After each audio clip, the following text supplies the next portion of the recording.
pandemic to bring together some of the conversations that we have with students across our tutors and lecturers and with friends outside the university, to try to flatten the hierarchy of individual lecturers coming in and presenting work and developing a bit more of a conversation. Over the last 3 years, Anushka, who is one of my colleagues here at Greenwich, has developed a fantastic series of in-person roundtables based on these principles of having students alongside quite notable external guests and lecturers at the university to form conversations that come back to allow us to make sense of our curriculum, what it is we do at the university. We thought that the symposium that we have today and tomorrow was an amazing opportunity to expand that conversation to friends and colleagues all around the world, and also to bring together some of the themes and the issues that have been raised over the last 3 years. We aim through these 2 days to develop, excuse me, some form of outputs, we might call them, in a university. Obviously, we'll record the sessions and share these online, but we won't be, but we'll also be aiming to publish a book, something like that. Collective landscape futures. For us, we are keen to remember that landscapes are always defined through our collective relationships between people, other living things, material objects, ephemeral entities, and situated actions, which are all grounded within landscape processes. These are formed through socio-material entanglements, as we've described in the call for papers, which can be understood on the ground as common practices, shared experiences, and public concerns. We recognize that landscapes are composed of human and non-human interactions, sharing between, providing for, and making with.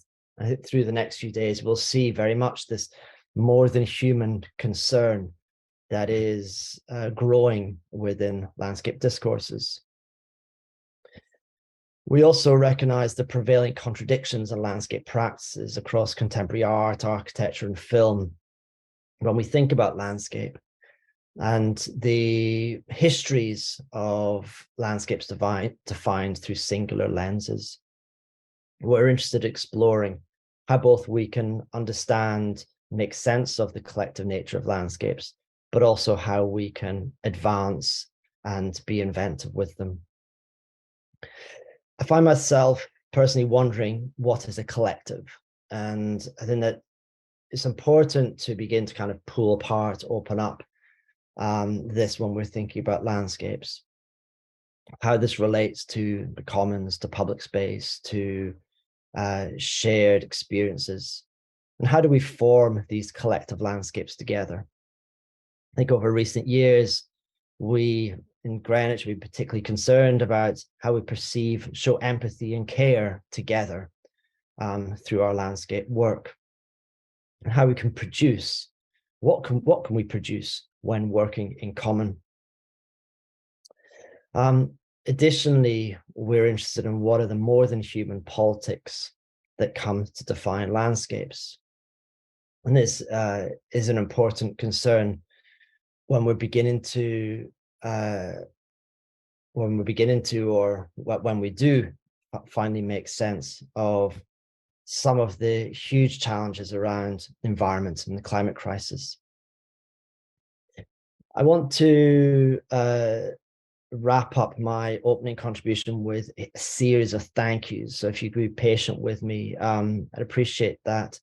I'd like to thank colleagues at the University of Greenwich, particularly some of our senior colleagues, Jane Harrington and Vanessa Lem, the Vice-Chancellor, Pro-Vice-Chancellor respectively, for their support and what it is we do in the landscape architecture and urbanism programs in the university. we are a small part of a large university, but we are generously supported in what we do.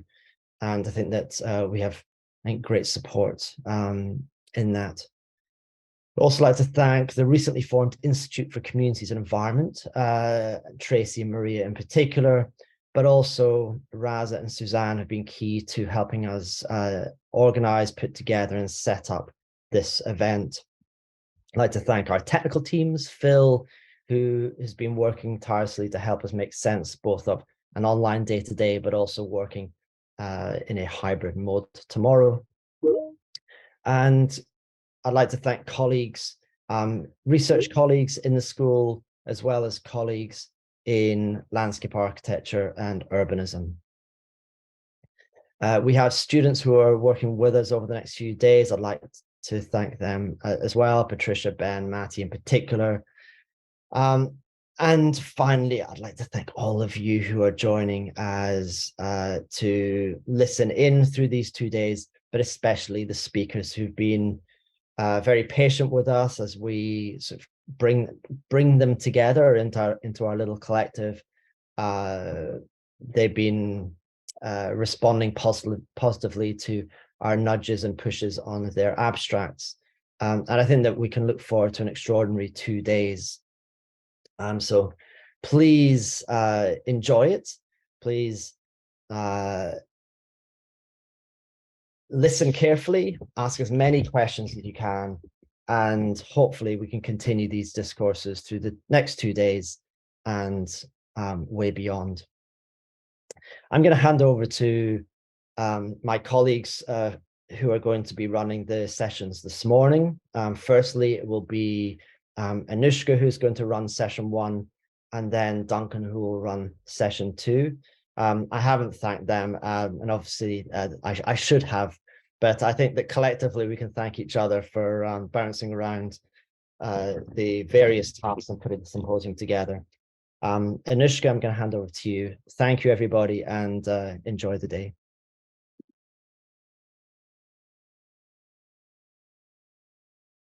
Hi, everyone. It's really lovely to have you all here. And we're going to start today's first session. For the first session, we've got Hannah Hopewell, Antonella Contin, and Giovanni Santamaria, and Sarah Aziz. We're going to start with Hannah Hopewell, who's joining us from New Zealand. I hope you're very well. So Hannah is a Pakea Tangata Tariti landscape architect, urban designer, and educator. She teaches at the Wellington Faculty of Architecture, Te Wanga Wahanga Hoa Hoa, and practices with Kaupapa Maori Toa architects. I hope I haven't got that too wrong. And her research practice focuses on landscape-led urbanism and the associated environmental justice in the settler colonial context. So big thanks for joining us today, Hannah. And you could just kick us off if you could share your screen and start off today's session. That would be wonderful.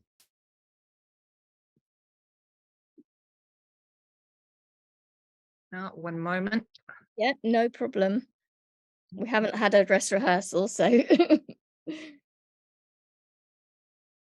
Thank you, Anushka, for that introduction. It's a pleasure to be here with you all. And I'm actually in Fiji, in the island of Fiji, in a place called Vasisi. So let's hope my internet holds up. Wonderful. Right. Interview. I normally take 2 screens, but this time I haven't. Okay, am I sharing okay with you? Yes. Anushka? Yes, Yep. oh, wonderful. Okay, tēnā koutou katoa, many greetings to you all, and thank you, ngā mihi nui, to the conference organisers for this opportunity to join you and discuss this fascinating confluence of issues you brought together. So my name is Hannah Hopewell, and I work, the work I'm presenting today is in the settler colonial context of Aotearoa, New Zealand, where I live and practice.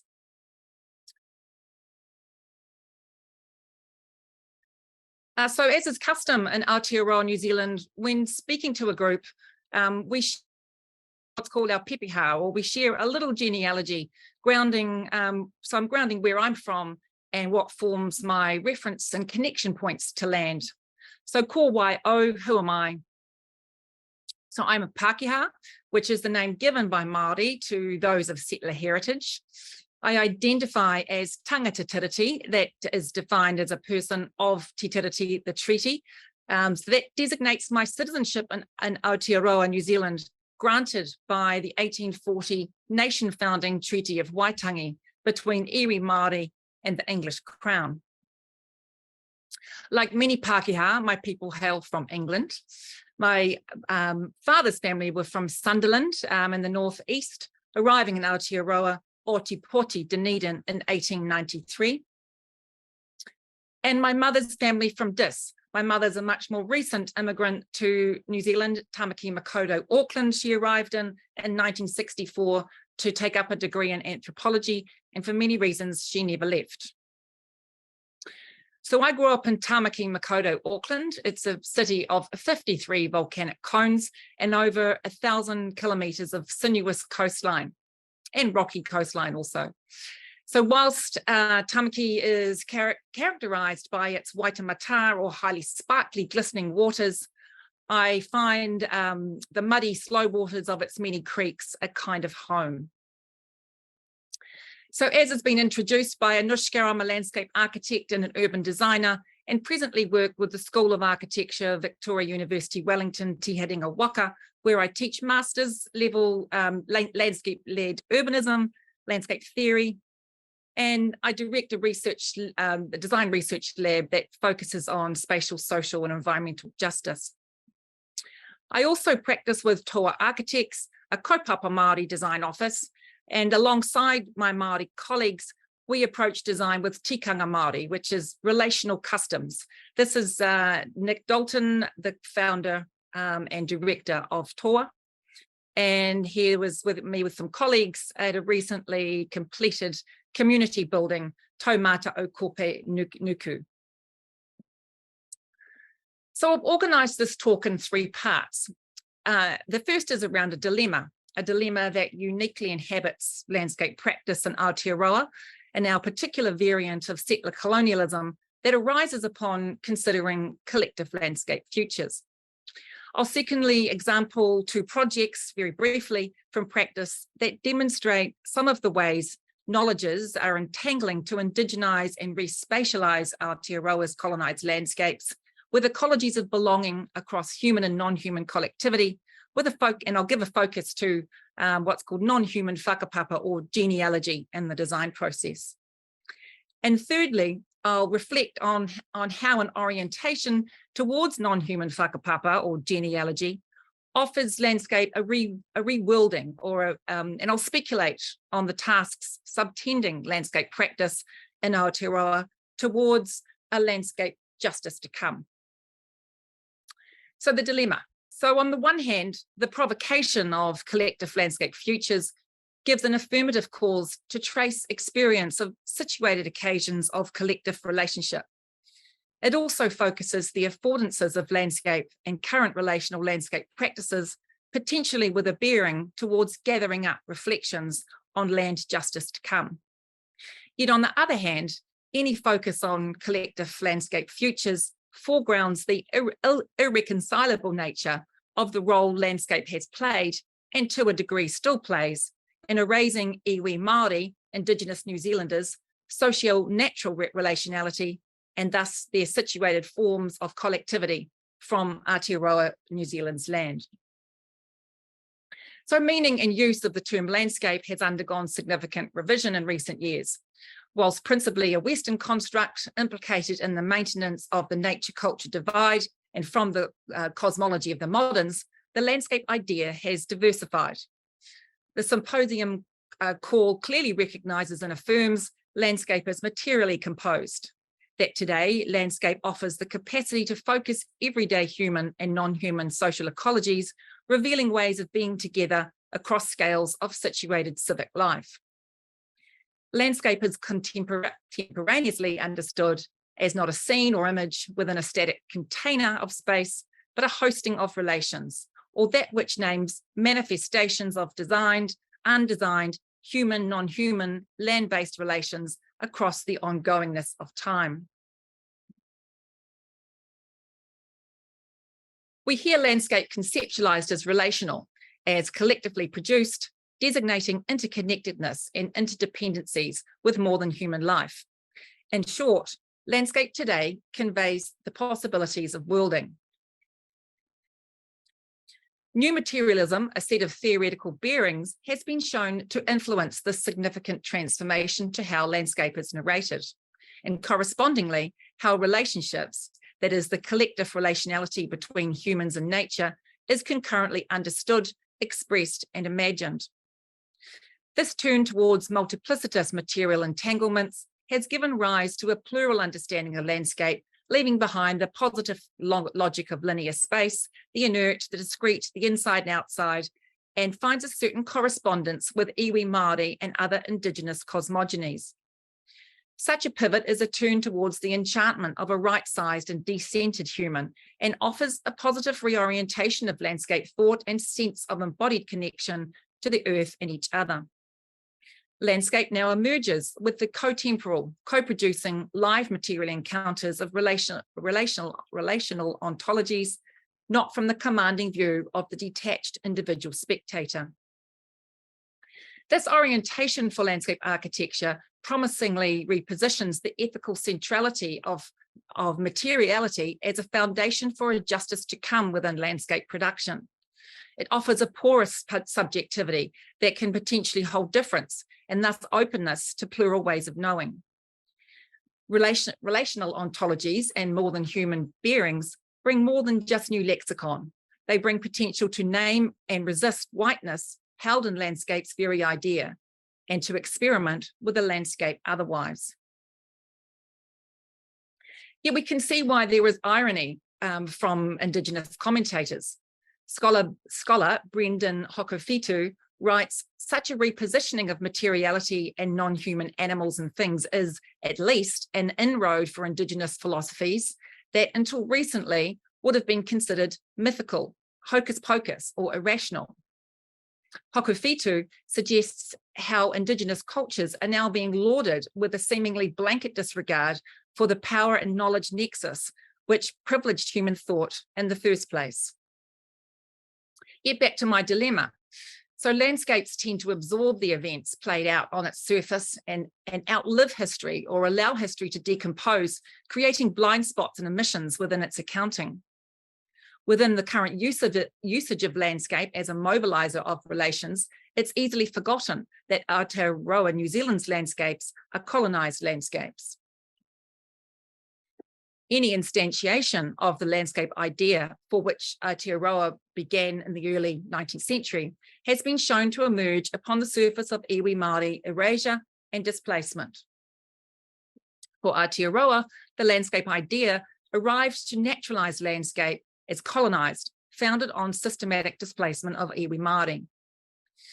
Landscape's formative universalising representational practices that bring distance and separateness from other than white human forms of life have, in Aotearoa's instance, buffeted settledness to hegemonise iwi Māori and the whenua land to which they are so deeply connected. Of note, Māori have no concept and thus no word for landscape. Yet the web of collective relationalities and practices that root Aotearoa's Indigenous peoples to place continue to be suppressed and overwritten by a pioneering landscape idea mobilised as code for use value, put in service of settler identity and sense of belonging. So still this continues, hence despite departures and contemporary orientations, any appearance of the landscape idea that I've also heard called landscapeism remains tethered to the idea of whiteness of settler imaginaries. Yet Donna Haraway reminds us nothing comes without its world. In an analogous vein, Māori scholar Moana Jackson explains everything has whakapapa or genealogy, and this also includes concepts.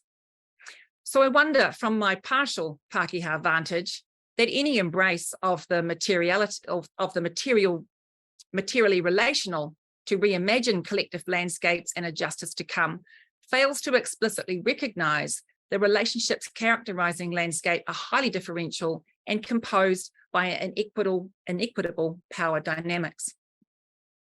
I wonder, when landscape is newly composed, it's shorn from its whakapapa, along with its coherence, with any coherence of its situated political import. Whilst pursuing renewed landscape ideas is needed and welcome, how might such moves avoid falling into what decolonial scholars Eve Tuck and Wayne Yang name as settler moves to innocence? Such are the dilemmas at the heart of a situated landscape practice and the forms of solidarity across difference they hope to invoke. So this talk, as does my practice, emerges and tangles around these tensions. And continuing to hold that tension, I'll share a sort of very thin slice of two projects. Two example ways non-human whakapapa, or genealogy, is finding ways into our design practice. I won't be able to explain these projects or process too comprehensively, so I do apologise in advance if context is a bit challenging. And I'll also give a couple of qualifiers. So some of the drawings that I'm going to show are very raw, and they belong within the ecology of the project. They're collectively workings out across difference, the ways to entangle and express different knowledges in an architectural practice, whilst at the same time honouring the hopes and tikanga or customs of our iwi tribe clients. And whilst I speak to Māori knowledge briefly in some regard, I do this in the context of the Project Ropu, or design collective, where I am but one part. It is not my aim to explain Māori knowledge with any authority, but more to pass on what I've been given in a way that might align or collide with ways of generating a situated epistemology for landscape that doesn't continue to transit epistemic injustice. So the first project we'll look at is one where we were approached by our iwi client, Te Kauro Maki, who are one of the 19 iwi or tribes in Auckland, Tamaki Makaurau, to look at the redevelopment options for an industrial site on the very edge of a maunga, a mountain or a volcanic cone in the southeast of Auckland.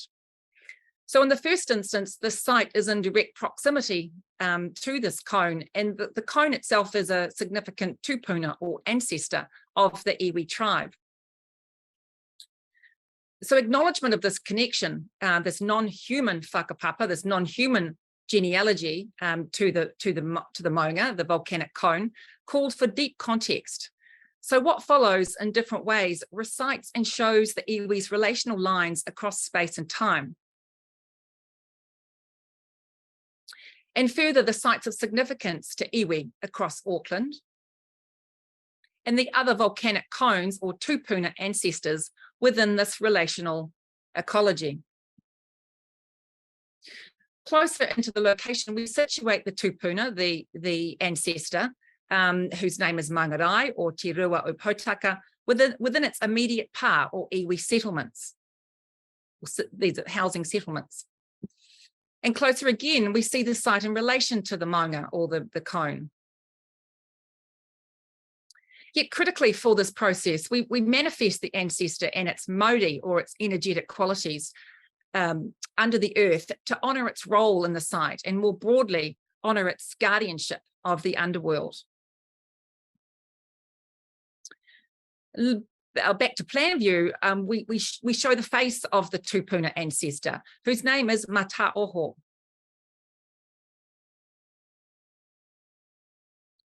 So we bring forth other atua or other gods who influence the relational, tangible and intangible situation here. There's Tane, the god of the Ngahiri or forest, and Rongo, the god of the earth or gardening. Here we are visualizing both to honor and to create a dialogue, the deep relations as like a cosmoscape in which the design process meets archaeological, civil, hydrological knowledges alongside its deep matauranga Māori or Māori knowledge. And then considering the kind of everyday tikanga or relational customs layer, we looked at how customary greeting and activities can be supported and made coherent. How do we make this place look Māori is often within our kind of intentions. And to look Māori, it has to act Māori. So spatiality is a kind of key to that. And we fold in specific site conditions such as overland flow path. And with that, we get a kind of diagram of relationality across the site. Now, this site also calls up the need to tread with care on the realms between the above and below. As both archaeological reports alongside iwi knowledge shows, the site has tapu areas or sacred areas, areas of no-go.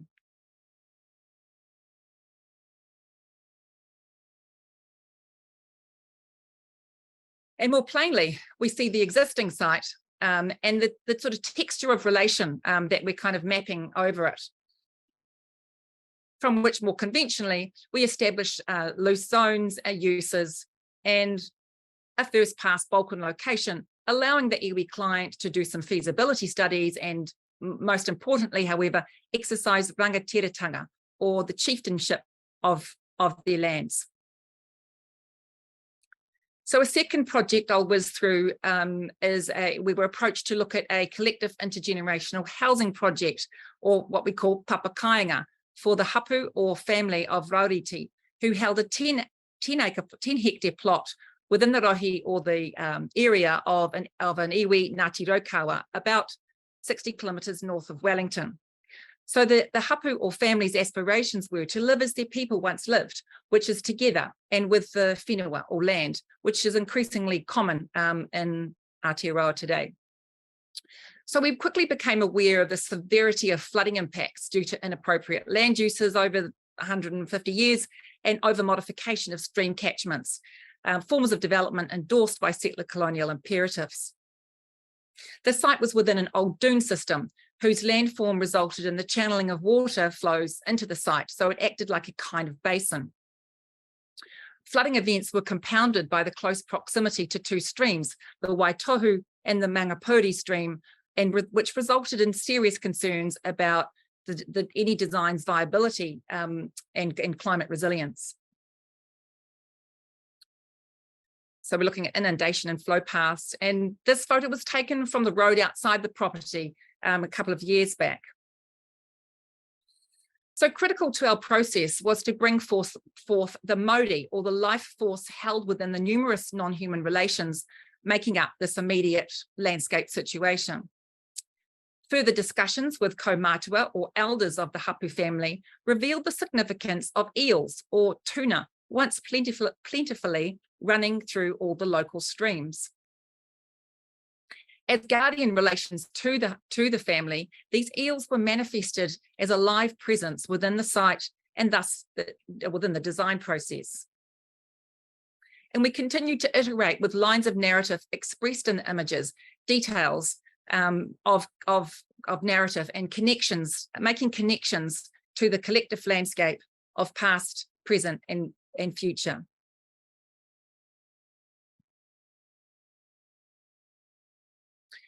Working alongside hydrological data, the tuna evolved on the one level into a concept for a protective bund, but on another, an expression of connectedness to place and form, able to generate narrative and anchor the living cosmoscape.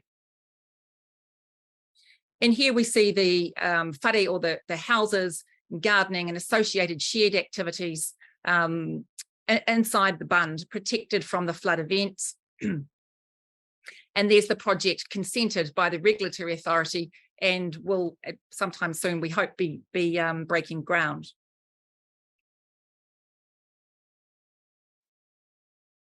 So these works gesture in a provisional way and given my narration, a coarse-grained way, the role non-human whakapapa can play in design process. Employing non-human whakapapa resists settler colonial land development regimes and respatializes sites with deep lines of reciprocal relation and support of collective futures across difference. And this includes human and non, but also Māori and Pākehā, and Mātauranga Māori, or Māori knowledge and science. So that the projects begin to show how multiple knowledges and realms can tangle to create landscape change born of collectivity, evolved in relation to the situated, intangible, yet meaningful Māori, life force, tupuna, ancestors, human and non, and atua, gods of place, alongside Western environmental knowledge. So what is presenting in these projects, but perhaps not shown here, well, not, in fact, it's not shown here, is the intimacy or knowing by acquaintance that working within a whakapapa paradigm gives rise to. And whilst I've generally introduced the idea of whakapapa, keeping focus on the non-human, I'll just go slightly further to elaborate. So whakapapa is a philosophical construct implying that all things have an origin and that ontologically things come into being through the process of descent from ancestors. While this idea is nuanced across many layers and particular iwi or tribe and place, there is only one set of primal ancestors in Māori cosmogony. This is Ranginui, the sky god, and Papatuanuku, the earth mother. We could say Rangi and Papa make up the world from whom all things ultimately trace descent and are therefore all related. And we say things in the broadest possible meaning. So whakapapa has an epistemological function, creating a relational map or a cosmoscape of a particular ecosystem that connects entities to the world's many realms, allowing multiple ontologies to be held in ways that cut across Western taxonomies, spatialities, and temporalities. Whilst I've explained how slightly explained how cosmoscapes might form the basis of design, here we see the whakapapa of the kuma or sweet potato, showing in relation to other plants, insects, rats, and the Atuarongo or god of growing. This skeletal epistemology is a frame upon which knowledge is drawn through narrative, creating ecologies of belonging to place.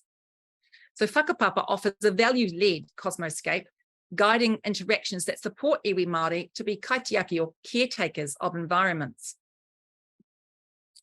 And this is the whakapapa of Aotearoa's lizards, inferring knowledge of habitat and interdependency, demonstrating whakapapa has much to contribute in terms of underlying principles of relationships between all things and the values of reciprocity and respect.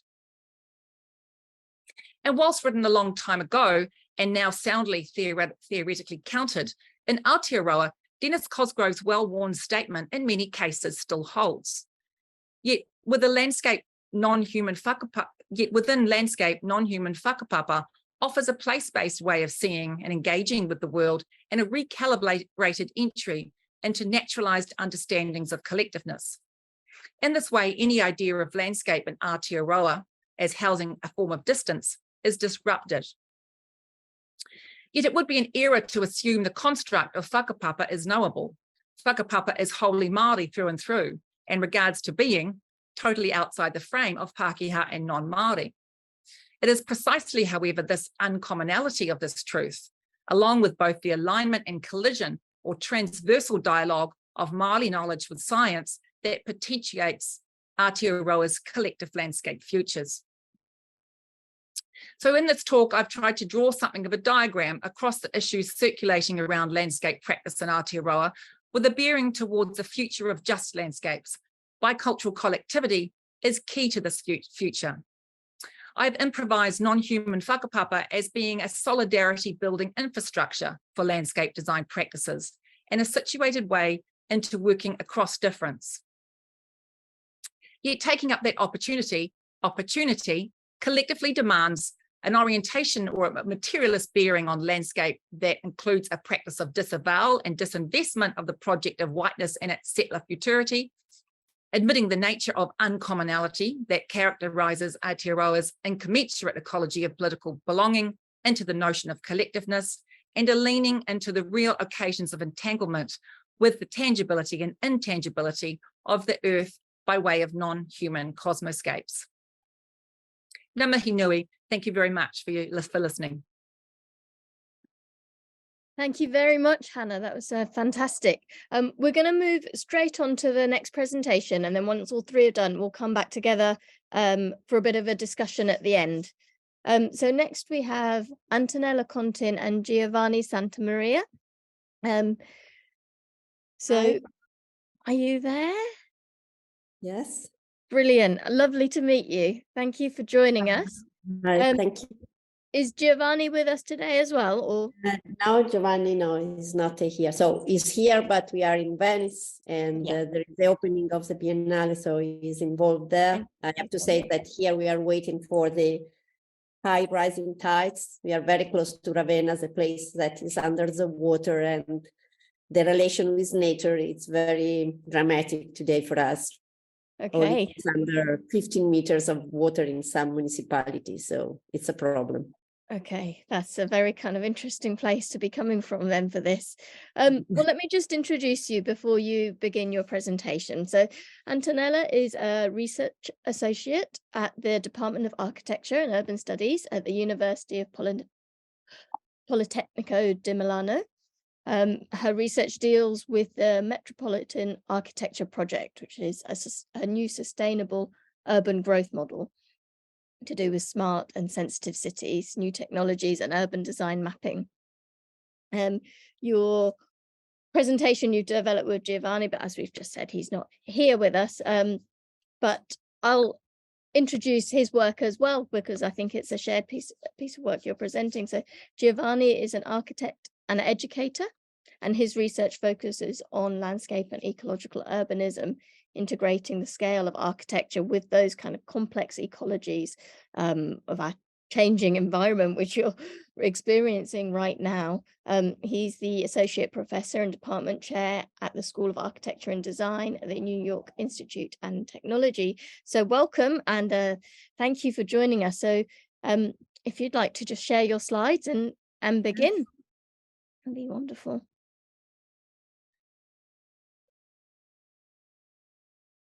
Can you see my screen? We can see your whole screen. Yeah, perfect. We can see your presentation. So good morning. Thank you for that opportunity. I am Antonella Contina. I used to start my presentation with this image. I am the coordinator of a unit of research at Politecnico di Milano, and this image that was presented by Henri Faucillon for me is really inspiring because it represents a famous masterpiece by Van Eyck, The Man with a Turban. And Faucillon argued that if we look at this image from the traditional mainstream system of meaning, that is a man with a turban. But if we turn up and down this image, the turban becomes a beautiful velvet red tissue, and we have to consider this shape, this form, starting from different system of category, and that is exactly what we try to do in our unit of research. When Edward proposed that this topic, a collective landscape, we try to, first of all, to understand what does it mean, which is the concept of a collective landscape. So I would like to present three images. The first image is the image of a place where a lot of people used to go. So a place that is a symbol of shared values and belief. The second image is a place where not only you can be host, but it's a place where really you plan to go once in your life. So could be the Mecca, could be the library of your university. So it's a place that represents a shared identity and the cultural heritage of the community, and the community is very proud of it. The third image is represented by friends that using new technology, ICT, new devices, are able to plan a journey because they would like to share experiences together. So it's a place where memories and affection are intervening in a constructive opportunity to understand better who you are and in which society you are living. So let me present our definition of a collective landscape. We collectively create the collective landscapes to understand who we are as a society and what unites us as individuals. They represent a shared motivation or aim and serve as a repository of collective memory and experiences. So we have to merge the concept of collective landscape with the concept of collective memory. The collective landscapes are the memories of a familiar place that is a topographic, but also a topographic and mental place, representing a shared reality that is a common place and a fact of our collective memory. So it's a place that activates our engagement with a place. The importance of these places goes beyond their simple physical location, and they serve as a foundation for the new order of meaning and understanding of a society and its cultural and civic values. We used to work and to deal with the metropolitan dimension of the second modernity metropolis. And so to try to identify the collective landscape is vital, is extremely relevant to understand which is the new demos, the new societies, the new population of the city. So the collective landscapes are rooted in places capable of holding great significance for a community and guaranteeing a proactive interaction among the individuals and between them and their surrounding, physically and mentally. So these places really represent the possibility of a new foundation, of a new order of categories that allow us to identify and to take care about the common good of our cities. I do think that we have two different approaches in the construction of a collective landscape. The first one is related to landscape urbanism. I would like to interpret the landscape urbanism approach as an intention in creating a place that is hospitable for people, aligning land, water, air, in a way that allow people to live in. Instead, architecture emphasizes the importance of intentionally shaping the building environment to create a collective memory of the landscape. This involves deliberate acts of positioning, disposition, and orientation. So a strong relationship with the environment, with the sun, with the light, with the wind, and create a new possibility for human existence. I used to quote the Roman Thermal bath because, or Villa Adriana, for example, that are architectural places that working with the environment, with the water, with the wind, with the light, are able to define landscapes that are able to host the human being, their intention, their desire. And the image that you see where there is a Duomo of Milano and the bear try to represent what is going on in Italy in this day. We had a very strong debate because a bear killed a runner. And in reality, right now, when we speak about entanglement, so the strong relation between nature, culture, and biosphere, we have also to understand which are the border of our two different context and behavior. So the question is, how much consumption can be sustained without compromising the environment's delicate balance? So how we can speak about architecture that is able to produce a landscape, a collecting landscape, without destroying the nature. So I would like to present very rapidly 3 projects that we did in our school. The first one is related to an intermediate city. In reality, is a metropolis, Bari, in the southern part of Italy. Bari is a medieval city that is, I don't know if you see my flag, is close to the sea, a beautiful city center, very, very small. But right now, the symbolical mediator of the city is moving away from the city center that is frozen by the tourism, and is started to be placed outside, an extension of the city. And a green-gray infrastructure is defining the new architecture of a metropolitan dimension. So the old plaza of the intermediate and small municipalities that surround the city of Bari are connected together by this new green-gray infrastructure, and they really are the new collective spaces that are the new plaza of this green-gray metropolitan structure or infrastructure. So the collective landscapes in this case are reflected in new built form types that has to, that Frampton, for example, used to name megaform, or Bernardo Secchi and Gregotti the ground project, and then really has to work with the landscape. This connection is crucial for creating a sense of unity in the present and preserving the places of the past, which are extroverted and recomposing a unit of meaning, similar of how poetry communicates meaning. So this new infrastructure is the one that allows us to connect the different time of the city.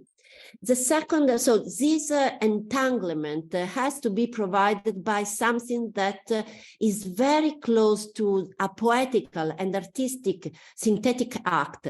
And that is the reason why I would like to present another project that we propose for an intermediate city in Emilia-Romagna, the city of Parma. We name this project the City of Muses. So the muses of the art that are able to produce the synthesis of the different places of the city. The beautiful jewel box like Teatro Farnese, but also the neglected places that are on the other side of the river. So in this project, we try to produce a sort of path among different points of the city, where architecture, urban design, technology, and arts are able to enhance the quality of urban spaces and provide opportunity for the heart to spread rhythm, sound, sociality, and well-being in the city. And we try to define a sort of path among these places. And in every places, it's possible to listen at new music related to artistic project related to music, water, and environment. So we try to use digital device to, for example, allow people to understand how it was the ancient role of a Roman arch, or in the Pilotta courtyard, we introduced some installation along the river, some land art project. So what we would like to do in the project in Parma aims to transform and enhance the chosen public space in the collective imagination and virtual dimension, allowing the installation to be reviewed, and the idea must be proposed in the future also in other places. The third and last project is a project that we have done in the city of Tehran. In Tehran, there is, right now in the core of the city, an airport that is not in use, the Gale Morghi airport. And we use this opportunity to produce a new collective space, so a new Maidan, diffuse centrality with some epicenter that could be able to connect the old axis of the minister, so the heart of the city, where also there is a Barstein Square, that is a square of the revolution, the plaza of the station, so the extension, the modern extension of the city with the new metropolitan axis. So the plan is related to mobility. So the idea is that the infrastructure is a sort of a prosthesis that allow us to program our trip, our journey, our life, to produce collective experience among other among the other citizens. So the new collective spaces, the new Maidan of the city is a diffuse centrality that connect the old axis, the railway station, the new high-speed train. And this Maidan produce a new point, a new centrality that is inside, a new epicenter inside the Maidan that allow us to reactivate a quite neglected periphery of the city. So the project is a project of metropolitan architecture that right now is a ground project, and the dimension is more or less 1 kilometer for 1 kilometer, that deals with the context, but also create it because it selects values that are durable. So it's a process and not only permanent. So what is absolutely relevant, as my colleague before said, are for collective landscape, the capability to produce new relation, reactivate all relation also with history and archaeology, producing a new idea of public good. So the Metropolitan Project builds a gradation between the related scale by using decipherable physical sign, which allows the formation of a mental image. So that is another relevant point. Collective landscape has to help the production of a mental map, even though at a metropolitan scale. So to conclude, the power and the beauty of collective landscapes lie in bringing people together and creating shared experiences. These experiences serve as a foundation for creating a collective identity and cultural heritage as the community shares. The design of these spaces is crucial in facilitating the creation of such shared experiences, and architects and urban planners have a significant role to play in this regard. By recognizing the importance of collective landscape, we can create spaces that promote a sense of community and belonging and contribute to society's cultural and civic values. And that for me is a very important issue. The artistic operation highlights the temporal complexity of events occurring in spaces and reflects the new built form types and expectation of collective landscapes in contemporary urban design. Thank you very much.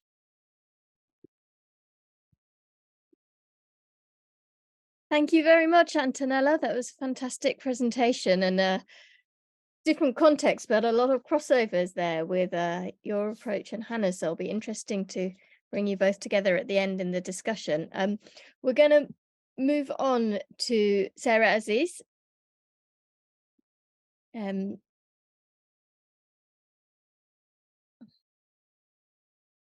If you're there, Sarah. Hello.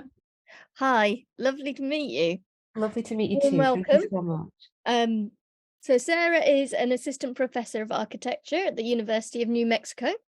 Her background as a second generation British Pakistani informs her research practice, which is looking, the research she's sharing with us, I'm sure is much broader as well, looks to map those patterns of migration across multiple scales and geographies. And today it's tumbleweeds that you're sharing with us that are showing how they are defying those human-made borders and asking new questions of invasiveness and belonging. So if you're able to share your slides. Yeah, just give me one moment. Let's see. No problem. Yeah, so can you see my presentation okay? Yes, we can. That's fantastic.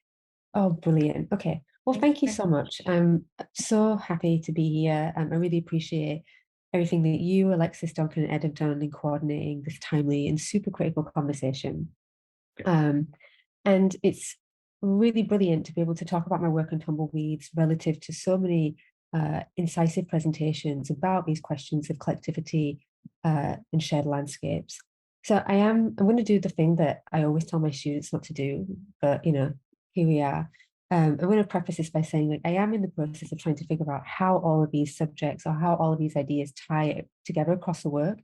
So what I'm going to be sharing with you is one example of how I look at indigeneity and invasiveness and the way that it affects questions of landscape, but one particular scale. And this scale is a non-human, although I do look at this across corporate human and state scales as well.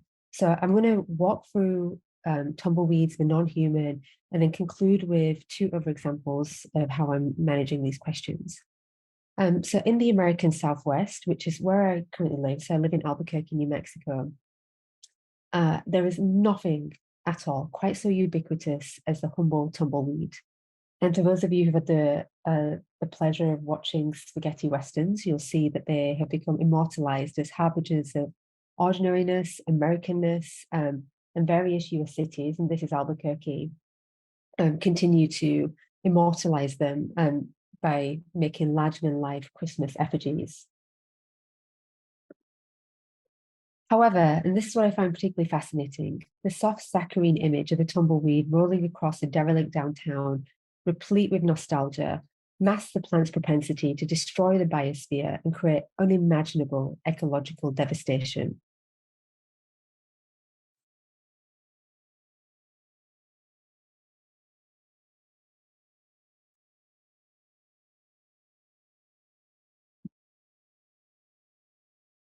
I just love these images of complete residential areas absolutely decimated by the tumbleweeds.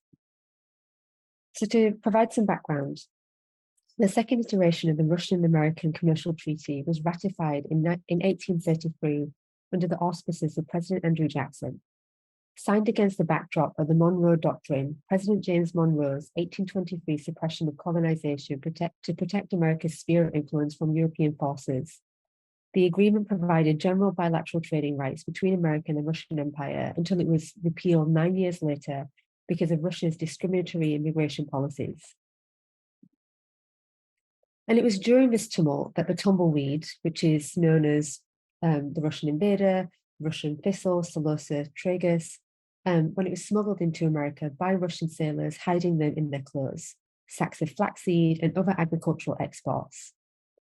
And as tensions between the 2 nations grew over questions of citizenship, territory, and militarism, America's new colonial species began perverting existing orders to bring others in. And with the development of the rail system, tumbleweeds were once again able to hitch a ride into new territory. The seeds were inadvertently mixed in with crops and loaded onto train cars headed for the west. Industrial agriculture further increased the dispersal of tumbleweed seeds through the indiscriminate harvesting methods of tractors. And by the late 1800s, European settlers had removed millions of acres of native plants and enacted agricultural practices completely incompatible with the colonized landscapes. The disturbed grounds, persistent winds, evolution of the railway, and advent of a tractor allowed the ruderal tumbleweed to rapidly migrate across the US and become naturalized. And during the process of migration, it created ground cover conducive to new forms of warfare. And interestingly, and slightly tangentially, the plant fulfills the final stages of its evolutionary life cycle in death. So once it reaches maturity, a bone-like connection anchoring it to the ground, transforms it into a traveling exegesic armature for sprinkling the landscape with around 250,000 seeds per tumbleweed. So tumbleweed's migratory pattern highlights how life in the US is ordered by such banalities as a Jeffersonian grid, the 18th century rectangular land survey used in the early US Republic to clear the land of indigenous peoples. And as the tumbleweeds meander and subvert a Jeffersonian grid of monoculture, they bring the histories of technology, labor, and migration in the United States into conversations with eco-critical perspectives in the ecological world. So for the last 4 years, I've been working on Tumbleweed Rodeo. And this is an ongoing architectural project that excavates and exhibits the plant's complicated histories and identities to understand or attempt to understand its facility for fomenting myths around ordinary American landscapes and ideals. For a series of impromptu Dadaist performances and dinners, design build explorations, and DPS-informed landscape drawings, the material explorations of the rodeo try and find the social dimension of an ecological catastrophe that, when considered from a different perspective, might not be all that bad. So the plan intersects everything from Thomas Jefferson's efforts to create a nation of yeomen farmers to President Hoover's control over wheat prices in World War I and Georgia's step-by degradation during the Russia-Georgian War. By tracing tumbleweeds' movements from the country of origin to where they've ended up, the slow commercialization of America's southwestern landscapes comes into high relief. The plant is a symbol of America's reverence for resilient individualism and a proxy for idealized renditions of the American frontier. And again, it really does position this question of invasive species, what came first and what's truly invasive, not as disasters, but as displays of the majesty of nature and of life. So Tumbleweed Rodeo engages collaborators from across the Great Plains of America and Caucasia to tag, track, draw, and build the tumbleweeds to see how they defy human-made borders. The first test that I ran was in Lubbock, Texas, which is right in the panhandle of West Texas, with an artist and farmer, Eric Simpson, and an artist and rancher, Jack Kraft. And we did this with help from my students, then at the College of Architecture at Texas Tech University. So outside of a DIY art space, co-op research and projects, tumbleweeds are reconstituted into various building materials, such as binder for adobe instead of straw, spiky brise-soleil systems, insulation, and contiguous wall to furniture surfaces to facilitate mass viewings of automatic tumbleweed drawing performances and workshops. And, you know, as we found between the robot versus hand tumbleweed drawing experiments, the connoisseurship was really in the purview of the humans versus the robot.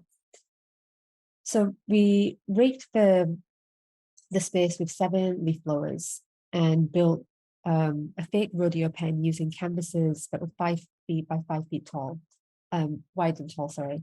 And they flanked a mound of West Texas dirt. And the idea was to try and recreate a miniature tumbleweed tornado. And as the tumbleweeds embarked on their wind-blown journeys around the gallery, their rotative velocities and collisions were recorded on the canvases with dirt until their disintegration. And at subsequent events, musicians documented the audible properties of tumbleweeds. Local residents roped, wrangled, and relayed anecdotes about their respective families using tumbleweeds for mattresses and culinary experiments during the Great Depression. Tourists draped themselves in spare canvas and rolled around in the dirt, and architects tried simulating the performance, again, using robots and virtual reality technology. So the final phase of this part of the project concluded with thinking about how can we use these free region-specific, quote-unquote, invasive materials to try and democratize the practice of architecture. So we were commissioned, the studio that I was teaching, to build 2 artist in residence houses in West Texas for the Charles Evans Studio projects. The students were really exceptional in thinking about ways that the tumbleweed adobe reconstructions can do more than just function as a singular building material, but could also, you know, use the material properties to record histories and narratives from the American West, and with the project itself becomes a living archaeological artifact. So on the left, the formwork for the wall, instead of using plywood and support, the students found washing machines, cactus, also tumbleweeds that were all left impressed on the interior surface of the wall. So we laid the foundations on March 13, 2020, which was at the same time our department said, the university's closing down, it's locked down. So then the final last attempt to try and bring the project together was for students to hack everyday household objects to create autonomous machines that could build the project on their behalf. And then, sorry, I think I switched by accident. But then moments before the curfew was instated, I'd head to UPS and shipped $1,000 worth of tumbleweeds, which is really funny to think about, shipping tumbleweeds and it costing $1,000 because they are so large and so light that it was just an enormous project, to Space P11 in Chicago, which is a subterranean gallery in the Chicago Pedway. And then a few months later, unfortunately, I had to go on my own because of the situation with COVID. I went to Chicago and ran another version of the drawing performances. What was pretty remarkable about this, given the extremities of the COVID pandemic, Potter groups entered on different days, and they really set aside their fears of contagion, covering themselves in tumbleweeds, dirt, and throwing themselves and their plants around the canvases. And then since then, there have been several permutations of the project. One of the most notable being a 750-foot-long landscape drawing made by attaching GPS trackers to a tumbleweed and using one of its vectors of movement as the outline. And this iteration came after learning that the Department of Energy in the US uses tumbleweeds for both spreading and remediating radioactive materials by painting them pink and measuring their range of movements. So again, my collaborator, Eric Simpson, hand-sowed thousands of native seeds along both sides of a line, using sorghum, sunflower, amaranth, plants that we knew would support migrating bird populations. And in the end, it formed a 10-foot cavity where several derivatives and invasive plant dinners were held before the birds consumed most of the drawing. And then the final iteration of the project is in Tbilisi, Georgia, where I was invited to participate in the Tbilisi Architecture Biennial. Amazingly, it was just as the announcement of Vladimir Putin's draft, which had inspired the Russian exodus. So we packed tumbleweeds in our suitcase, placed trackers in, on, and around them, and then released them at two sites. The first was a 70-hectare former Soviet-era military garrison in Tbilisi with unclear ownership. And the second was Tseravani refugee camp, founded after the Georgian-Russian War of 2008, which caused a displacement of hundreds of thousands of people. At the first site, native tumbleweeds collided with their invasive American counterparts, and as they entangled, what was once estranged was now reunited. So I'm going to very quickly walk you through some hopeful future versions of the project. In southern Colorado, there is a site that is renowned for its role in bringing together, for supporting the Chicanx movements and also bringing together Latinx populations with white rural farm workers in the area through the placement of a drive-in movie theatre that was the first in the country to show films in both English and Spanish. So it's become a site for experimental art and architecture. Each year they're commissioning an architect, the first of which was Ron Real, who has 3D printed Adobe structures, and now I'm hoping to create some iteration of the project. So whether it's a continuation of a line, an inversion of a line, something that responds to the way that tumbleweed aggregates on existing infrastructure, and just accelerates that. Unfortunately, this was shut down because it's a fire hazard, or whether it returns to some of the building practices that have existed there for thousands of years, where Adobe is used as a kiln and the interior is vitrified. So the version I'm hoping to execute is one in which it's a 9-stage participatory series of events where the body and all of the multi-species entanglements involved in the process become central to the production of architecture itself. What's really nice about tumbleweed is when you do put any pressure on it, it retains that impression, as my students discovered through their cactus wall experiments. So the hope is through tagging, tracking, drawing, an Adobe windburn will emerge that invites all kinds of interaction. And then to wrap up my presentation, I'm just going to zoom back out very quickly and discuss two of the different scales of which I'm looking at these same questions. So as Anushka said, I am a British Pakistani, and I come from a lineage of people who are categorized as invasive in the country that they call home. And a space that British Pakistanis have never had any claim to is a quintessential British holiday camp. And growing up in Northern England, Billy Butlins, who is without question the most famous and influential holiday camp impresario of Britain, was always revered and mythologized as a single institution producing, preserving, and inculcating white British identity and values.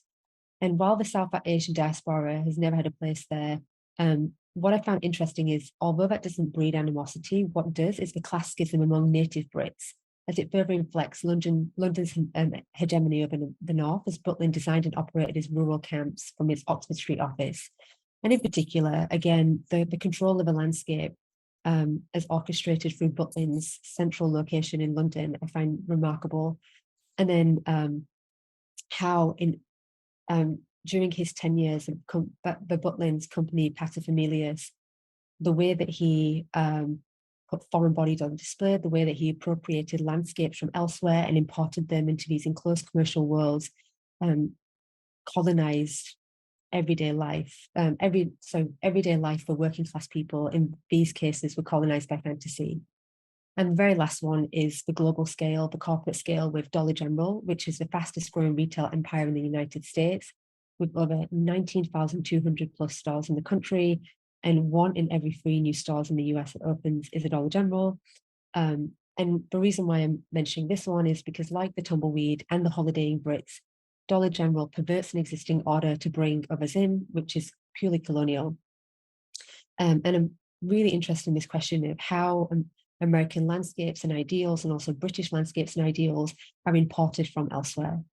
So thank you so much. Thank you very much, Sarah. What a wonderful piece of research. Thank you for sharing that with us. Okay, we're amazingly right on schedule. And I was wondering if Sarah, Hannah, and Antonella, you could all turn your cameras back on, and we could invite any questions or discussion points from the audience. If you want to put them in the chat, that's probably the most organized way of doing it, and then we can come to them. But whilst that's happening, there was I felt like there was this in all 3 of the narratives that you shared, there was this idea of a shared identity, something that was held together through memories or stories, or through ontologies, through relationships that were created between people and place, or people and things, really. Hannah, you used that word things in a very kind of broad sense. And there was something in between the whakapapa that Hannah described and the shared identity from history and built in the present that Antonella described, but then also this identity that you're tracing through tumbleweed, which I never knew tumbleweed was so big. I'd never seen a real picture of it beyond, what you see on cartoons. So it's quite amazing. So I was just wondering if you could perhaps each talk to that a little bit more, about how this idea of this shared identity, this type of ontology, can help us build a society, or with a society, or help us reframe landscape practices. So instead of distancing us, like in that Cosgrove's quote you shared, they can bring us closer to other ecologies. I was wondering if each of you, I don't know who wants to go first. Or maybe I'll jump in there, keep the order rolling. Well, I mean, that was fascinating, both of you, Sarah and Antonella. Do I pronounce that correctly? In fact, my mind is a little full, with the kind of breadth of terrain that we've collectively covered. But nice picking out there, Anushka, on the asking us to kind of ponder on this kind of shared dimension. So I think, from my perspective, and hopefully I made reasonably clear, that I'm creating a very situated Aotearoa specific landscape perspective.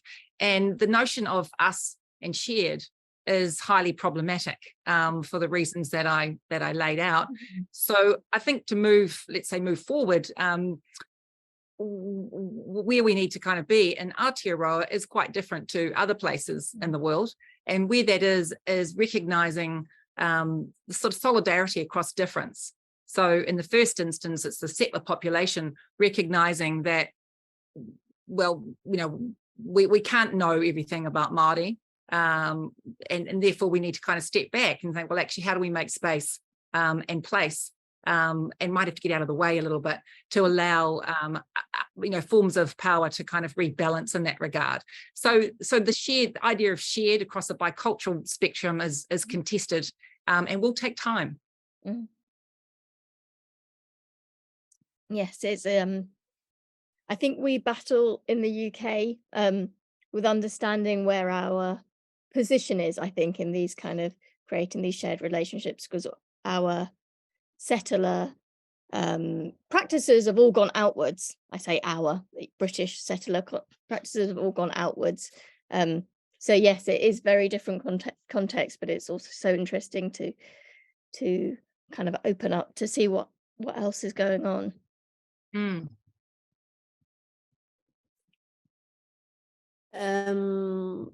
I'm particularly interested in the question of Ed Wall at the beginning, when he said which kind of space when we work together we are able to build and to construct it. So what does it mean collective and not common and not public, for example? So and I'm particularly interested in how the technology changed the nature of the landscape and of the nature. So it's the same to produce something with a natural element using a robot or with my hand.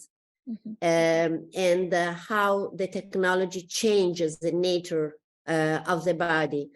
In the Latin country, that idea of entanglement was really related to, for example, in the Roman time, to the centuriatus. That was the capability to understand the rule of the nature and transform the rule of the nature in an artificial nature, that is agriculture. So we had the entanglement, and we use also instrument technique, but this agriculture was in line with the rule of the nature, and we were able to work and to live all together.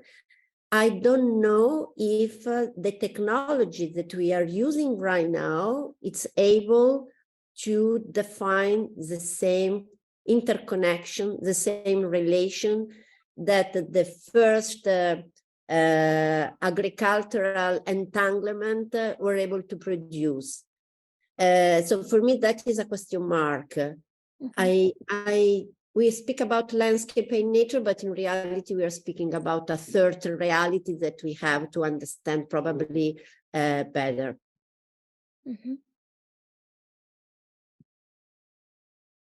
I think for me, one thing that like these questions of collectivity and the repercussions of that collectivity on what it means. This is like a series of disparate thoughts, I apologize, but I'm really fascinated by the way that landscapes continue to be instrumentalized to produce like an idea of sovereignty or national pride or a collective identity, which can be weaponized or leveraged maybe to a malevolent end. So I think this, like, it's more for me the interest in like at what point does that collectivity, where can it shift into a territory that is a bit more nefarious, and what are the components of landscape, and how are ideas of like landscapes and attitudes towards landscapes, how they're formed, who forms them, and in that process of formation, like where are they being misused to do something that maybe goes against like the work that it seems like all of us are trying to do in address the raw realities of the way that landscapes have been expose the histories and the way that landscapes have been formed, so that we don't perpetuate them. So it's that threshold that I'm interested in.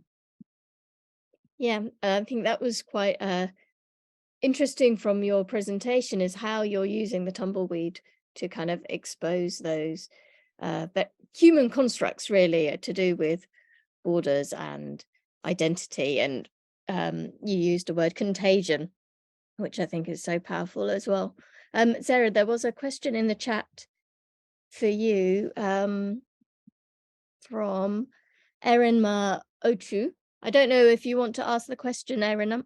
If you want to turn your camera on, or I can ask it for you. Oh, hi there. This is so fascinating.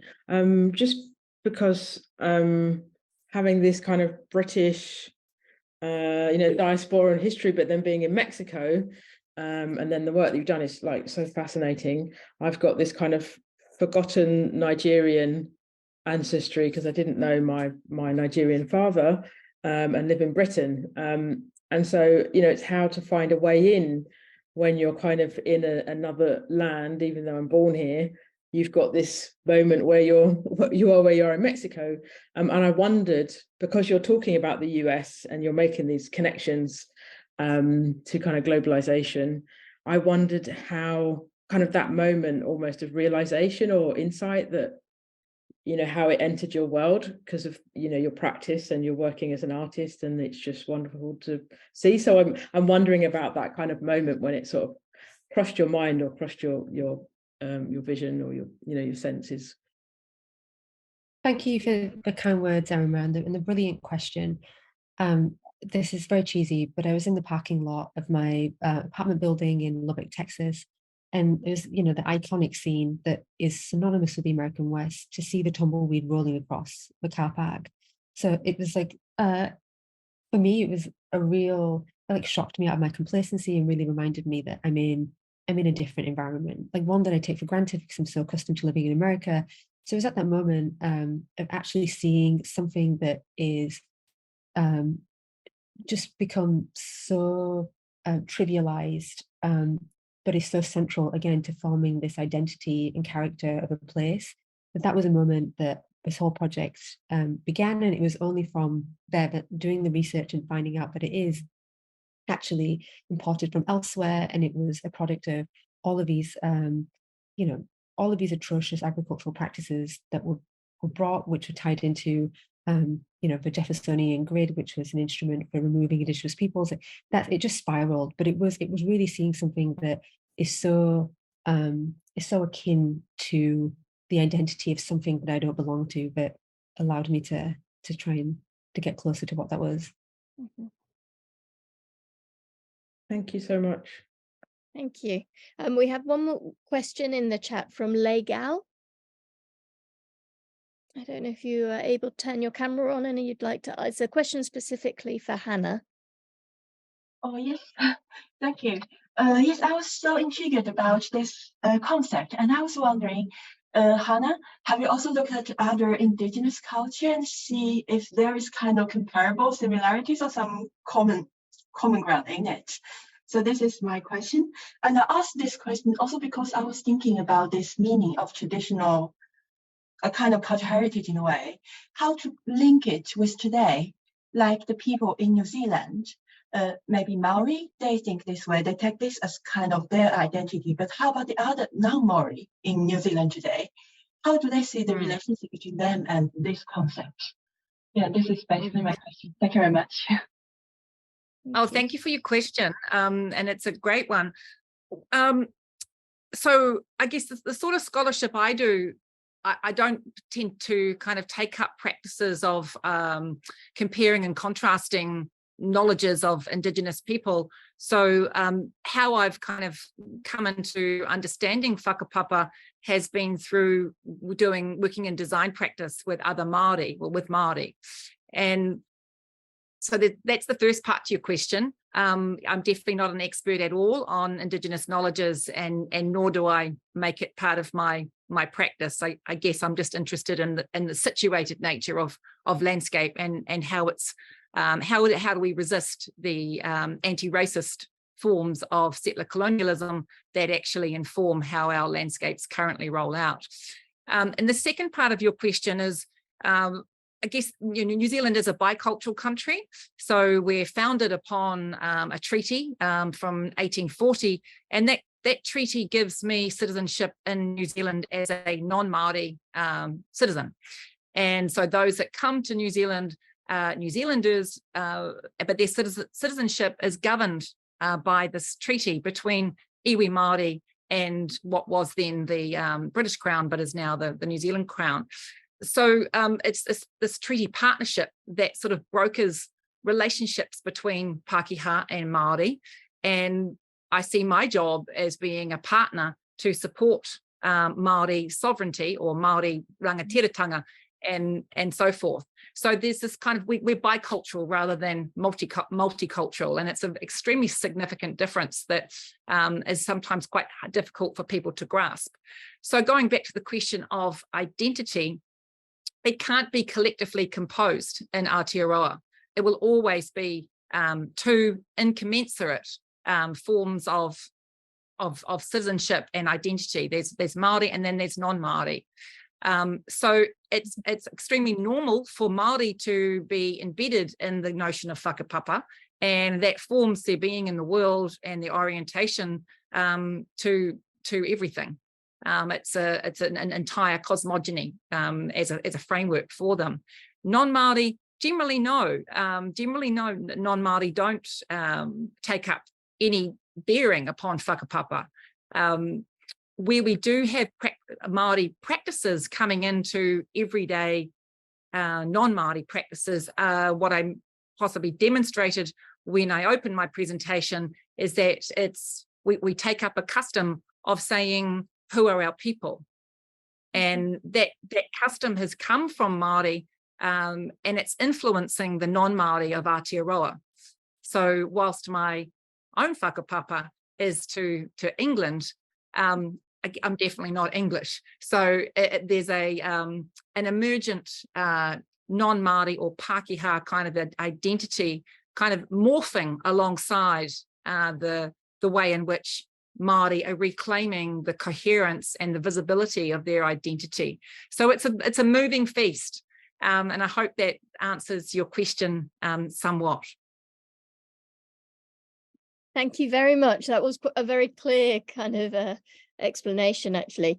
We're going to call this session to an end because we've got quite a tight schedule, although there's so much more I'd like to talk with all three of you about. But just thank you so much, all of you, for joining us. It's a great start to hopefully 2 days of continued fantastic presentations and discussions.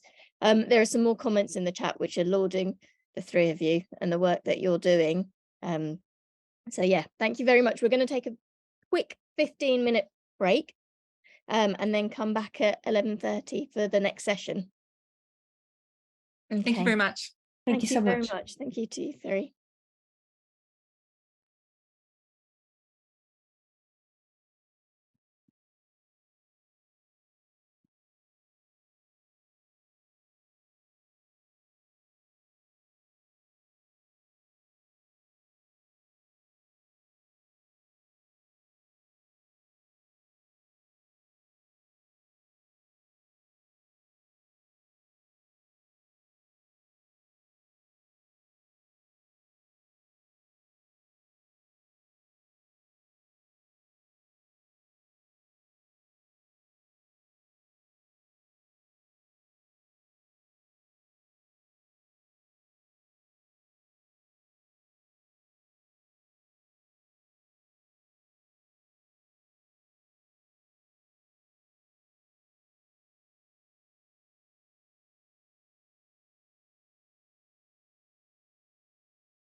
Hello, everyone. Welcome back, I hope. It's 11:30, so it's time to start the second session. My name is Duncan Goodwin. I'm Senior Lecturer in Landscape Architecture here at the University of Greenwich. So we've got an action-packed second session. Thank you, Anushka, for a wonderful first session. Some really interesting threads I thought were explored through that first session. So brilliant, well done. Thank you for all the presenters. We kick off the second session with David Morgan, who I can see is online. Hello, David. Welcome. David is a multidisciplinary environmental planner and researcher at Tufts University, Greater Boston, Massachusetts. And he employs ecological, anthropological, and policy methods in his work that focuses on nature-based infrastructures, wetlands legislation, and the role of climate refugia in facilitating species adaptation in terms of range change.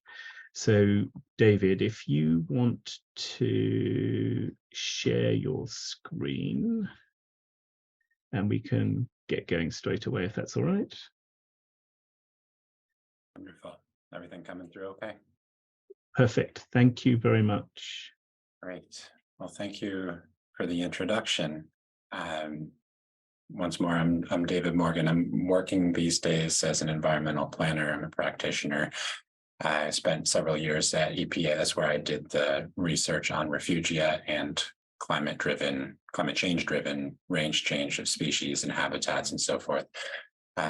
So what I'll present to you today is the field work that I have done during my time at Tufts, and employing multi-species ethnography as a planning method, and sort of elaborating on a number of sort of philosophical, methodological, and kind of just practical concerns as pertain to a specific instance of planning with sort of more than human participants in Gloucester, Massachusetts.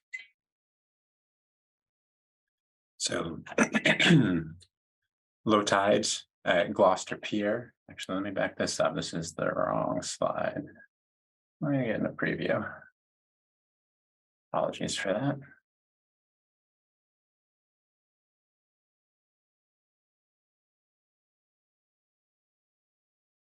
There, is that coming through again, Duncan? We're good, great. So low tide at Gloucester Pier in late autumn feels like the gloaming even at 10 a.m. The landscape is a dull gray even on a bright New England day in coastal Massachusetts. Tucked away in an inlet of the Annisquam River mouth, the pier is empty of workers save the few stragglers winterizing winter boats. The photo you're seeing now is of my site visit that day. A storm blew through last night. Wispy clouds accelerate with the high, heavy winds, pushing the low-pressure system out to sea.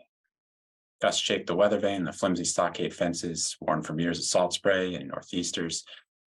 Even the equipment I came to see seems not to want to be here. It's hiding under thick tarps, lashed tight with nautical rope. Beneath the polyethylene is the heart of an ecological restoration effort.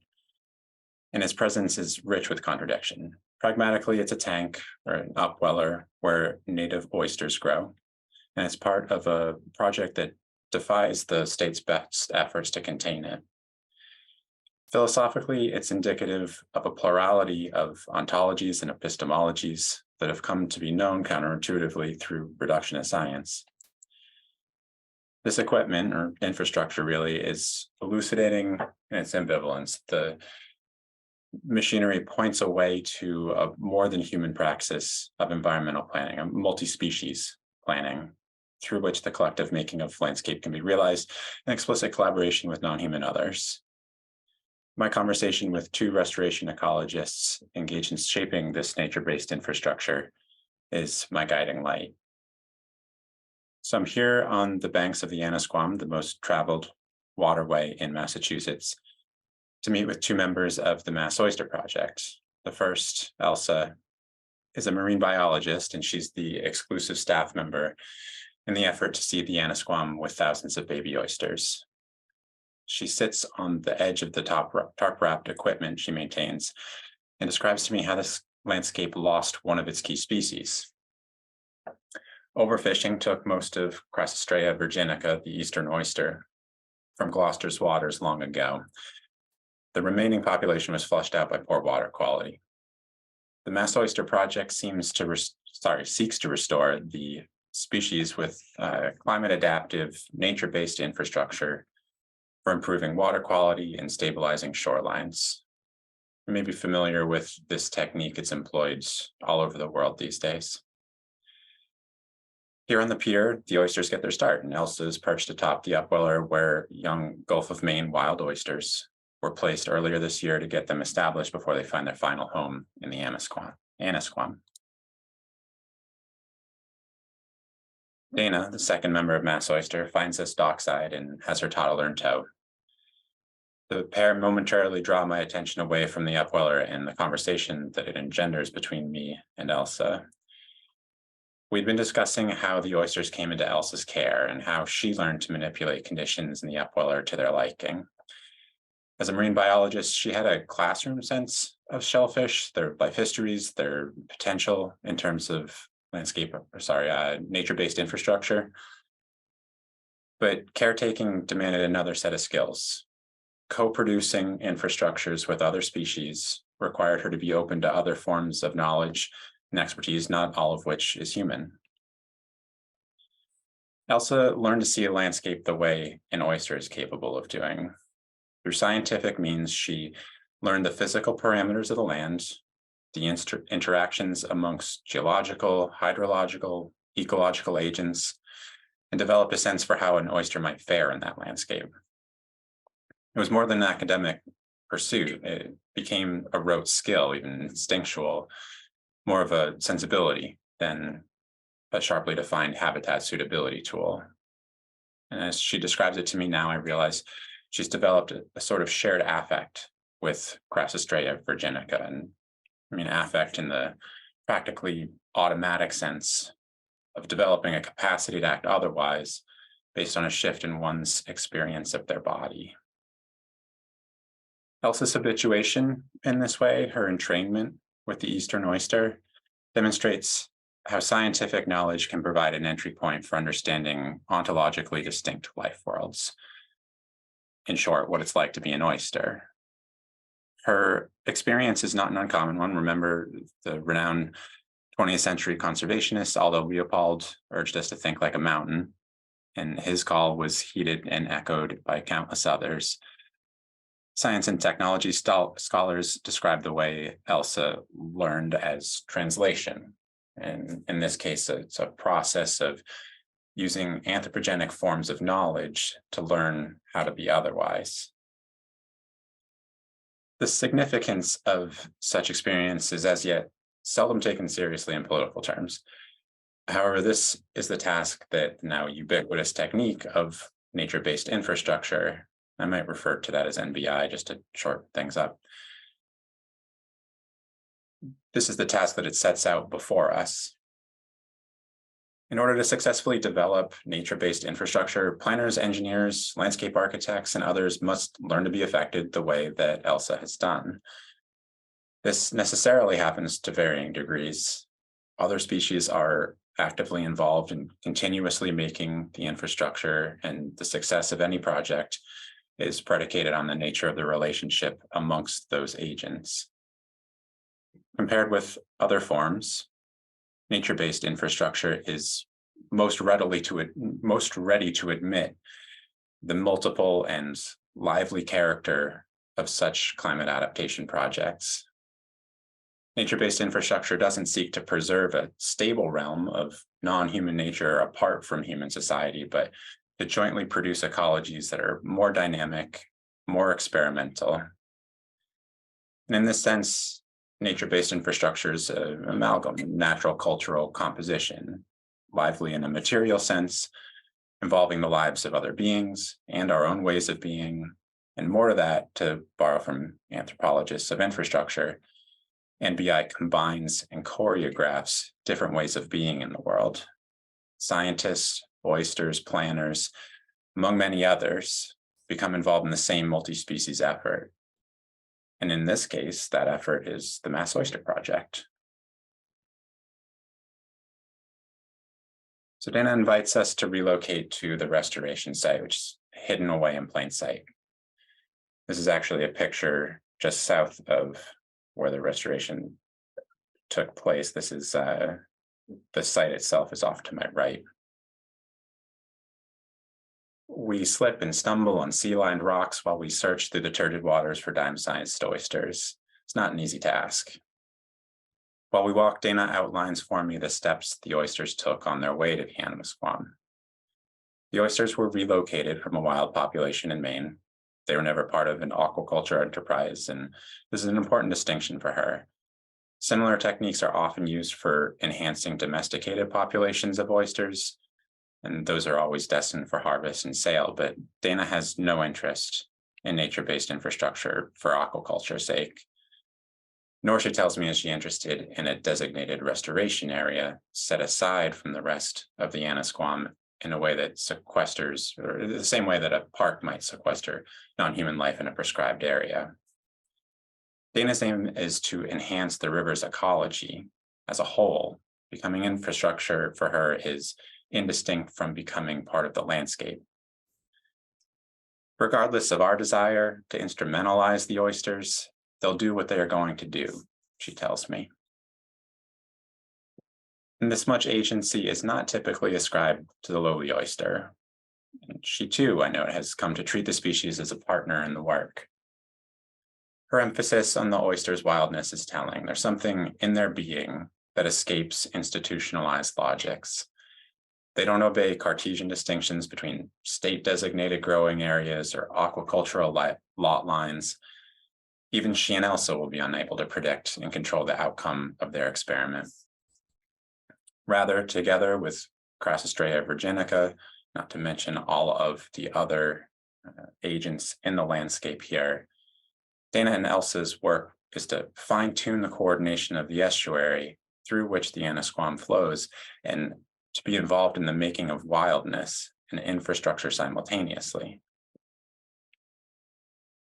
The focus of the Mass Oyster Project is not on the oysters alone, but the dynamic and agentic landscape of which they are a part. Infrastructure in this sense is not merely the equipment that gave the oysters their start, nor the supply chain that led to their presence here. Neither is it restricted to the restoration site itself, the way nature-based infrastructure is typically conceived. Rather, Mass Oyster demonstrates that infrastructure is processual, emerging from the contingent, historical, ecological circumstances along the Anasquam and extending spatially and temporally beyond their one intervention. Dana's description of the oysters as ecosystem engineers belies how much other nature-based infrastructures instrumentalize lively, capable beings without much regard for their wildness. Human agency has been relegated in Mass Oyster's restoration effort, and instead, ecological processes come to the fore. So those of you who are familiar with anthropologist Anna Singh's work will recognize these elements on screen now as her tripartite landscape analysis, assemblage, attunement, and contingency being the three pieces of it. And you might have recognized that the same thing largely applies to my description of how Mass Oyster learned to be affected by Crassostrea virginica. So in this context, each stage respectively refers to the animals, plants, peoples, things in the landscape, their respective needs, and the relationships that were built to meet them. And then under contingency, the respective needs, the temporal contexts in which they are situated.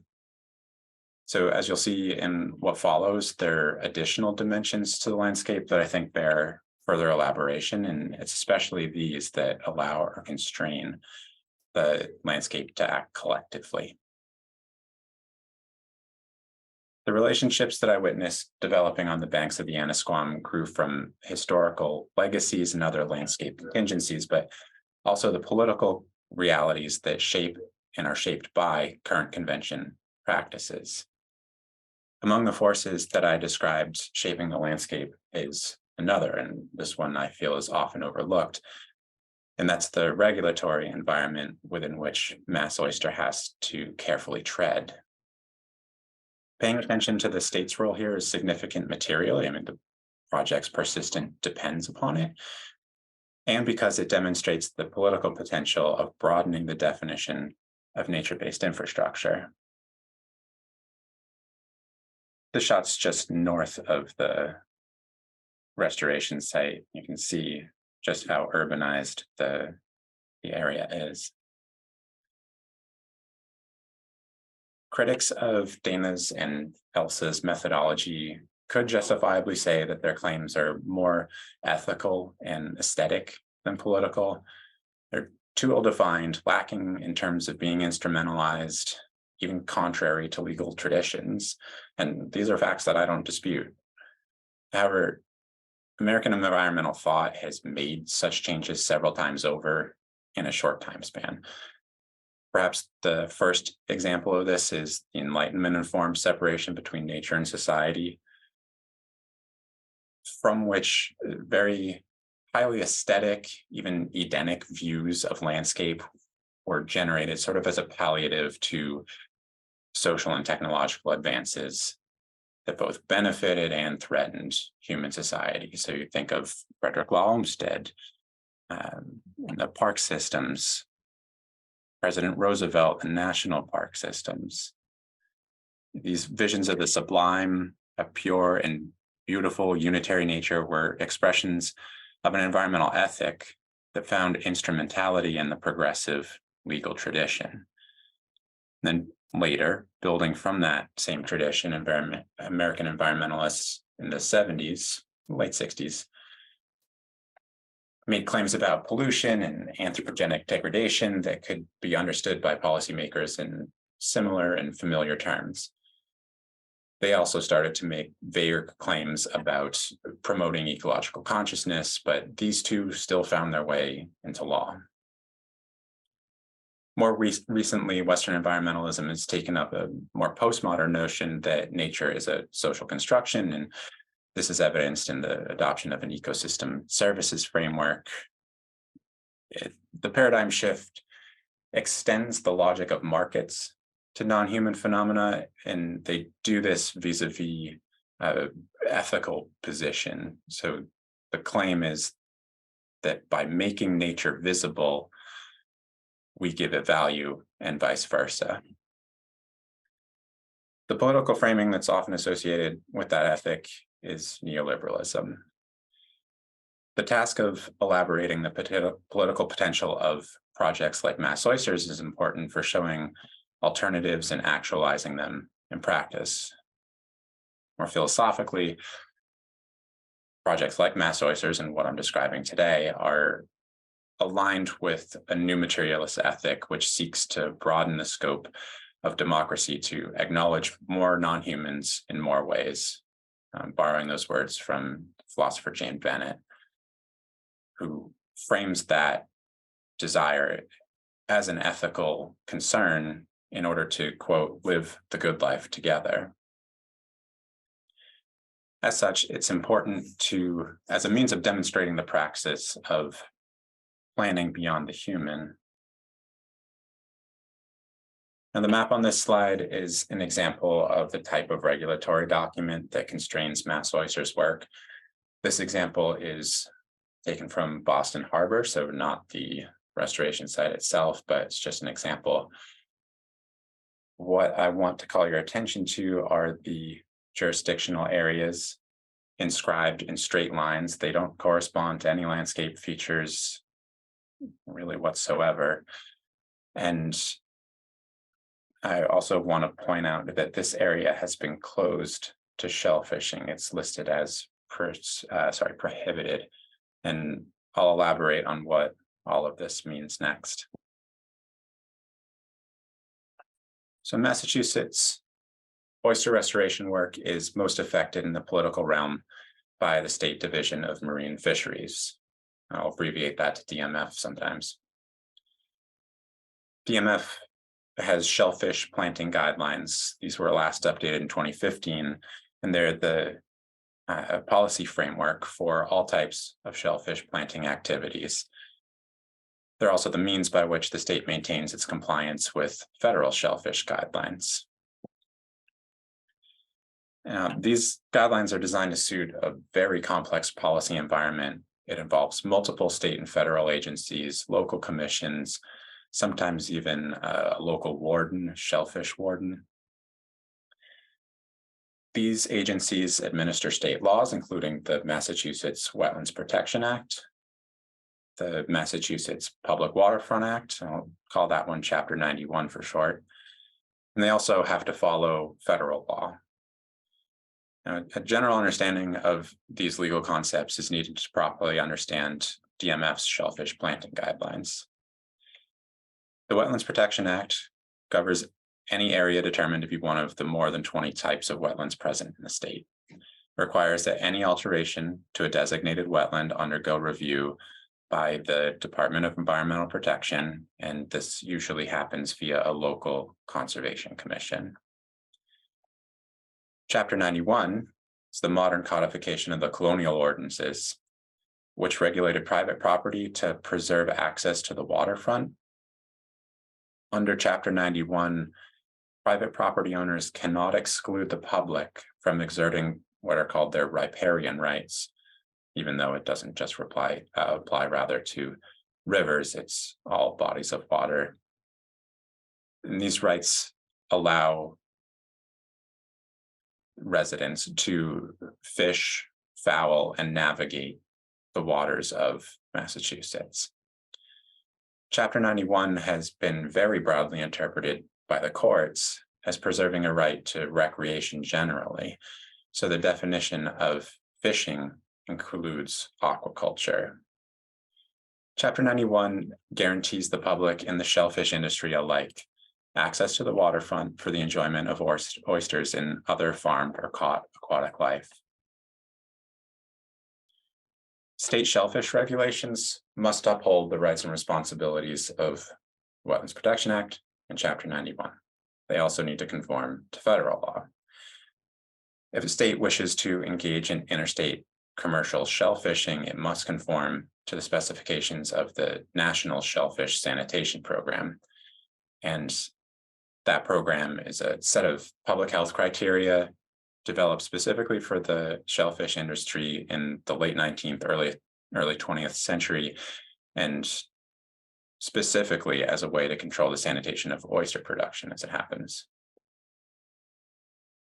The program is a cooperative agreement amongst industry, federal and state actors relying on state law, regulations, and enforcement. Local authority is granted to several bodies, including DMF. So participation in this program is voluntary, but aspects of any state's program must concur with the Federal Food and Drug Administration, the Interstate Shellfish Sanitation Conference, the parent organization of the program, and the program itself, or the state will be considered non-compliant. So a potential consequence for non-compliance is removal of the state's shellfish from interstate commerce. The program offers guidance on how to grant local authority to the responsible body in the form of a model ordinance. The ordinance outlines a classification system for waters where shellfish aquaculture occurs, graded by sanitary suitability. This is where we get back to the map. DMF states in its guidelines that public health is the primary principle that it seeks to protect. The division conducts regular surveys of coastal water sanitation and uses these to determine whether the shellfish there are suitable for human consumption. So statewide, there are 303 areas surveyed and classified in line with the Shellfish Program guidelines. And they're given one of the 5 statuses that you can see on the classification map here. David, can I interrupt? You've got 2 minutes. Yes. Sorry? You've got 2 minutes. 2 minutes, okay. Goodness. Very good. I will choose to skip ahead a bit, there are a couple of related aspects of the marine fisheries public policy focus that concern multi-species planning. So there's this obviously a highly anthropocentric planning document, this map, and the topological concerns involved are delineated accordingly. It's also reflected in their model ordinance, and what's made salient in their analysis or their prescriptions really is public health.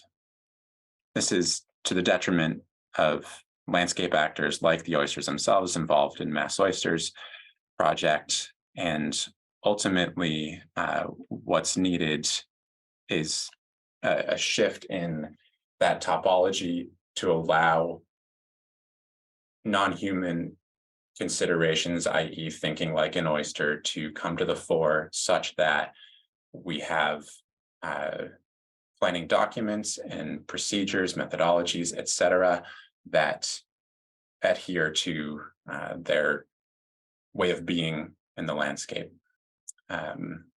Very happy to elaborate on that thought further, but I believe I am out of time, so apologies for going long. But thank you. I didn't want to rush you, David. Thank you very much. That was excellent, very informative. Yeah, I'm sure there are going to be some questions in the chat. There are the questions coming through, so that's great. Thank you for opening. Cheers. Okay, our next speaker, I'm going to move straight on. There is going to be some extra time because unfortunately our fourth speaker, Gareth Doherty, is unable to join us, but that's fine. So we can unpack some of these points that have been raised in the presentations. So we'll have a bit more time to do that.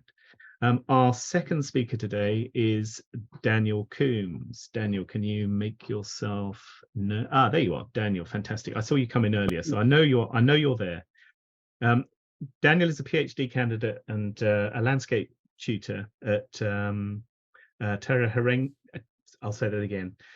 Terengawaka Victoria University. I hope I've pronounced that okay. He's nodding his head, so that's a good start. Of Wellington in Aotearoa, New Zealand. His research is conducted through creative practice projects situated in Aotearoa, New Zealand, and is included in the forthcoming publication Fieldwork in Landscape Architecture, Methods, Actions, Tools. So there you go. I've given you a plug, Daniel, as well.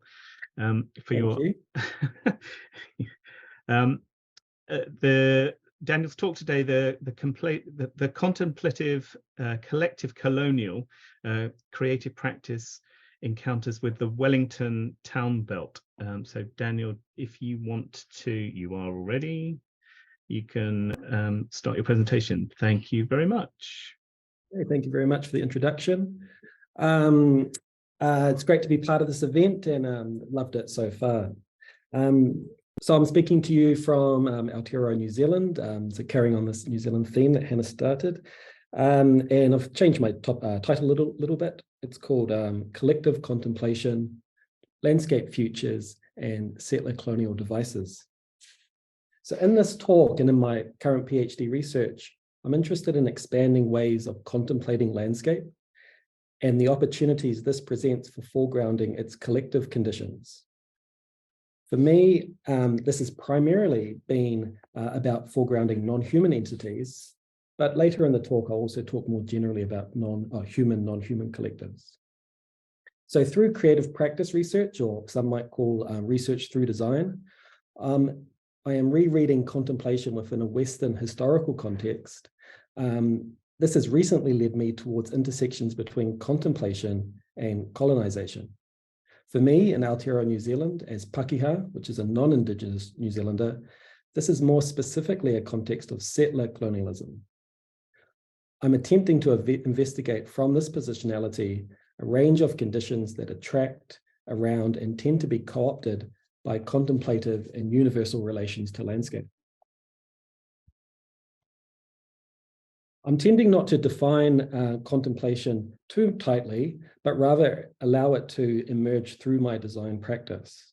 However, I'm currently thinking of contemplation as both detached scenic relations to landscape, could think of as a kind of aesthetic contemplation, but also design that respatializes land through processes of extraction and exploitation, a more instrumental version of contemplation.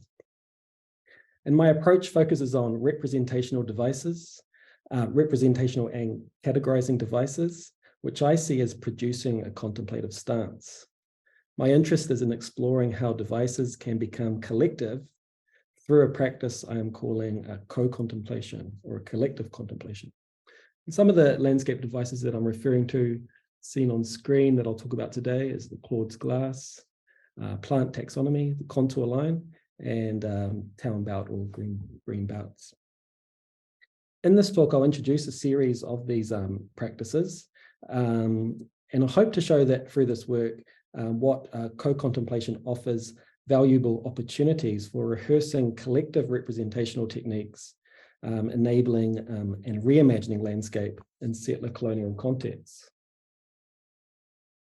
The aim of untangling and situating these landscape devices is to stay within the paradox of eliciting landscape collectivity through practices that have historically privileged individual forms of power and ungrounded representations. I see that human and non-human relations are instrumentalized and veiled in the standard operation of these devices, and therefore attempting to expand their agency with the aim to disclose collective endeavors, shared actions that comprise landscapes. So I'll start to talk about some of these projects, starting with the Claude's glass. This, many of our listeners might be familiar with it, a handheld device or object used to reflect a landscape. It's named after the artist Claude Lorraine, and the device itself tries to emulate some of the qualities in his paintings, such as it has a convex shape which distorts the landscape in a particular way and tends to have a kind of a partial or monochrome color palette. This is a painting in Aotearoa, New Zealand, and at the time, this is in the 19th century, at the time, not using a Claude's glass, of course, but the aesthetic of it was in this work as well.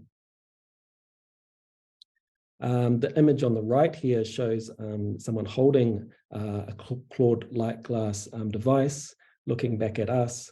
But if they were to look at the device, they would have their back to the landscape they were looking at, which is kind of emblematic of this sort of contemplative and detached relationship to landscape. So this diagram here shows in the middle kind of a standard body device relation, and then below that, with the person kneeling down, a kind of trying to reenact the device in a different way. And this is part of my practice, staying within the parameters of the device, but exploring how they can be done in different ways and hopefully more collective ways. The device, the Claude glass, was often used by amateur artists and also tourists. And when I was doing it in the landscape, I was also using sort of a tourist device, the selfie stick. Excuse me. So I started by taking photographs of plants reflected in water, and slowly started to allow materials to perform in ways that was unexpected and allow the frame of the Claude's glass to change. This led to kind of imagery that reminded me of botanical kind of illustrations. And I started to think about ideas about taxonomies and plant collections. So going into the second device about taxonomy, again, in the first two voyages of James Cook to Aotearoa, New Zealand, they were collecting and illustrating plant material. For me, I was taking my photographs from the plant material reflected in water and thought about uploading them to plant identification websites, such as this one here. What came back to me was a whole range of possible identities that were, if you can see, it's quite small, but had a percentage of identification. So sort of quantifying this idea of identity. I started to layer up these different possible identities and started to think about more of a hybrid plant identification. And then I did the same thing with an indigenous plant to Aotearoa, New Zealand.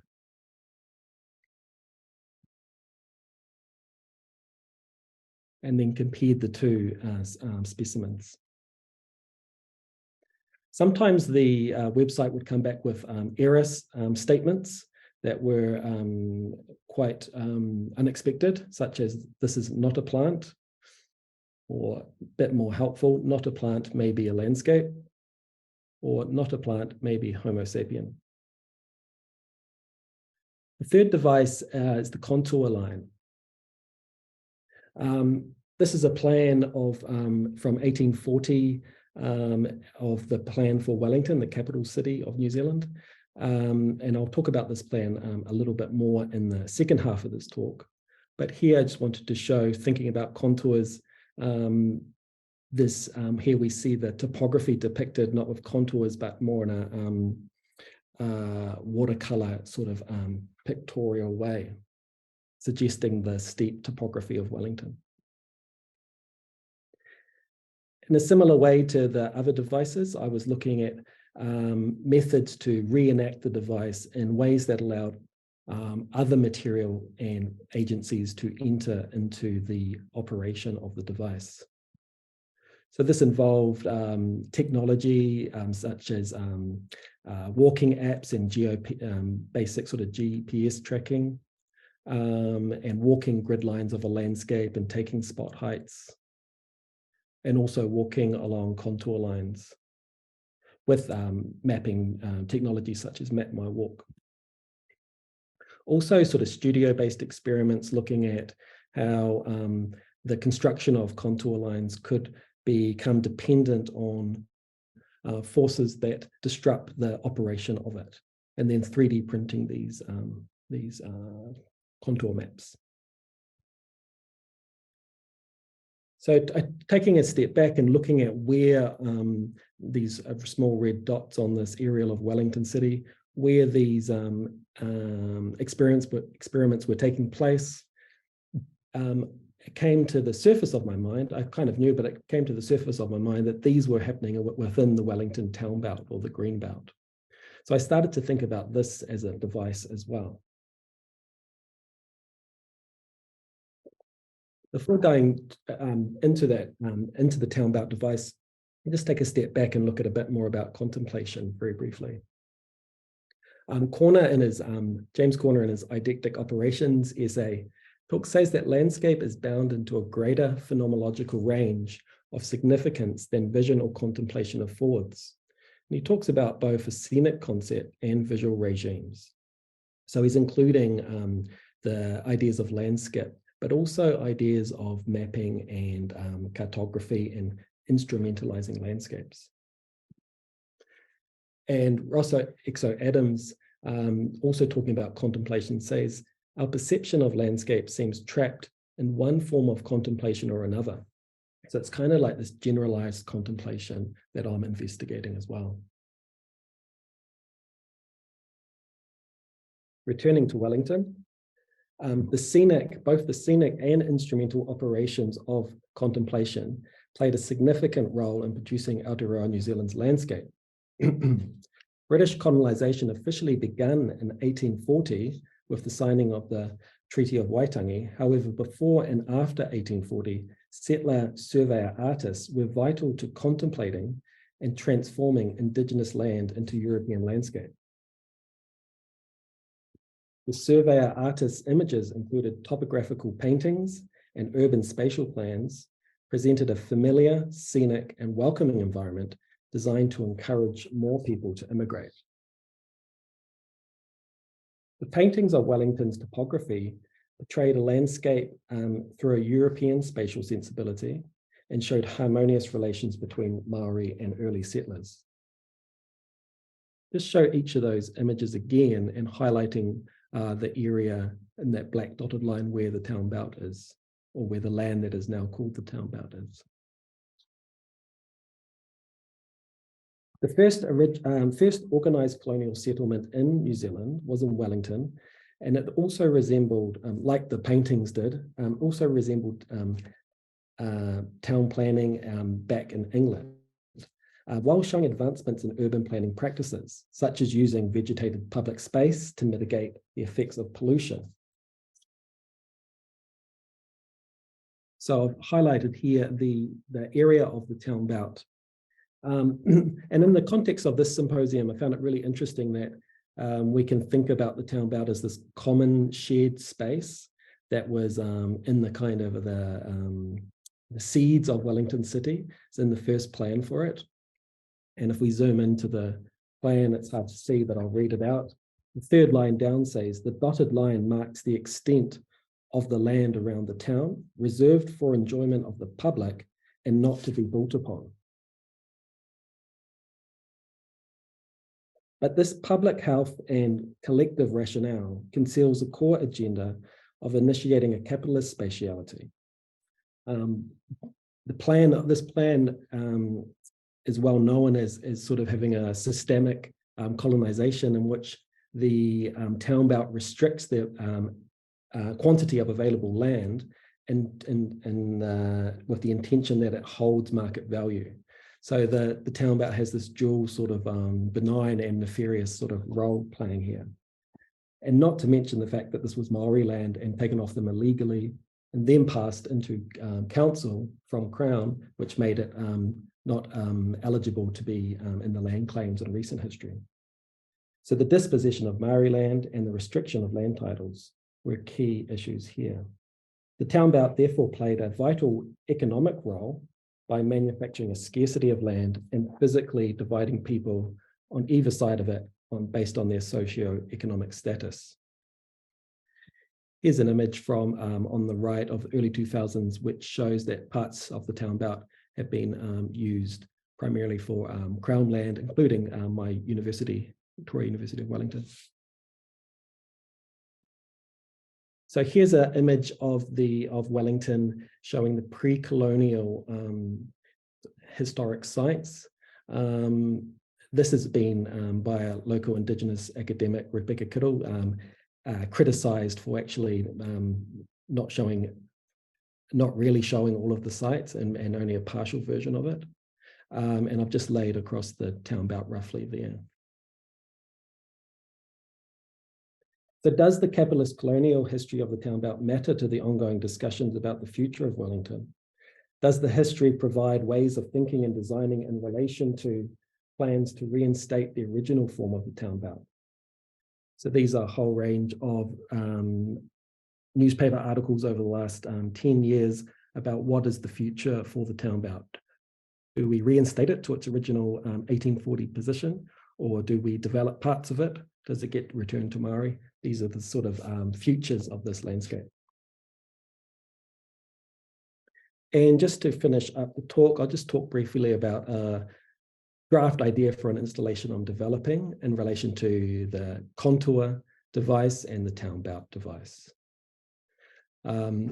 Looking at starting to look at the archives about the history, both the pre-colonial and the colonial history, and also the sort of, I guess, personal archive of my practice-based research experiments around the town belt, and thinking about the contour mechanism as a device of its plan and elevation and how that system works in terms of in quantifiable ways. So I've a draft plan of an installation in which the 1840 plan is this on the ground plane, becomes a central sort of orientating device, and people come in and the black dots are spot heights representing or enacting a sort of contour map, and putting from archive boxes, putting images on the wall that sort of negate the quantifiable idea of a section and sort of turn towards a sort of qualitative and historical events. And so it sort of becomes a collective live drawing, which is also about the collective futures of the possible futures of the town belt. So this inquiry considers, in general, summing up, this inquiry considers how landscape architects' colonial and contemplative lineages can be used to explore collective futures within the landscape of the town belt. Reframing contemplation in the context of colonization also raises critical questions about forms of collective practice needed for negotiating more than human futures. How can Western devices that have historically limited the collectivity of landscape provide for co-created futures? Is it still appropriate or even possible to shift away from contemplation in a colonial context? Exploring the significance of these questions involves practicing, I believe, with the contemplative residue of colonization. Landscape co-contemplation, as practiced here, explores ways of foregrounding and honoring the collective nature of landscape. This paper finds that by foregrounding devices associated with colonial landscapes, there is an opportunity to disrupt the underlying assumptions and individualistic tendencies and envision alternative forms of contemplation. The resulting instability may be minor, temporary, but it attempts to be creative, critical, and collective. Thank you very much. Fabulous. Thank you, Daniel.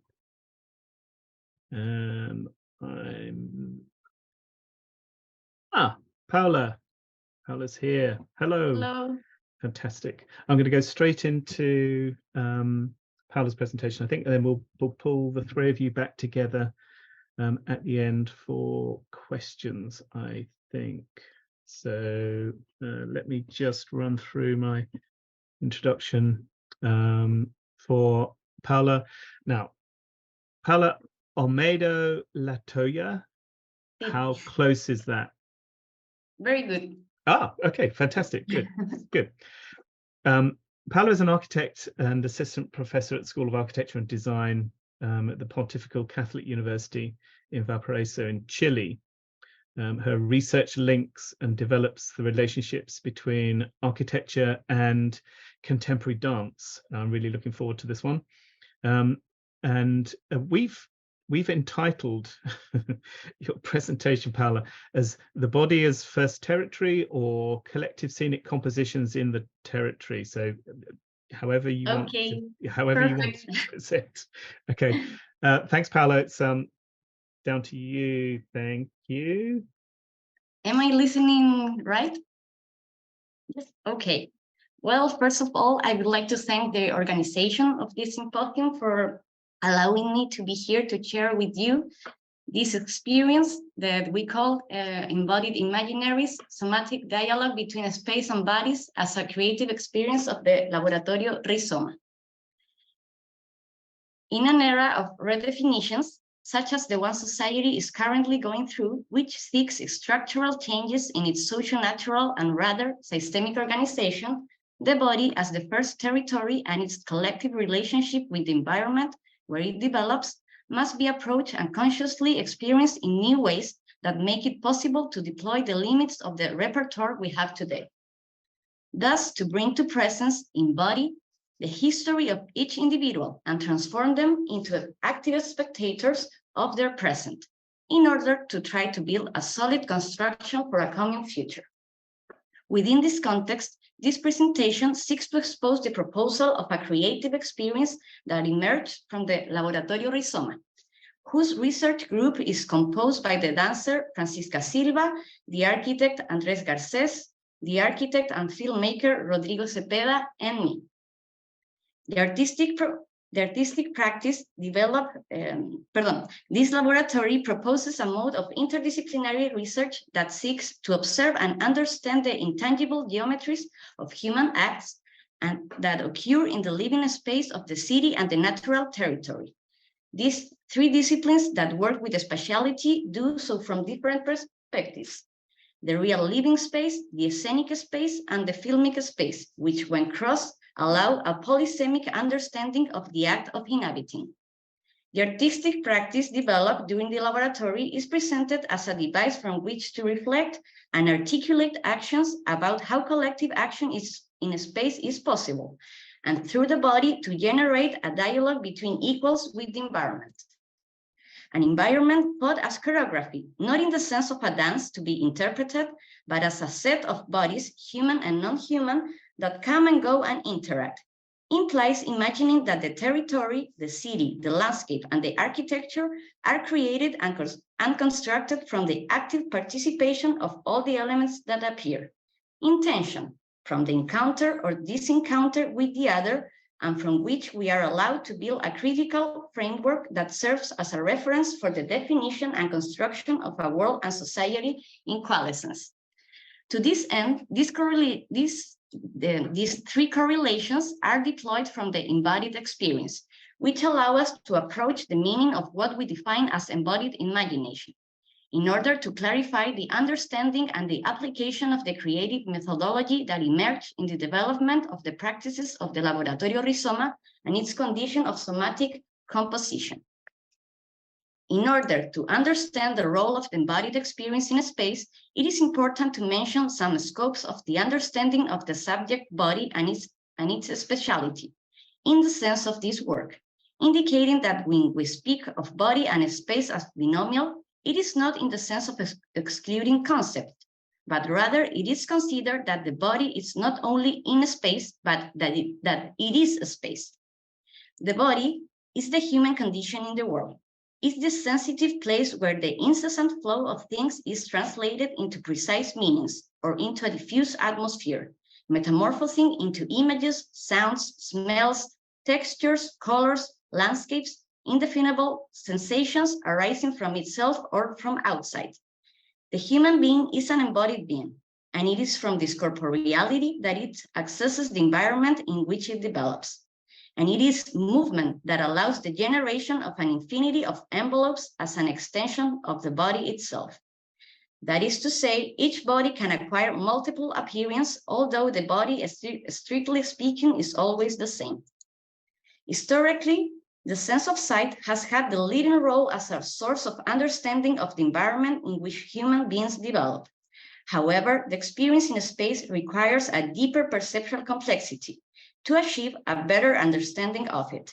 And this means the recognition of other sources of information, such as other sensory organs, or as the tension to which these signals can be subjected through a process of inference, where sensation and cognition are linked. In that sense, it is considered that perception is the process that contains both conditions.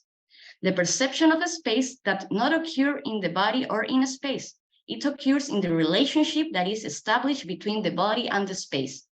This reciprocal relationship entails a mutual affectivity. That is, the action of a space have repercussions on the body and vice versa.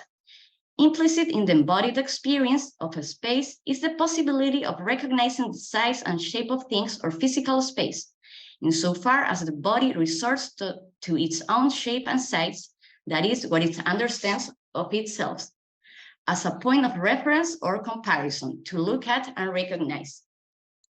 Now, continuing with focus from the embodied experience, it is considered that in all creative work, including the act of designing architecture or landscape, the body and the corporeality of the creator corresponds to its workplace. A particular dimension is approached, the imagination.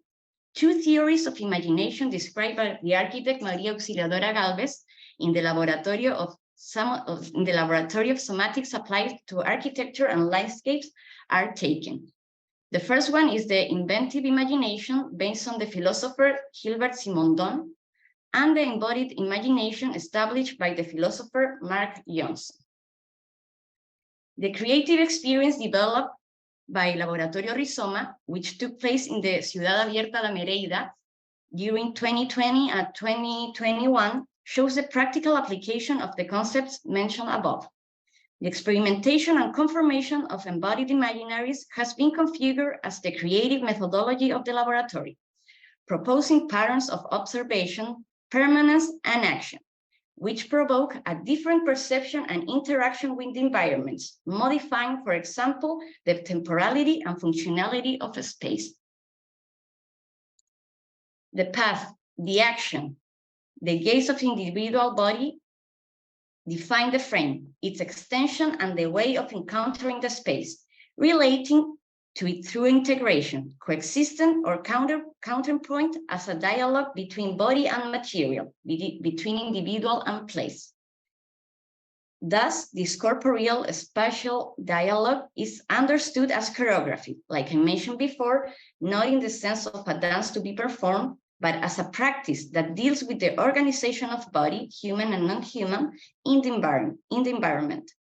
It focuses on thinking the choreographic as a system, to understand it as a particular mode of attention to the circulation of bodies in common spaces. It is proposed as a way of reading and activating the dynamics of shaping a form, in which concepts from very diverse fields can be concatenated. In this case, linking fields of architecture, dance, and film. The collective artistic practice is considered as the center and engine of the research, maintaining a phenomenological perspective, and that from the composition in real time leads to make decisions continuously, using the imagination, extracting information from the whole imaginary of the participating individuals in direct relation with the environment and the movement itself while acting, through the performance format fixed with the audiovisual record.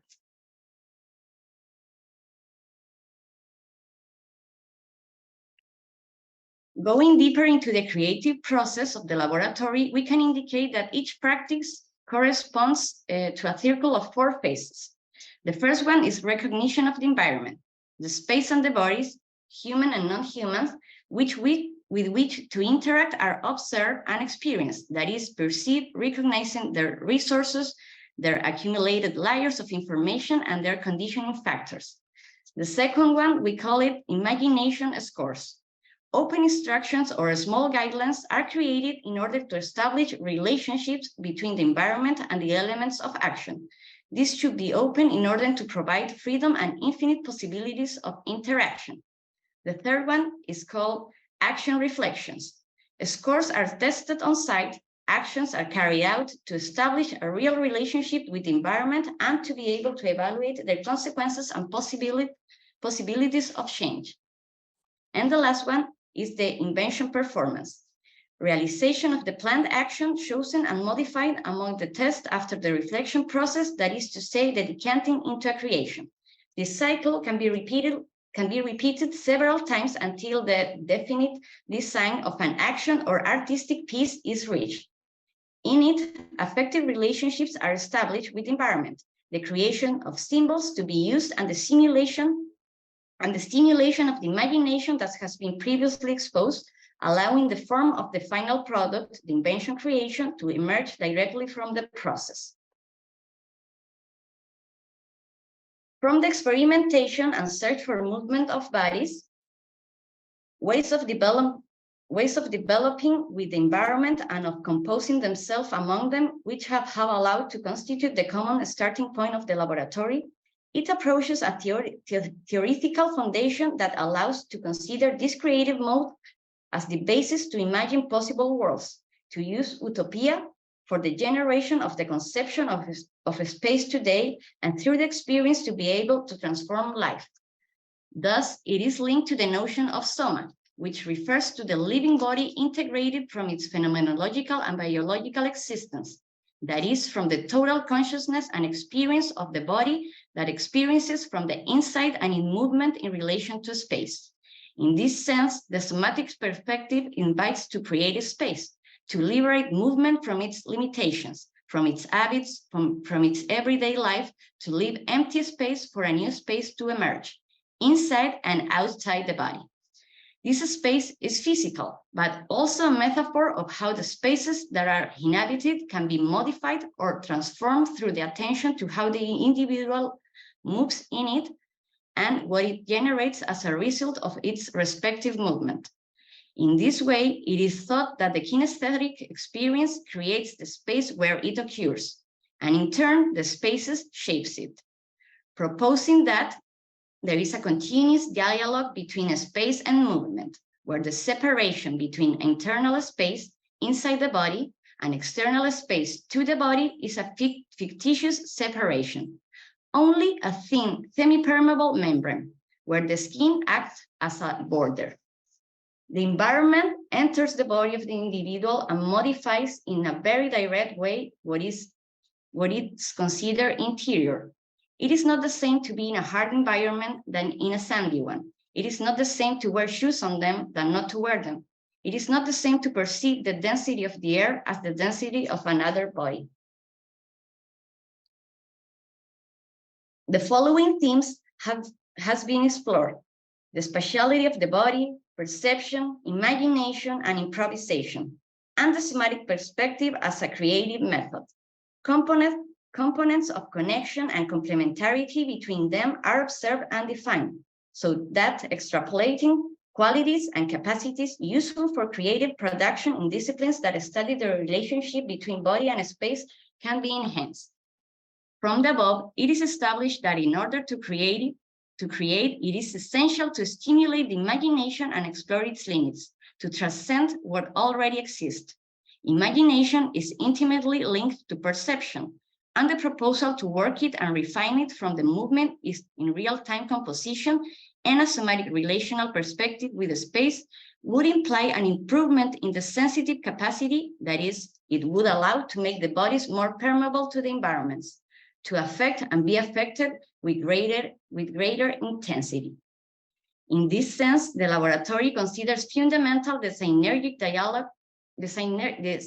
dialogue of bodies in movement in a space, from the action of the imaginary, intuitively applying spatiotemporal concepts already integrated or not yet explored in the bodies of the participating individuals, thus generating a field of creative experimentation of great power. In order to understand that to create a creative and transforming link with reality, it is necessary to develop somatic dialogical experiences between bodies and space as a form and method, not only to be able to create what is useful and beautiful for the human community, but also by virtue of the complementarity that enhances the existential harmony of all those who compose and are composed in this world. And this is the search that has initiated the laboratory Soma, and in which it seeks to remain. And I think I will stop right here. Thank you everyone for your attention.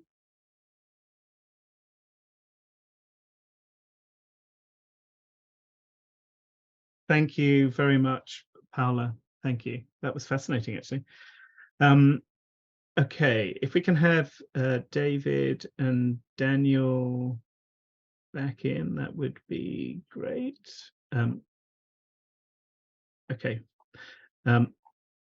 There are some comments and questions that have come in. Such a disparate session.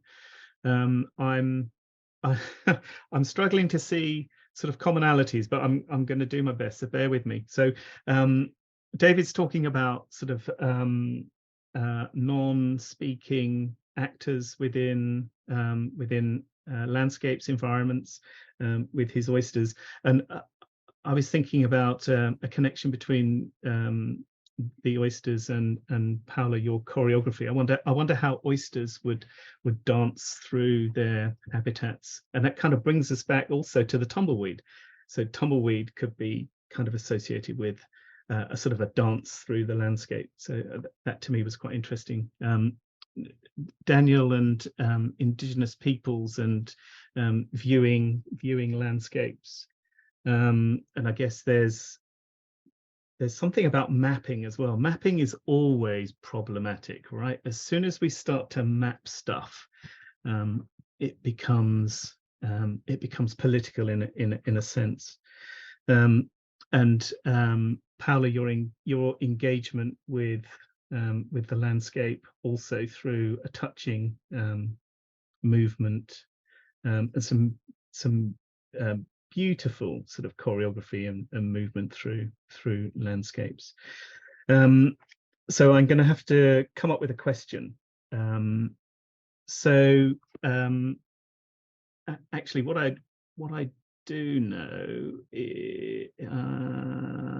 is David, you stuck some extra, because I cut you off. You stuck some extra comments in the chat. Do you want to, in 2 minutes, could you summarize that additional information? Because we do have time. Sure. I think I'll elaborate on what Paula offered, considering the second paragraph there talks about choreographing ontologies being the work of infrastructure. And it struck me during your talk, Paula, that there's so many similarities between choreographing the body and choreographing landscape or infrastructure. It's a matter of scale to some extent, but also I think you were talking about sort of the more phenomenological, experiential aspects of being in landscape versus the ontological considerations that I think infrastructure brings to bear. So what I think was interesting about Mass Oyster's project is that they had thought so deeply about the agents in the landscape, historical, present, human, non-human, across, all of these binaries, and brought that into a planning process that then informed a political demand of sorts. They weren't working explicitly in a political realm, but their activities were governed by it, and they embody an ethic that I think would come to inform that legal environment should it scale. So those are the examples that I was giving of sort of from Aldo Leopold through the Environmental Species Act, how these ethics come to inform legislative process and governance and so forth, at least in our context here. So I think I'll stop there. It just struck me that choreography is a relevant lens through which to view the body landscape and sort of political demands.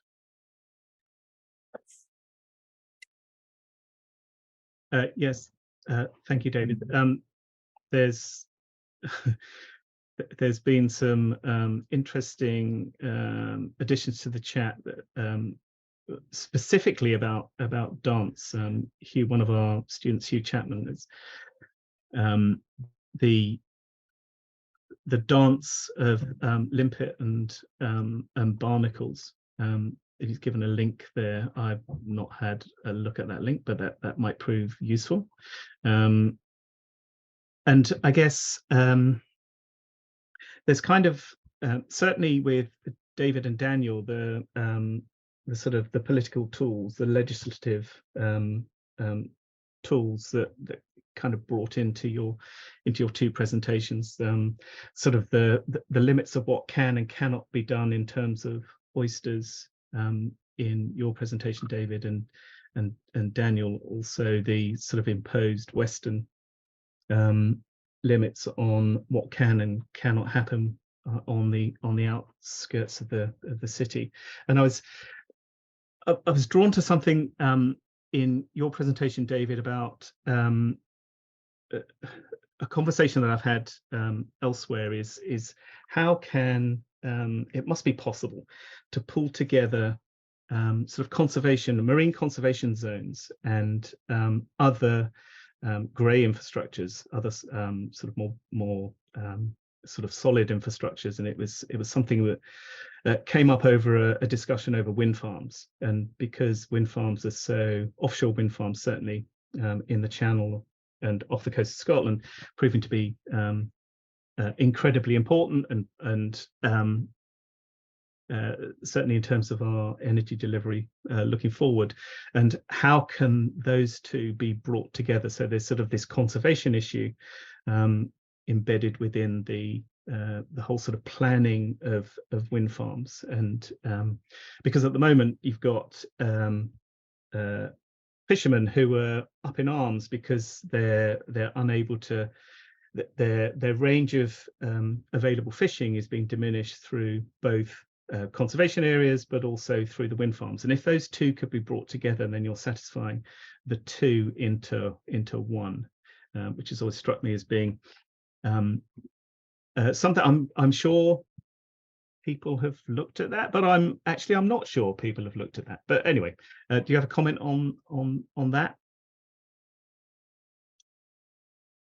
Yeah, I think rather I would assume that the topological approach to planning wind farms is in line with what I would see in the Division of Marine Fisheries kind of planning, or anything that would happen analogously in Massachusetts here, in that, you know, it's a very linear sort of process of site suitability and connection to infrastructure and so forth, without terribly much regard for the placement of infrastructure vis-a-vis, you know, ecological considerations. And to that end, I would suggest that, you know, thinking in terms of the inhabitants of that marine environment and their needs, the project may actually be able to augment their habitat in a meaningful way. And I know that that has been the case. I can't remember whose paper it was that I read, but I think it might have even been off the coast of Scotland, this case study on this very topic. It was very well done, and I think the sort of hybrid solution that the author suggested is in line with what I'm saying here as well, just to diversify the stakeholders, so to speak, in that process, and ensure that there are habitat considerations made, you know, above and beyond the usual, oh, we'll you know, mitigate or we'll recreate wetlands elsewhere, as often happens here in my line of work. That said, there are other techniques that I've seen just recently that start to incorporate that kind of thinking, but at a sort of design level. And one instance of that is including bubble nets around wind farms. You may have seen that. So that has the added benefit of, you know, protecting the infrastructure, also allowing for non-human use of the infrastructure in this planned sort of direct way. Yeah, those are my thoughts on that. Yes, thank you for that. Actually, there is another question in the chat from Eric. It's for you again, David. Love the presentation. The making of wildness quote is fascinating. Could you extrapolate on it? Who or what is making wildness? I love that question. That very difficult question. I think from Mass Oyster's perspective, wildness is part and parcel of the oysters being, something that was above and beyond their planning efforts, their desires in the project, and so forth. This was, you know, an ontological claim. And it's, of course, separate from wilderness, the very spatial separation of wildness off from human society, which they were working against. So they saw a wildness without wilderness, and were able to realize that in the Anasquam. So in that sense, wildness goes beyond just the oyster. I think it's also a capacity in the landscape that can be realized or thwarted in various ways. It's a very malleable kind of capacity. I'm sure I have more thoughts to that. Yeah, I guess one of the things this kind of draws out is how broad landscape architecture is and how many different disciplines need to come together, right? So we're not able to just sort of present ourselves. Actually, this still goes on, and certainly from when I was in practice, this certainly used to happen. Is you would design something in an office for, you know, a location that you'd never even visited, let alone had a huge amount of sort of engagement with at all. And I think it's this pooling together of different disciplines, whether it's restoration ecologists, indigenous peoples. I mean, for pity's sake, you know, yeah, that's just a no-brainer. Artists, dancers, engineers. There are so many different disciplines that need to come together to create the landscape whole. And you know, to me, that's what makes landscape architecture so fascinating. I feel sorry for some of my other design discipline colleagues who don't have necessarily that access or requirement to engage with such a richness of different perspectives, which is quite unfortunate. And horticulturists as well. So Daniel, that sort of kind of that engagement with the plants, I felt was fascinating, especially your postings to the plant identification. Yes, wow. Yeah, just building. Yeah, I think what you've been talking about, this sort of like this, another way to think about collectivity in terms of landscape architecture is that we do collaborate with many different disciplines in a project. But yeah, one of the things I'm not sure if I said, but about those plant identification websites, it's obviously a European-based website.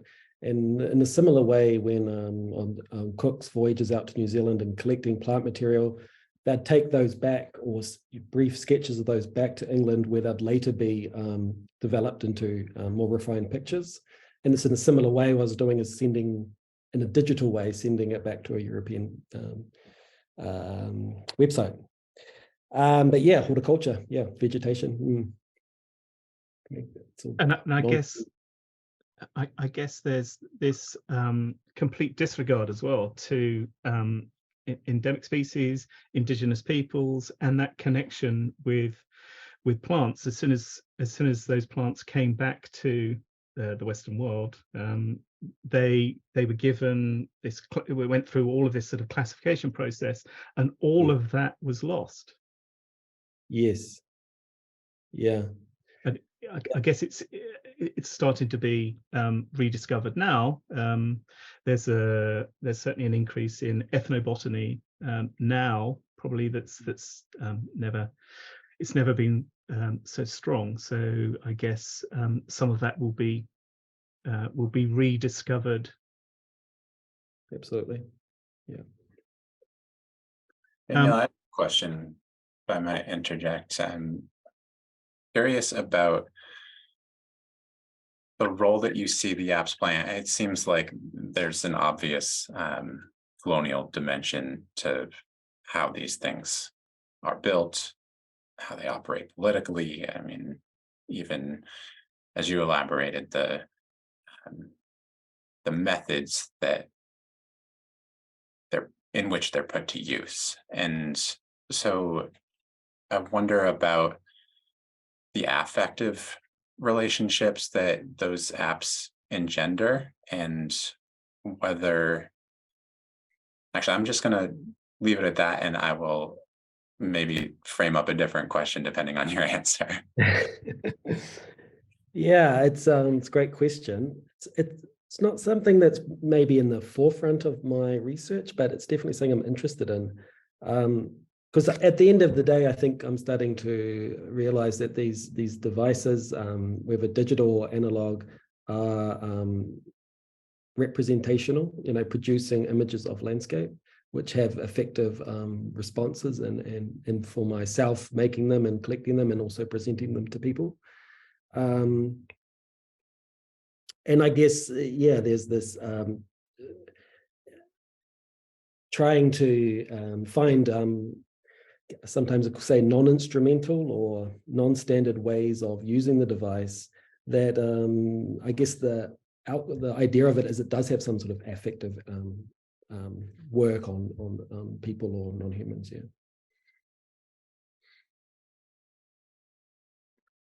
That's really interesting. I think what your work is pointing out for me is that sort of representational aspect of those. I mean, I'm a regular user of these kinds of things. I use it in the field. I use it to sort of educate myself. And I also think that sort of in the process of witnessing Massoyster's work and understanding how they had used scientific means to learn to be affected by the landscape and then to re-engage it in like ways, I had thought in some ways about the affective capacity of these apps being sort of an opening to experience the world differently, right? To understand who your neighbors are, how you interact with different ecologies, et cetera. And the historical and contingent aspects of what you're observing. So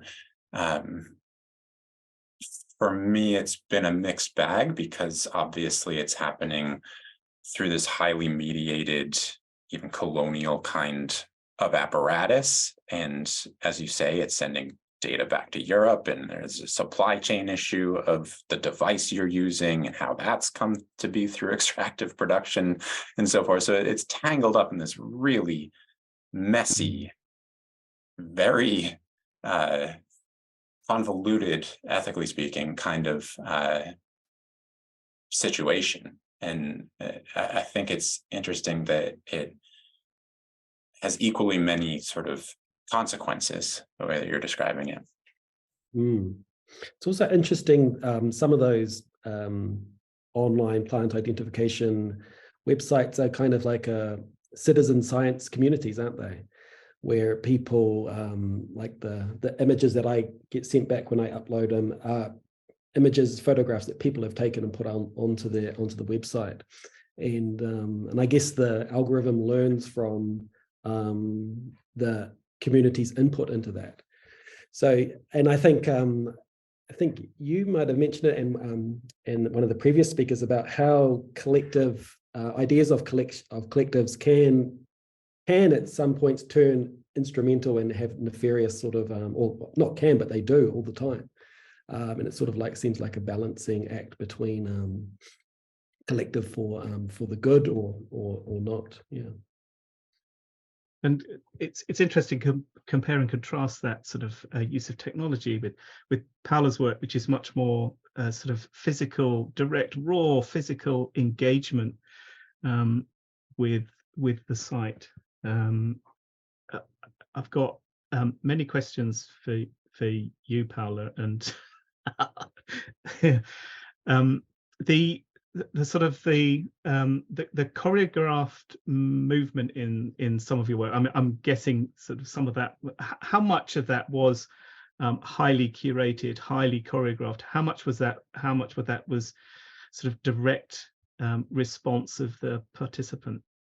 Well, first, I need to say sorry for my practice of English because I'm so out of practice. So please, I think I'll be super slowly into the answers. That's absolutely fine. Your English is perfectly good. Well, every practice we like dedicate a lot of time just to observe the landscape, observe the texture of the tree, the sound of the wind when it comes to the ground, and everything we can perceive. We stay, I don't know, like 1-2 hours at least, just observing, hearing, touching, and not saying anything between the participants, the human participants. And then after that time, we like improvising, because all this is improvisation in real time. We start like saying some guidelines, but no one is like, okay, you say what you feel. It's like whenever you feel it, you start to not saying, but voice, sino que with the body. So I don't know, I start doing like the wind in the espigas. I don't know how to say that.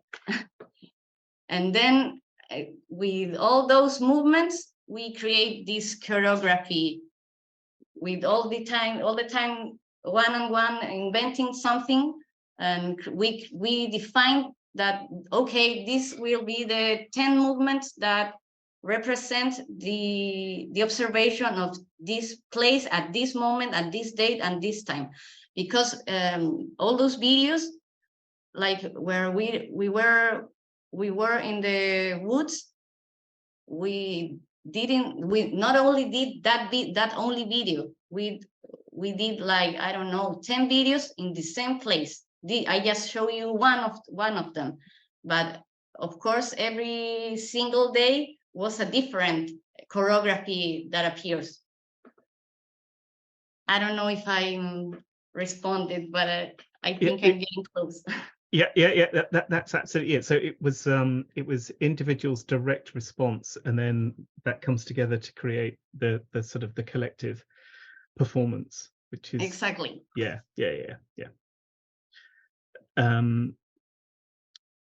Okay, I'm looking at the time. I'm tempted to. There's nothing.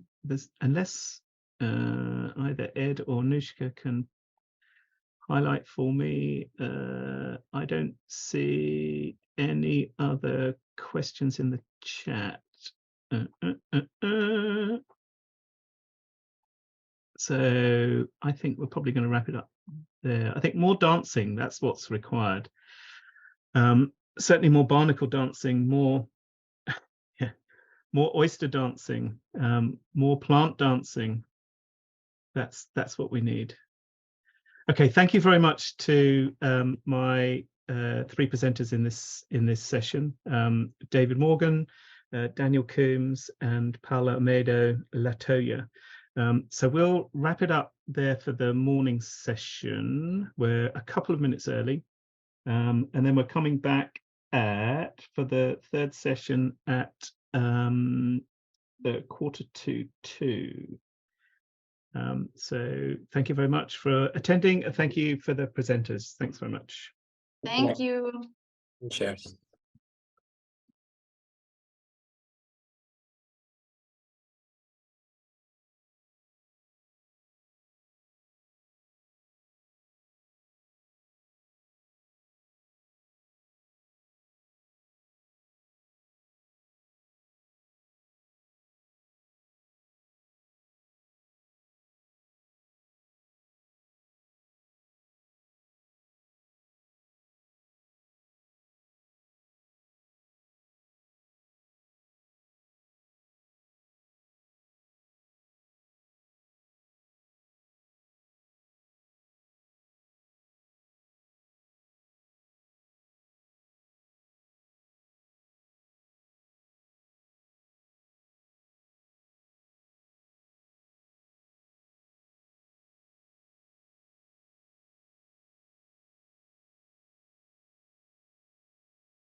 You're on mute. That's a good start to the afternoon, Aniket. Yes, very good start. How are you? I'm good, thank you. How are you doing? Very good. Very, very good. It's great to see you. No, my pleasure. Absolutely my pleasure. We're all excited for your presentation this afternoon. Don't get your hopes up. I think you'll try and do something. All right. Well, let me do my best to give you an introduction, and then we'll kick off. I'm sure you'll do a fantastic one. So, and thank you. Yeah. Okay, welcome everybody. It's 1:45 in London. My name is Ed Wall. I lead the landscape architecture and urbanism programs here at the University of Greenwich. And this is the afternoon session of the first day of the Collective Landscape Futures Symposium that we're hosting. The first day, as many of you will know, is online, so we can gather together as many great people from around the world, and not put too much pressure on our air miles and our time. And then tomorrow we're going to be in Greenwich. So I hope that any of you who are joining us today online and are anywhere near London are able to come and join us to listen to the second day. So this morning we had two fantastic sessions chaired by my colleagues Anushka Athik and then Duncan Goodwin. And I have the pleasure of introducing our third session, the first session for this afternoon. It's with enormous pleasure that I introduce Aniket Bhagwat, who is a third generation landscape architect and a principal at MS Prabhakar B. Bhagwat. Apologies, Aniket, I was practicing that this morning and I still can't get it. The studio was founded in 1973. This year is its 50th anniversary. So happy birthday. Aniket has taught for 25 years since 1987, before and then focused his energies and activities on his studio practice. He divides his time on design commissions and on outreach activities that include an initiative for cultural programming in the city. I'm assuming that's Ahmedabad, a 100 city parks project, and LEAF, which is a research arm of the practice that publishes research on city ecology, landscape, and cities. The practice is, as many of you will know, is one of the region's best known landscape and environmental design firms, and is well regarded for its stunning architectural portfolio. It was with great pleasure that we welcomed Aniket for the first time in 2020 to Greenwich through friend Divya Shah, who works at SEPT. It is fantastic and an honor, Aniket, to welcome you back. And we look forward immensely to your talk on, I believe, in the process of making. Aniket, welcome. Thank you very much, Ed. Let me just share the screen.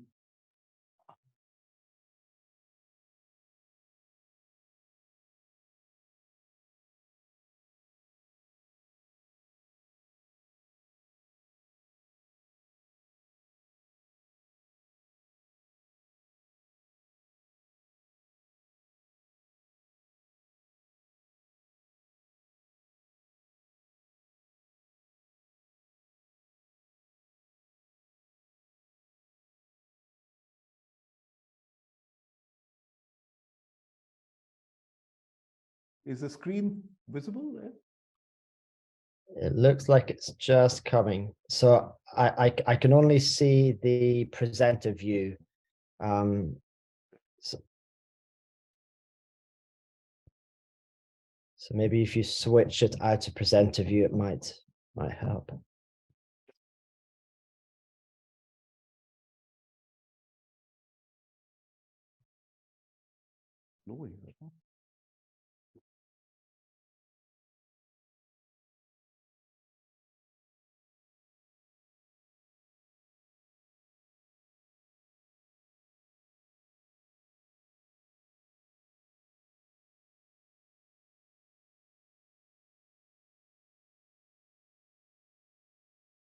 Is this better? That's still in presenter view, unfortunately. Okay. It's in a presenter view.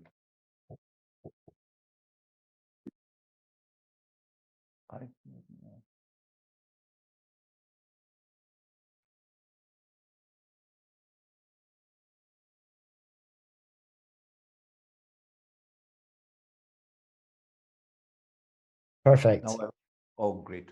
That's sorry wonderful. Yeah, I'm sorry. I'm very sorry. Thank you, Ed. Thank you very you. much for this wonderful, wonderful introduction. And I must congratulate all the speakers in the morning session. It was great conceptual thinking, and it sort of left, at least me, many, many new areas to reflect about, to think about. So thank you, everybody, for what happened in the morning.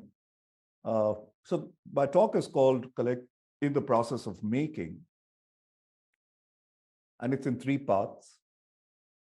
So I've just come back from a trip, as you know, Ed, and I was in France, and I spent some time with this wonderful writer, Louisa Jones, who's really put the whole idea of the Mediterranean gardens on the global map. And she's just written a book in French, which is called Wilding the Gardener. And the basic premise of the book is that gardeners matter, and not only to themselves, and gardeners cover far more territory than do nature reserves. So what we do with them counts. And I think she echoes and writes quite succinctly a lot of the things that were being said in the morning. It's about how we start becoming more connected with the world around us, how small things should begin to matter, how all things animate and inanimate should start becoming in our consciousness. And she was kind enough to host us, and there were some other landscape architects there. So there was Thomas from Greece, and he told us about the exhibit that he and his team had mounted at the Venice Biennale in response to Hashim Saski's question, how will we live together? They spent a year breeding and isolating fungi and highlight their criticality as fundamental building blocks of life. Their exhibition started with an ominous line to the entrance wall that said, "Without me, you don't exist."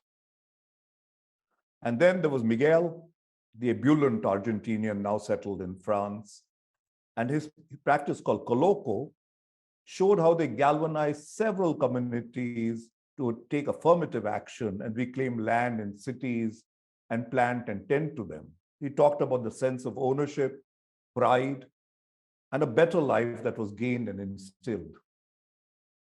There was also in this retreat that we had James Bazon, an Englishman, now in France, and he talked about his dry gardens, or how he actually is working on creating gardens that after the initial few months do not depend on any water, but more importantly, a method that he was evolving to make gardeners of each place the custodians and the decision makers for each garden, so that they navigate the course as they see fit, based on deep insight and daily observations.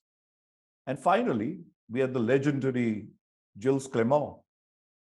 While he talked about many streams of thought and consciousness, and also alluded to his now well-known ideas of the moving gardens or the planetary gardens, and demonstrated his fundamental thesis to do as much as possible with as little as possible. This was heartwarming, a great set of exchanges, but it only brought home forcefully the fact of how little in actual action do such ideas govern the actions of designers globally. Historically, designers have seen themselves in godlike positions, assuming the responsibility of being the singular hand of creation, and often denying the possibility that there can be any other way. This position is unfortunately culturally embedded in the ethos of the design profession. No amount of desire that it becomes an egalitarian process that yet somehow captures the poetry of our times and tells tales of philosophical and abstract import and yet make space for many voices to coexist, have made landscapes so.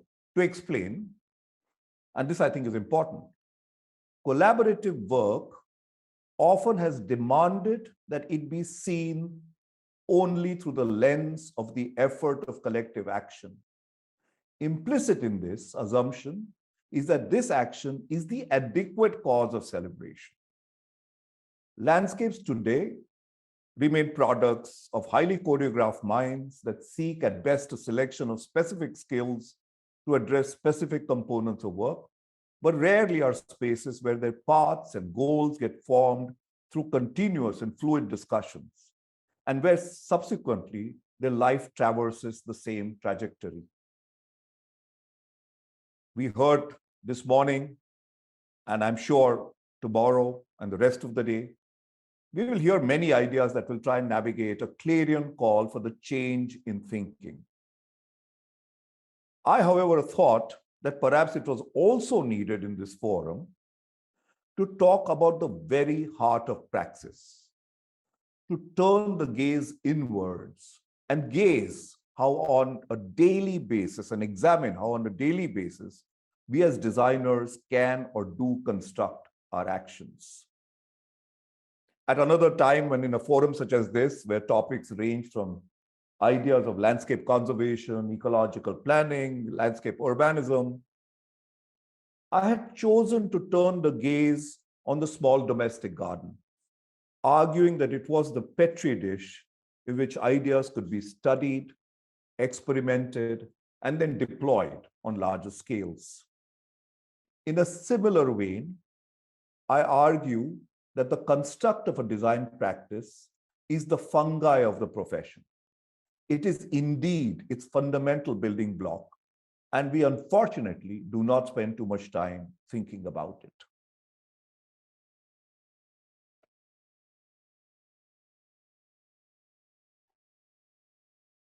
As Ed mentioned, in 2023, this year, our studio turns 50 years old. And I've been part of this for 37 odd years. Growing up in a city that has the works of Le Corbusier or Louis Kahn, admirable as they are, and seeing the manner in which the Indian modernists carried the trade, it was quite clear to us even early on that the challenges that the country would throw up in the subsequent decades and the speed at which it would transform could possibly not be achieved with any modicum of professional integrity if the hemagogy of the master designer was not deconstructed. Egoistic offerings or those of sameness and sterility seemed inevitable. And if the converse had to be sought for, then it implied taking on a very limited set of esoteric work that could be achieved with lesser heed to both time and economics. Both positions that as such were not the need of the country, nor intellectually tenable. The country, in our understanding, needed studios that had the ability of taking on large work and at the same time the smallest of works, that had the ability of taking on projects that lasted for decades or just a few months. And finally, taking on work that would consist of typologies that were new, unattempted, and in all cases, attempt to imagine and realize work that was philosophical, culturally potent, and at the same time done with the tightest framework of project realization. This needed flexibility, fluidity at work, and above all, new structures of imagining it and nourishing unencumbered minds. To preface and thereby also propound the manners in which we have over the years struggled with this idea, it is pertinent to lay out the outcomes of our efforts and allow the listeners to form an opinion of its worth. The studio is engaged in master planning, landscape design, and architectural design, and is equally engaged in research and dissemination of ideas of the profession. I choose to separate the two, the act of praxis and the act of research, differently, only because the world sees it as so. In fact, we don't. We see that the purpose of being a professional is not to do projects, which is but an outcome, of the primary reason, and that is to expound, explore, research, and communicate the meaning of the discipline in every possible way. The studios engage in a host of work ranging from type and scale and in typology. For example, it takes ravaged, defunct quarries and converts them into self-sustaining forests. This is a project that my father worked on. He found an abandoned basalt quarry over hundreds of acres, and he worked on this for a period of almost 8 years, tapped a nearby stream, put dynamite in the rock, packed it with soil, found local settled stages, and bit by bit improved the ecology of this devastated basalt tract. A stream that was brought in that filled in the basalt area. And after 8 years of working, this completely degraded piece of land turned into something like this. The studio continues to go here. This was done in the 1980s. And the studio continues to go here after 30 years, even today. And the place is held, it's sustainable. Owners have changed over the years, and yet they find great value in taking care of it. It's not been monetized. There's a little hut there, this wooden structure, but that's the only habitation. And it's a place for birds, and it's a place for fish. The studio also works on medieval forts and tells the story of the cosmos and culture, and revisits and revives traditional systems of water and cultivation. This was an abandoned fort that was turned into a hotel. It's built along the face of a rock, and it climbs about 100 floors, 100 stories, 100 feet, so many, many floors as it goes up. So there's land as you go up the fort. This is the restored fort, and just quickly, it looks at the way that the water axes get created, and all the rainwater of the fort is sort of brought in through these channels and conserved in a large sump. And the axis sort of keeps changing to respond to historical sort of pieces that were there in the fort. In this case, this beautiful window done in stone. Or at the entrance, there are these two large rocks with this Bohemia planted that represent the goddess or the Devi goddess after which the fort has been named. In another court, which was called the Lotus Court or the Kamal Court, there was nothing there except mud. But we did this idealized making of the lotus and water, a long water rill that sort of flows over the entire floor there. Another court, which is called the Royal Court or the Darbar Court. There was again nothing there, but we placed this rough-hewn stone throne with a tree of life, a banana tree at the back, and the stone throne looks at an orb that's circumscribed in the floor, almost as if gazing upon the universe. In yet another court, which is the ladies' court, we build this fountain where all the water goes inside the womb of the fountain, and it's almost a phallic sort of symbol to talk about the way that women are very often treated in feudal lands. In yet another place, we started looking back at the old methods of cultivation, and there's a gravity-fed tank in the middle. And just like the beginning of the early four square gardens, we use this to grow vegetables. And there's humor that's embedded. So there is this Sansevieria is almost like an army that's looking down at the valley of the mountains on the other side, as if war was imminent, but now it's peace, and they're waiting. We also do work on building very large cities. This is a project that we've been working on for the last about 12 or 13 years. This will become a home for 2 million people. It's a new city that's being built over 4,300 acres.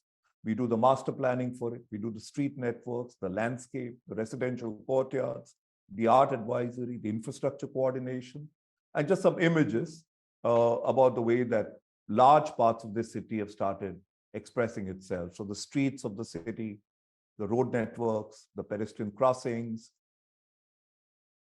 the retail along the streets, some of the housing courtyards. This is affordable housing. The public nodes in the city. This is a temple square. There are many such nodes distributed in the entire city. Some of the public parks in the city. This is next to a lake that belongs to the government.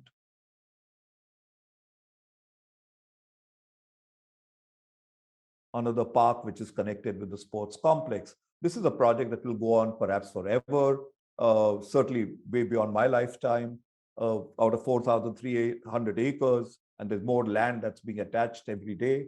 We barely finished about 800 acres over 11 and 12.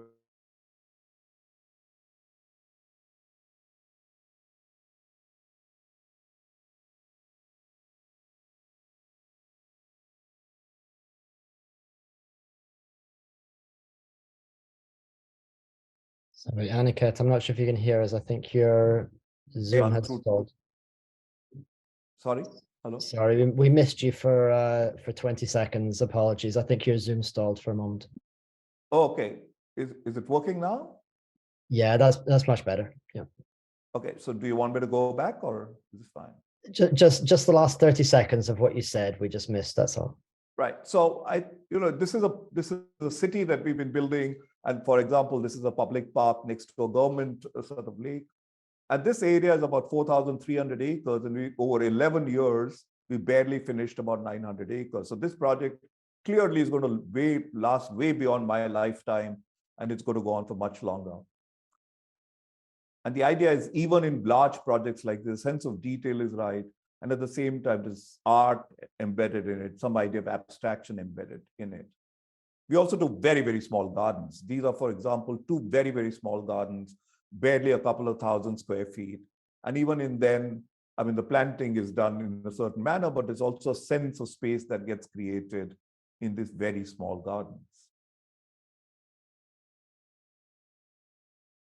Another small garden that we've done is for a very young family with the young two daughters, and they really wanted a piece of wilderness installed in literally what was a couple of thousand square feet.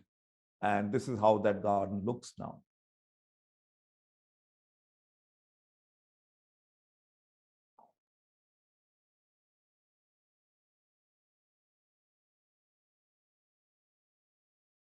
We also work on public parks. So and I'll talk about that a little later, but this, for example, is a 125-year-old park that was done to commemorate the Queen's Golden Jubilee way back in 1910. And when we found this park, it was absolutely a dump yard. There was a small factory that was working in the park. It was completely decrepit. And of course, there were the old trees. There were some signs of the old monuments. And that's all that existed in this park. And that was the original plan of the park. And of course, over the years, land had been lost because of road widening and the bridges that had come up. And so we did a series of iterations about which is the new way of being able to sort of remember the sense of what the old park was and yet sort of make it a new park. So the whole idea of how do you remember the old and you slip in the new. Some images of that park. This park opened about a year ago.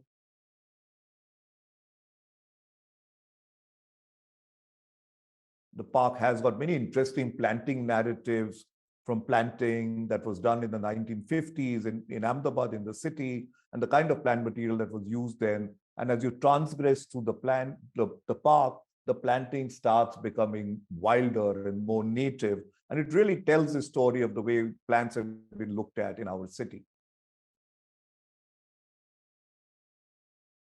Just some images of some of the seeds. This is completely filled up. I mean, we've taken these images just when the park opened, and we should probably get new images again.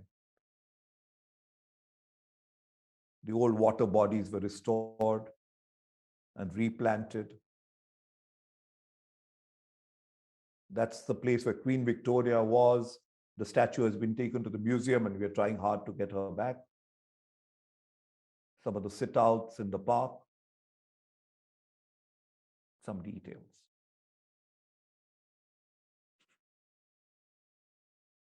We also do, as Ed mentioned, a little bit of architecture, and I thought, despite this being a landscape conference, it might be interesting in the context of what I'm trying to say to show quickly one or two things.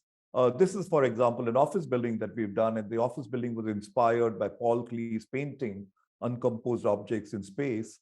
And the building, as you can see, has got this exposed concrete imprint, which is a banyan tree. And it is a neighboring city that's called Vadodara. And Vadodara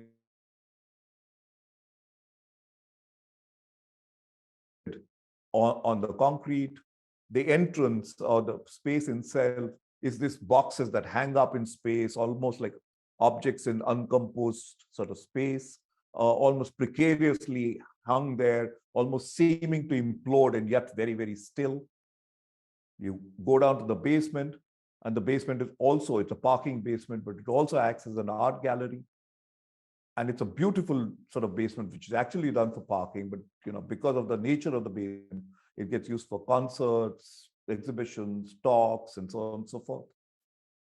And the interiors of the office use craft, which is local to this region. So it's bell metal in this case, or the way woodwork is done.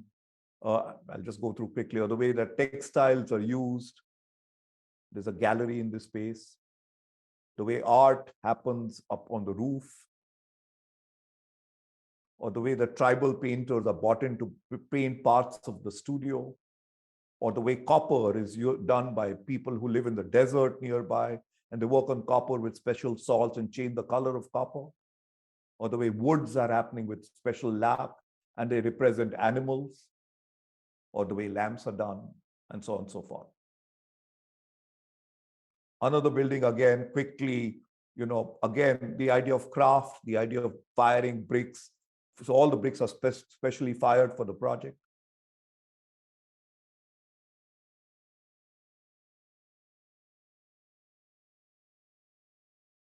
We also look at very, very degraded pieces of land and reimagine how, growing conditions can be created, ways of occupying them, and also then begin to bring the idea of art in these sort of places. This is a house built on a land that's got very saline soil. The water was in very, very, very poor water quality. And over the years, we worked with improving the soil. And now it's a house that is connected by a bridge that sits on two hills. Just some pictures, quick, and it's got art that goes all along. That's Jacques. It tells a story of wilderness. It tells a story of tame nature that sort of descends into the wild or the untamed nature. There's some quick pictures.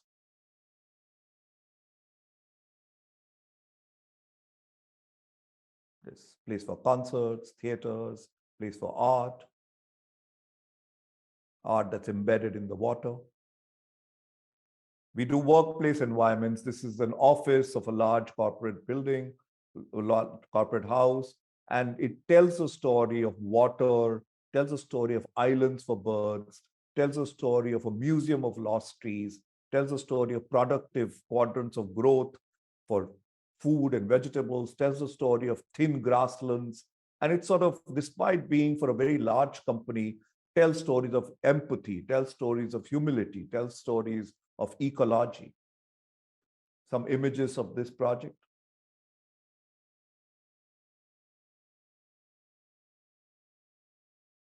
And there's water with islands that are only for the birds.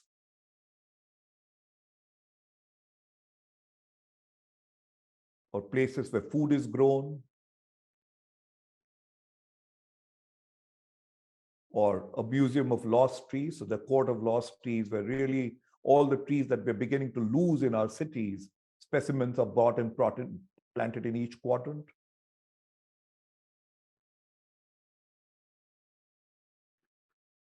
It also takes, again, public parks and tells the story of the ecological loss of cities. So in this case, this is in Mumbai, and it tries to tell the story of the textile mills that collapsed in Mumbai, how Mumbai was made out of 7 pieces of land put together and reclaimed land, how it talks about the old Maidan, which is a British legacy, talks about the Sanjay Gandhi National Park. So it uses the park as a way of doing cultural telling.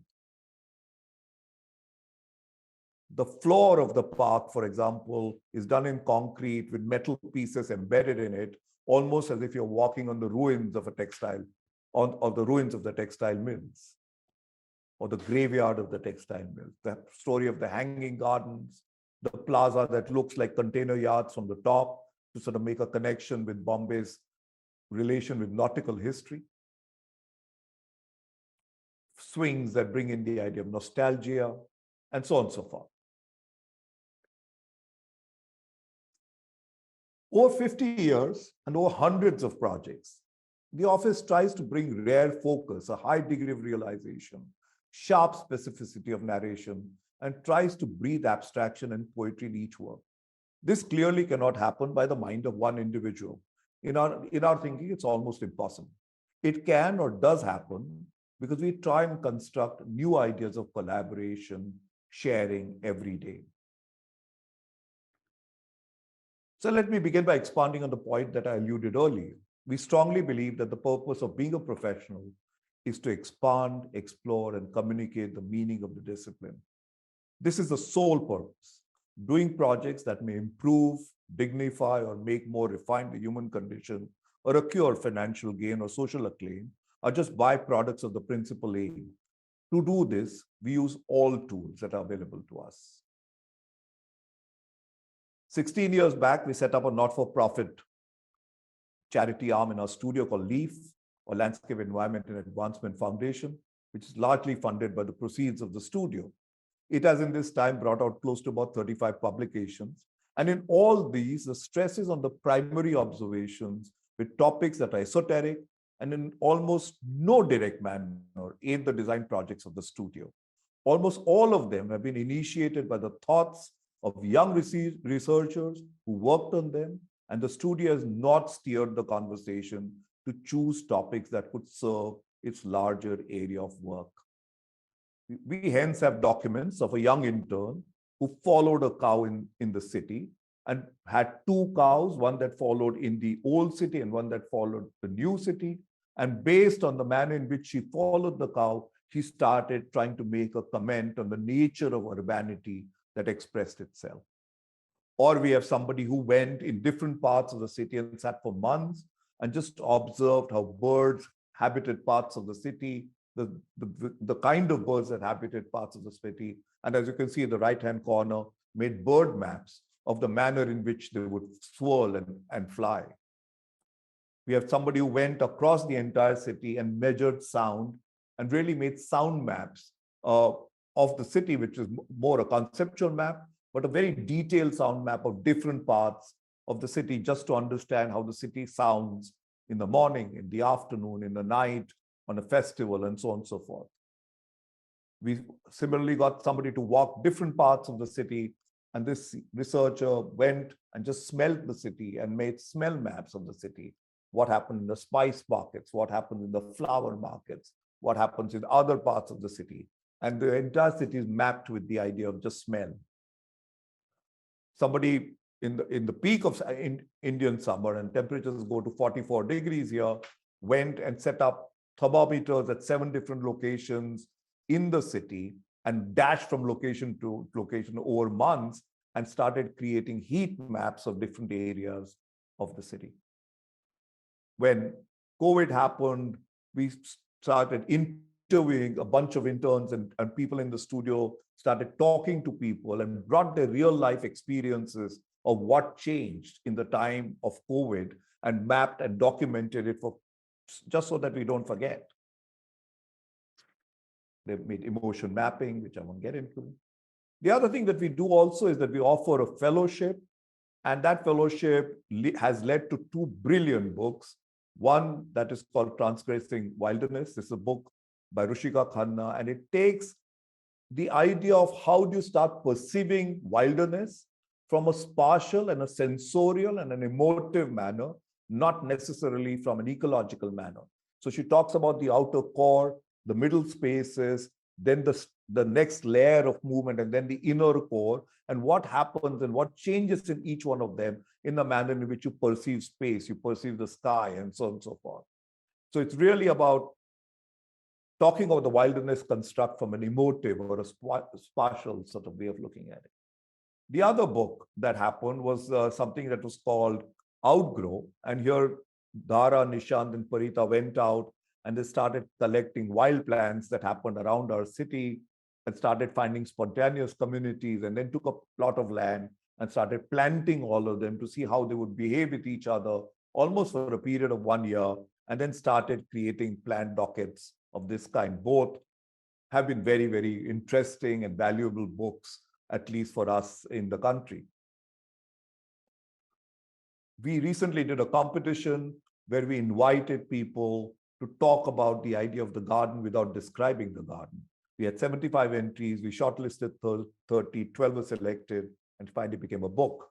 We had jurors for this process, and 75 entries, all of them fascinatingly different entries, just some images of these entries. And then finally, we picked up 12 of the entries, and these came from all over the country. For example, this was Nidhi one. This is talking about Krishna or Lord Krishna's sacred land, which once was a forest. And now, of course, urbanity has come in, but still the sense of the myth is very strong. And when, as I've said often in India, when myth and reality collide, it's often myth that prevails. And it talks about this mythical garden with this beautiful. So the medium was free. Everybody they could paint, they could write poetry, they could do diagrams, they could write literature, whatever they felt like.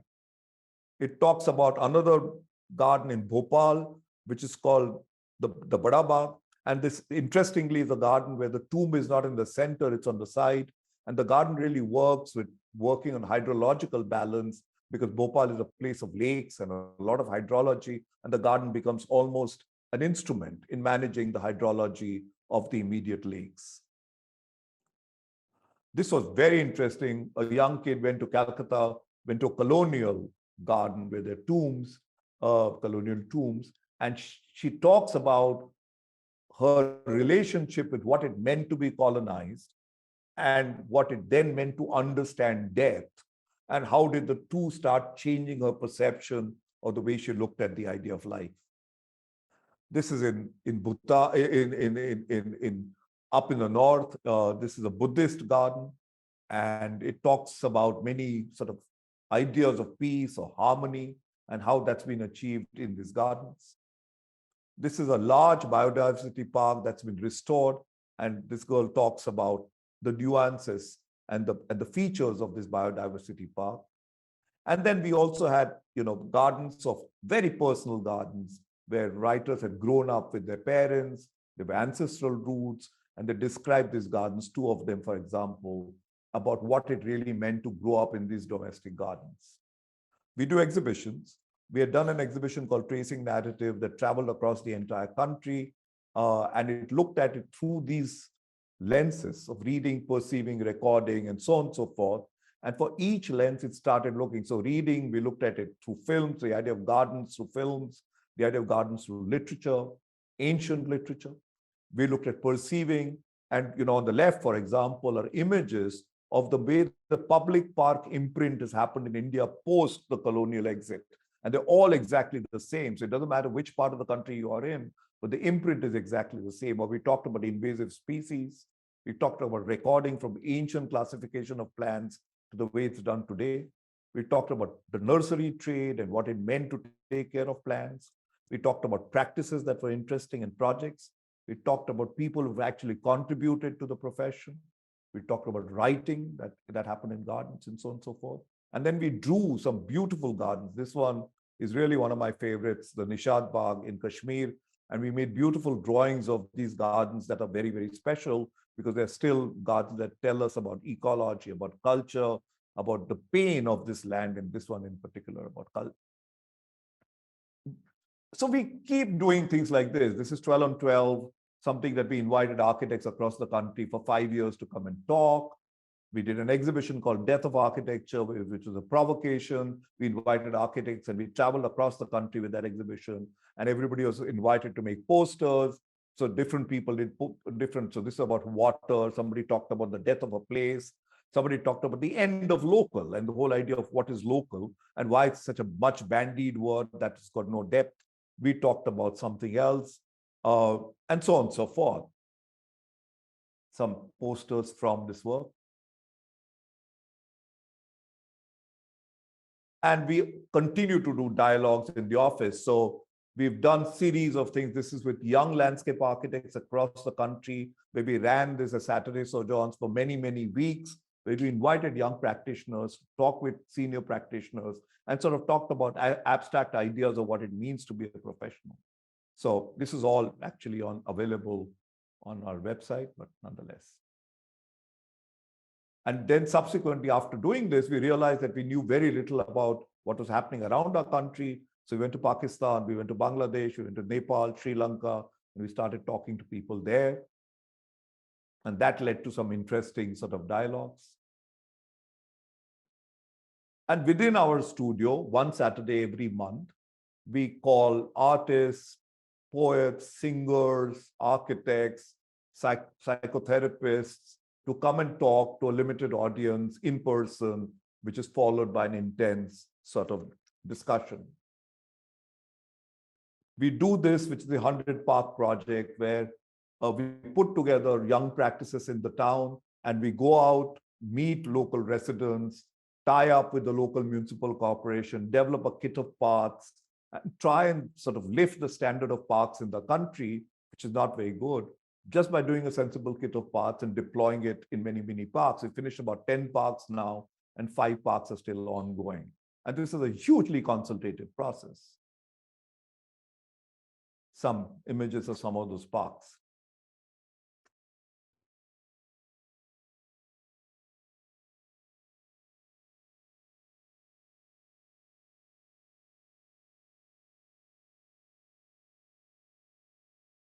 And we also help in a city art project. So we are about 40 people spread over 2 studios, and there are some characteristics that I'm beginning to find is not the norm. So for example, it's got a single mail ID that everybody shares. This means that everybody reads or has access to read all mails, whether it's about work or contracts or finances.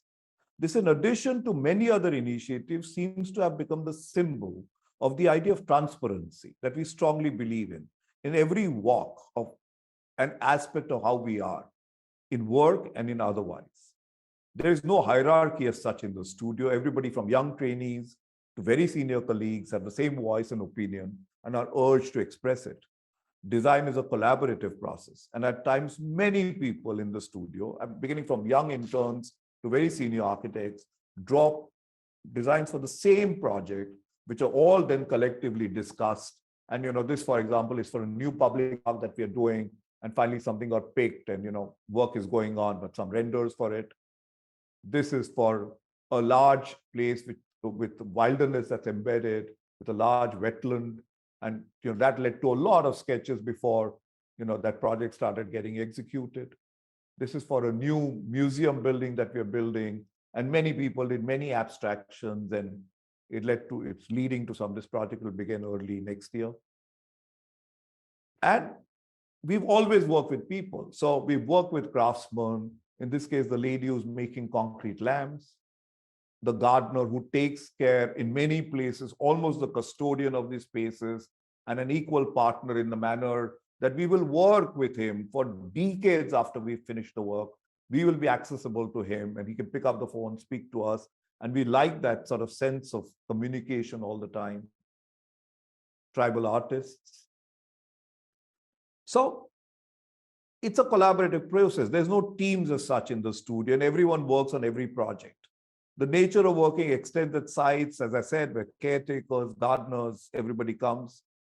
And as a result, there's no ownership of work. There's no individual authorship of work. It's always collective. It's always shared. And finally, we do believe in the idea of open source very, very seriously. So just to give you a quick sort of idea, this is something that we've just set up. Our entire library is now available for anybody to access. And we invite anybody to come to our office, book an appointment, read the books. It's up there in the net. All this information is available. And similarly, we've set up a plan tab, which is really sort of helping designers look at morphological aspects of plant material. Again, this is open source. While we use it, we've invited everybody in the country to try and use it, and it's free. So this is some details of the plan tab. So, over the decades, it seems to us that we've created what we call a space of virtue. A space in our heads where the conversations are transparent, honest, empathetic, and are about learning and imagining a better world. This is a wonderful world that seems to suffuse every act on the ground and its subsequent nurturing.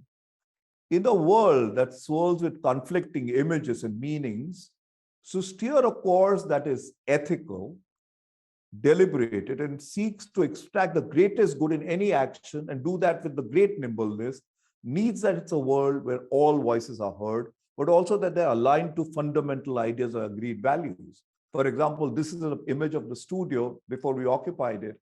And at the back, you can begin to see this tapestry that's done. Each one is of a mythical garden, and we like to surround ourselves with that space. This is a world with walls of ether.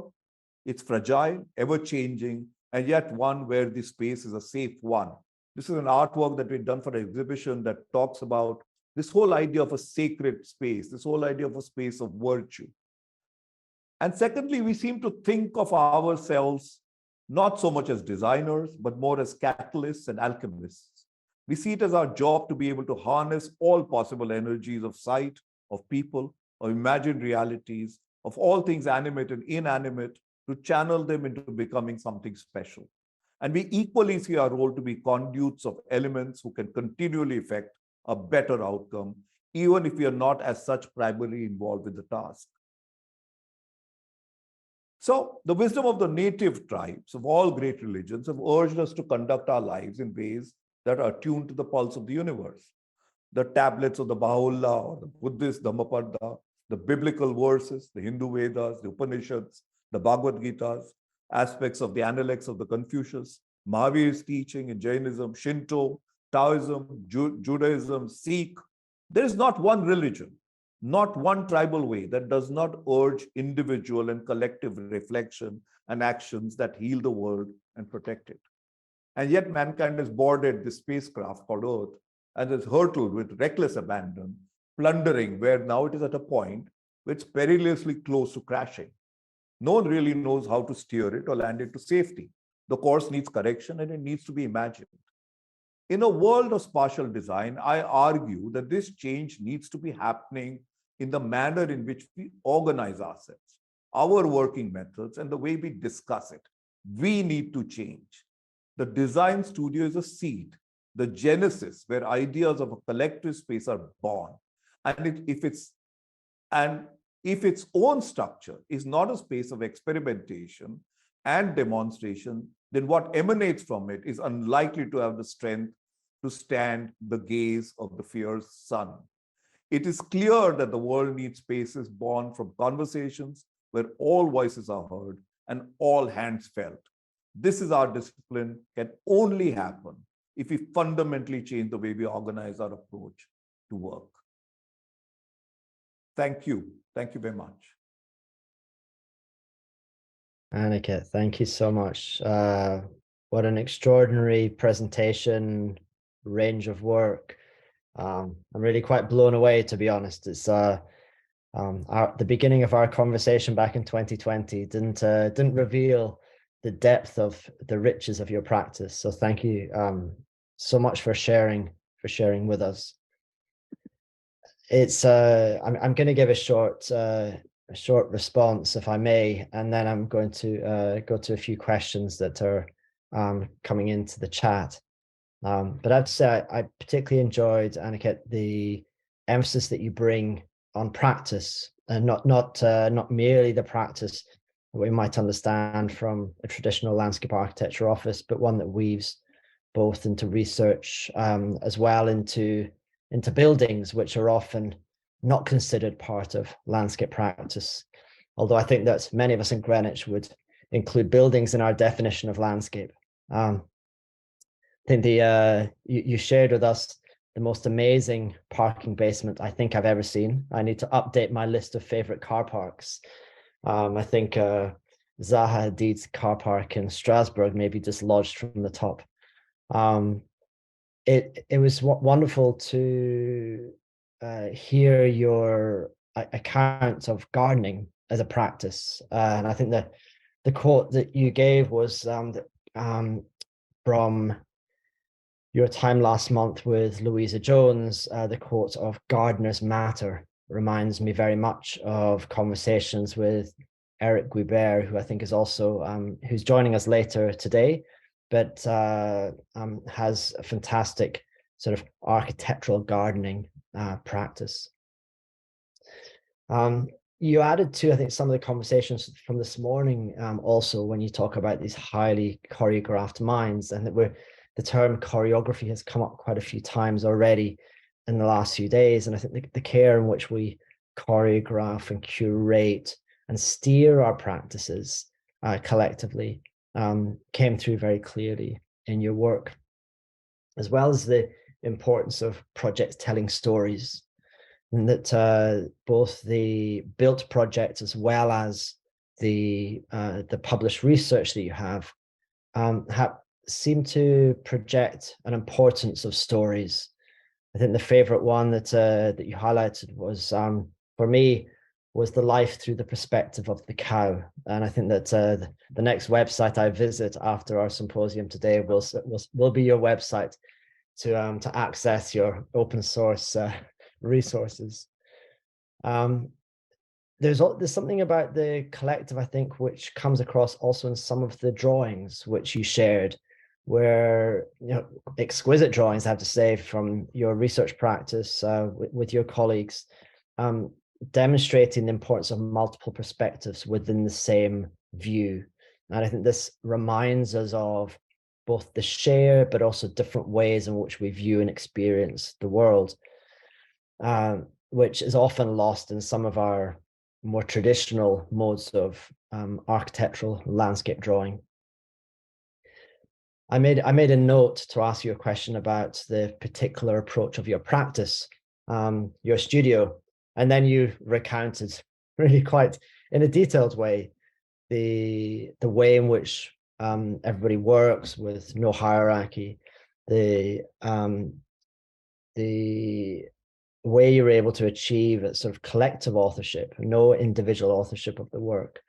And I think that also reflecting the importance of knowledge, the sort of the open source, the sort of the generosity with which you share the research work in your practice, I think is a lesson for many of us, both within universities and in practice.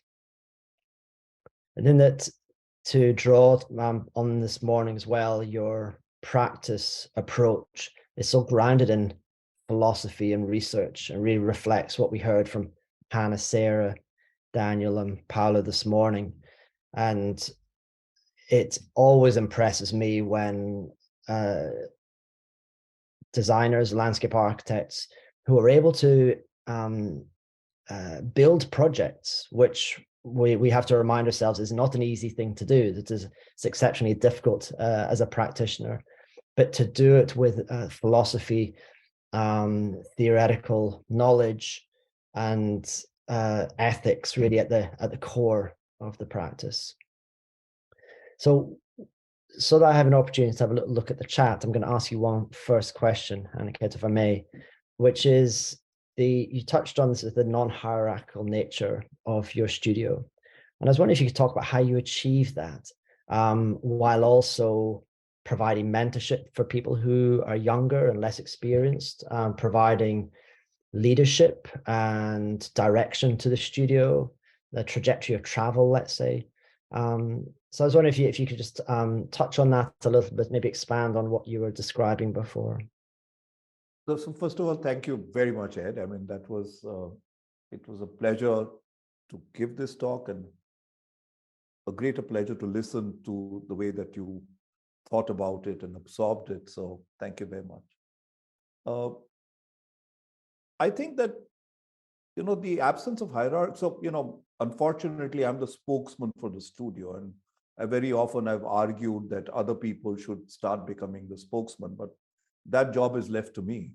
And as a result, you know, I tend to be the face of what the studio is, but it's genuinely a space where there's no hierarchy. I mean, there is obviously some, you know, there is a kind of hierarchy because I've been around for 37 years, but my wife is part of the studio, Binay, who's a dear colleague and is listening in the other end, in Jigar and Chetan.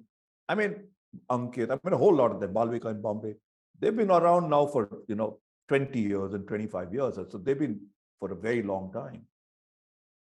And I think that we've managed over the years to create a space where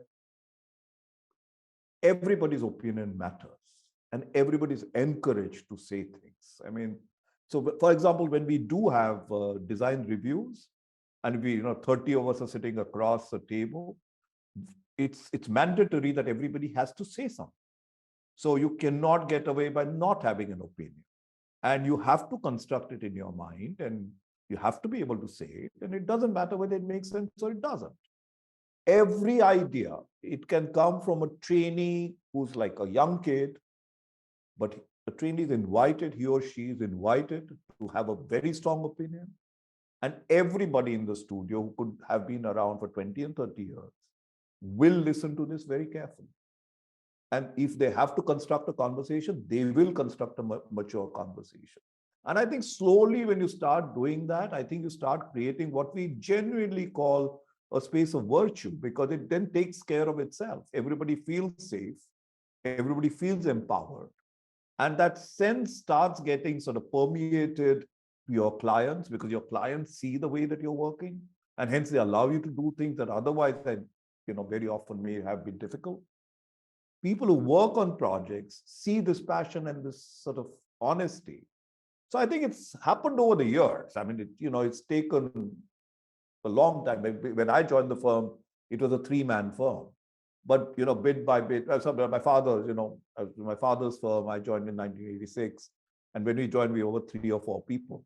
And now it's sort of grown. But as it grew to what, and at some point we had gotten to 55 and 60 people, I think we didn't lose the sight of what we wanted to do. That's one. And the other is, which I've said very often, and I said it in the talk, I really don't believe that the purpose of being a professional is to do projects. I mean, it sounds like rhetoric, but it's not. I really don't believe. I think the purpose of the professional is to expand the notions and ideas of the profession in every possible way. So in our studio, discussion on research will be as important as a discussion where an important client is coming in. And just because an important client is going to come in suddenly, and we've got a scheduled discussion on research, that research discussion will go on and the client will be asked to come some other time. So everything is important. There's no, oh, that's a big client, it's a big project. There's none of that. So I think it's happened bit by bit. And I think you just keep sight of it and, well, that's the best I can answer. Fantastic, because I think it's a lesson, certainly for myself, but I think for many of us listening. There's a question, Aniket, from Olga, who is asking about how the projects that you do address inequality in the country. Olga, do you want to expand on that? You could turn your camera on and unmute yourself if you can. Hi, thank you so much. Not exactly camera ready, but never mind. I really love the project and what the studio does, and it seems to be doing a lot of really important work in creating or recreating spaces that seem to be welcoming to everybody. And so I wonder, in a kind of maybe more conscious effort, how and if does the project or any specific project seek to address inequality that exists in India or around the world? Actually, it's not getting any better. There's quite a huge gap between people who can afford to go to the more I guess manicured places, gardens.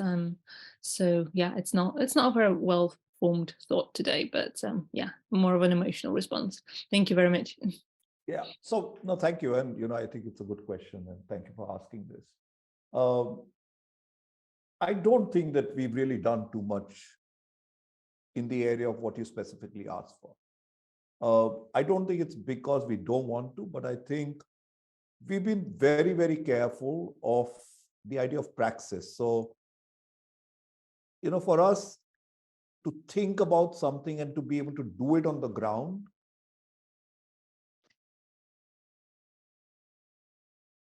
it as a bunch of ideas that, get preserved in a book or in a conversation.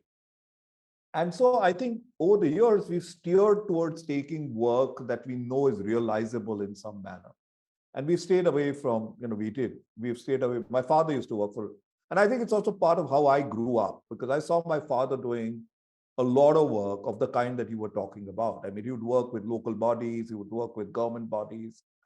And I actually saw grief at the end of it. I mean, I just saw grief because he would spend the better parts of his life and not be able to realize anything of any subsequent meaning because the bureaucracy was of a certain kind or the communities of a certain kind. And it hurt me to say, here is a profession that has the ability of becoming a great storyteller, a great manner in which you can connect, cultural or spatial or philosophical narratives. And in this socialist or egalitarian way of wanting to do good and be right for society,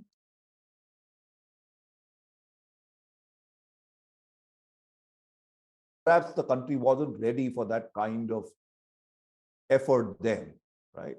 So when I started the practice, I sort of pretty much just focused on bringing in ideas of philosophy or abstraction or nature or culture and start developing a very powerful voice that I think the profession actually has, but very often it's not used. We've just started working. So this 100 Park initiative now, I think, is perhaps a last 7-year story that we finally begin to go out and create public parks in the impoverished parts of the town or the poorer parts of the town. To that extent, we do it. Do we really believe that we have the ability as landscape architects to deal with issues of inequality? To be honest, I feel very small. Those are not my skill sets. And I'd like to stay within my skill sets and I'd like to expand them when I can. So am I concerned about pollution? Yes, I am. And I'll fix that in my project. But beyond that, I can be a vocal critique, but what am I going to do? So I like to sort of light little fires. I like to work on projects where we make the right decisions on the project and hope that, they inspire people. So we've worked on small towns, we've restored small towns, but it's not the kind of work that you're asking. I think that, we need to do it. The country needs to do it. And the landscape profession, I hopefully will sort of, go to that maturity, but let's see what happens. Thank you very much. Yeah. Annika, thank you. Olga, thank you for your question as well. We've slipped into the timing for the next session already, Annika. So we're denied any more questions. But I want to thank you once again for what was really an extraordinary presentation, extremely generous. Your comment just now that I think you said, I feel very small. I think that we have also to remind you of the enormous influence that I think you have within the profession and your contribution to our conversations today. So Annika, thank you very much. Thank you very much, Ed, and this has been an absolute pleasure. So thank you very much. And Great. All the best. And it's a little late in India, so I'll sort of log out now, but I will log back tomorrow again. Is it going to be live tomorrow or it won't be live at all? Yes, we'll stream live tomorrow as well. Right. So we look forward to seeing you then. Right. Thank you very much. Thank you very much, Annika. Okay, and Anushka, thank you for your patience. Handing over 5 minutes late, but I'm sure you understand why. So Yeah, not a problem. I'm sorry to be hurrying you up actually, because it was a wonderful presentation and discussion there. But we are going to push on with session 4. We've got 4 speakers. We're going to start with Mark Miller. I've not been keeping an eye on the list, but I'm sure you're there. So whilst you turn your camera on and get your slides ready, Mark, I'll just introduce you. So Mark Miller he's an assistant professor at Pennsylvania State University, and that's where he teaches in the Department of Landscape Architecture. He's trained in fine arts, art history and architecture and landscape architecture.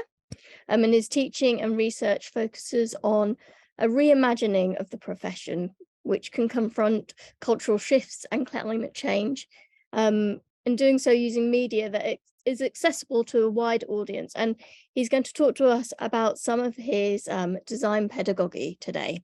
So Mark, I'm going to hand over to you if you want to share your slides and and begin, that'd be wonderful.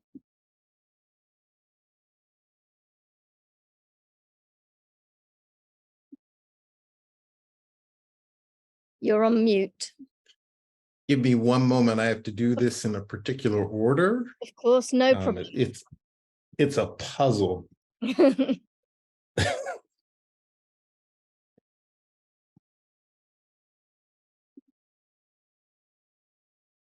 Okay, thank you all for being here. Can y'all see me? Your slides. What are y'all seeing? They've gone now.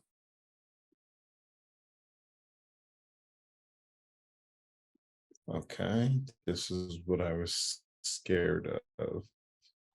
We're gonna have to do this differently. How about now? No, but it might just be taking a moment.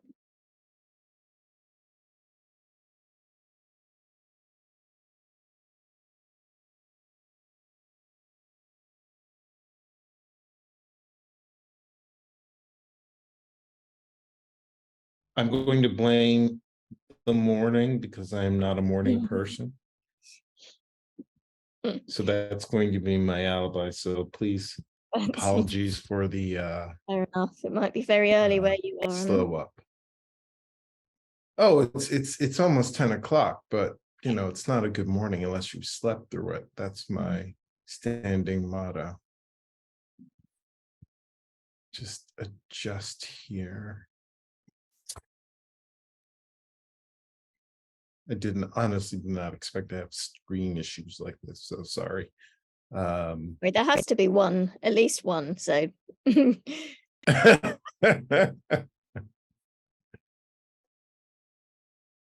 worry, Mark, we're recording all of it, it's fine.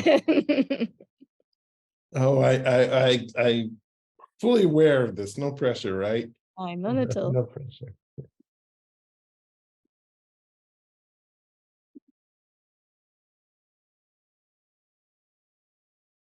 All right, I'm just going to do it for the sake of time. I can remember Mark and I had a conversation back in the summer last year where for about 20 minutes, no one could hear me. And Mark had to help me out. This is was I the one who did that? No, you helped me out.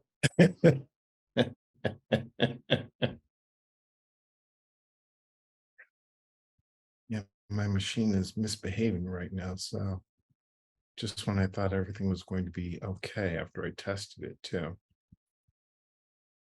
I was just going to share this way. Okay, all right, great. So you're seeing my screen now? Yeah, we're seeing your whole screen though, not your. Yep. Yeah. I'll just go to the presentation in a moment. Well, not there though. So thanks y'all, and again, thank you for being patient as I started to get things set up there. So I'm going to talk to you today about the Mediated Landscape Lab. It's really a studio more than anything else. It's research that's embedded in teaching really directly, and it explores the intersection of design, technology, culture, and the social impact of design and design thinking, not through industry or practice, through the discipline and representation.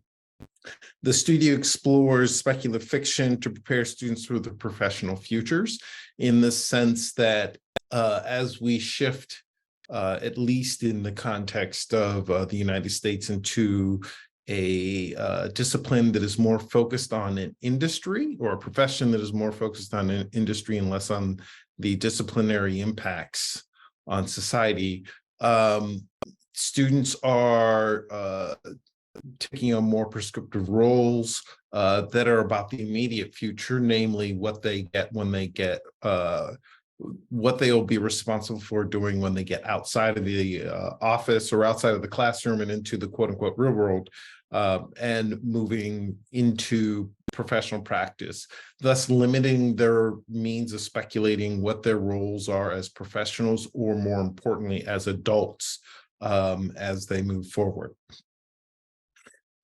So I'm going to describe 3 projects to you, or 3 studios that have worked through over time, where we've tried to address these issues of what the future is, or what the future might be for those people who are involved in the students, as speculative representations, but more importantly, also using non-conventional modes of representation in the office, or in the classroom. Namely, we are not beholden to plan, section, and elevation. We are more concerned with the image and how that represents itself outside. And that's grounded in a larger history of understanding the importance of representation in images, in communicating ideas.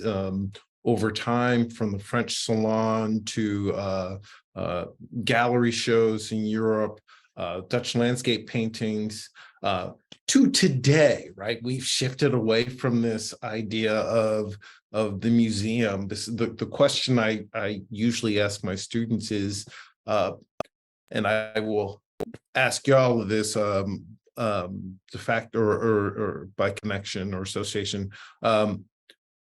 When was the last time you went to a museum, and how many hours did you spend in that museum, as compared to how many episodes of whatever television show did you binge watch, or did you watch all of Game of Thrones, and did that indeed equal the same amount of time, if not more, than you spent in museums over the equivalent amount of time? So the way we think about galleries and the way we imagine has not only changed outside of the classroom and outside of the discipline, it's also changed outside of our common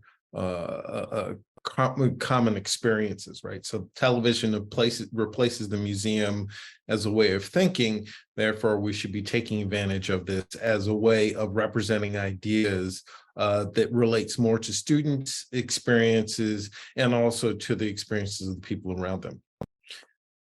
There's also mentioned the fact that this is also dealing with a larger history. People like Rachel Carson and Ian McHarg use media to their advantage, right? These are Silent Spring and Design with Nature were books that were published not as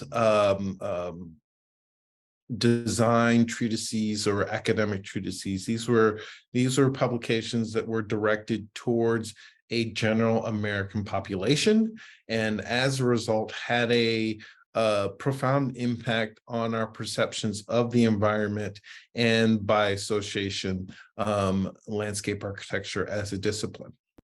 But it even goes beyond that with these 2 folks, in that there were these larger movements. Silent Spring was actually published as a series of articles in the New Yorker prior to it being published as a book, so it would increase its reach and impact beyond the relatively small group of bookstores in major urban populations to a wider subscription area, and then also continued to be used or broadcast, or its impact was increased when the documentary or special report, CBS special report in 1963, The Silent Spring of Rachel Carson, debated the entire issue of how landscape or how chemicals were impacting the landscape.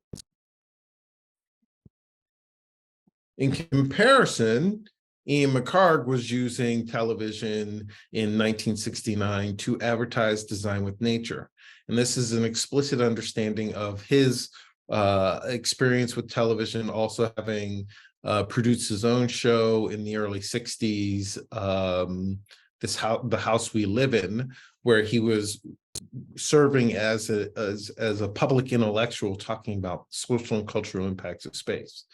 So we have this much larger relationship to landscape than or to media and television and the moving image and other formats than what we may know, what we might be familiar with or widely accept in the discipline. And experimenting with that and exploring is something that I find really important. And it also goes to the fact that we have been in the whole idea of immersing people in space and images for a much longer time than we usually pay attention to, going far back as the production of perspective images, or in this case, one of the red books by Humphrey Repton, where the folding pages acts as this immersive moment of animating and immersing people in the space.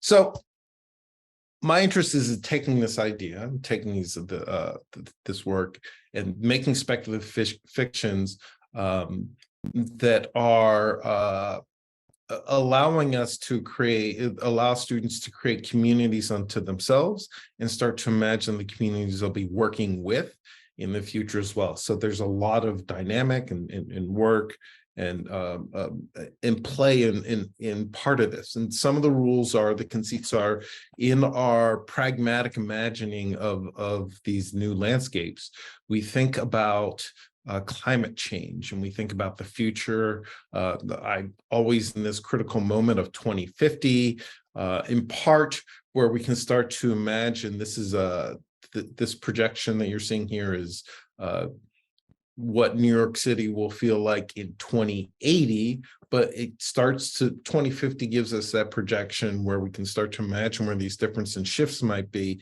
But it also, more importantly, is a moment where we see a major cultural change. So we see the faces that will in the United States, as faces and people will be far more complex, and therefore will have far more complex relationships with the landscapes that we're talking about, requiring us to think about these not as just repetitive historic reproductions of place, but really these dynamic social spaces that we have relationships and affinities with as well. And fundamentally, again, this is a point where many of these people will be adults. They will be reaching what we often imagine is the peak of their professional careers, so they can start to imagine how they would address and deal with these conditions. And finally, there's always the issue of representation and how we begin to use media and images to start to construct ideas and represent these things. So understanding that the technology that they have access to is not passive, and that we can tell stories with even the most neutral, quote unquote, neutral mediums in order to prompt and agitate and create ideas and ask simple questions about what if and who is impacted by that what if question and how. So the first of these, 2018, was 5 Futures for Braddock, a studio of primarily undergraduate students working in Braddock, Pennsylvania, which has this very interesting and evolving relationship with media in itself, which is one of the reasons why it was selected for the site. Also in part because it has a complex history with steel and industry. To the right, you can see the Mon Valley Steel Mill, which is actually the first of the Carnegie Mills and the last of the Carnegie Mills in the Pittsburgh area. So we have this large, deep history based off of industry, the evolution and change, and we can see this arc. But it also has a very intimate relationship with media, or with video and media, oddly enough. Tony Buba, the documentary filmmaker, lives in Braddock and has documented the city a number of times as a resident, and how it has evolved. It was featured in a Levi Jeans ad, Go Forth and Work, part of that campaign for the 501 Blues jeans, documenting the current state or then current state of decline that represented Braddock as a place. And then Braddock, PA, which the documentary by Rosie Haber, which is available on Topic in 2018, which in part sets the stage for the campaign for the U.S. Representative Summer Lee, or her then campaign to be the representative for Braddock at that point in time. But we can see this evolution and this interesting perspective of the landscape that is Braddock, without having to think of these, again, in plant section elevation or in these more designerly tones. This is a way of looking at the place that we commonly don't think about and provides us with a different perspective. So looking at this information and putting these things in context, we worked on a series of speculative fictions and also, in the spirit of Netflix, pilots for television shows. And the premise was these would be shows that were in both about the future of the place and also about the environment in that location as well. So this is a still from the pilot Glitter, which featured a series of young people living in a still declined Braddock, dealing with a deregulated steel mill and the environmental impact on them, thinking about issues of food security, and urban agriculture, which there's a very strong presence for agriculture in Braddock, but thinking about how this works as a future and how it involves and tells a story that the students can engage in and create a space for them to work in, and also a way of communicating these stories to other people. Other examples included a pilot that took on the theme of Game of Thrones, and there was another one that took on the role that used an eco-terrorist in the form of the fugitive as a reference in order to move from city to city to city to highlight ecological problems that they would imagine happened over time. Another one was Resilience, which dealt with air quality and masks, which was oddly prescient for the students who were involved in it after COVID, and taking on identities and owning the mask as a way of identifying where they came from. So it takes on this decorative moment where people are customizing their masks as part of their everyday lives. The second studio, Imaging the Green New Deal, recognizes our reliance on small digital devices to describe the places around us. This is the Twitter, Instagram,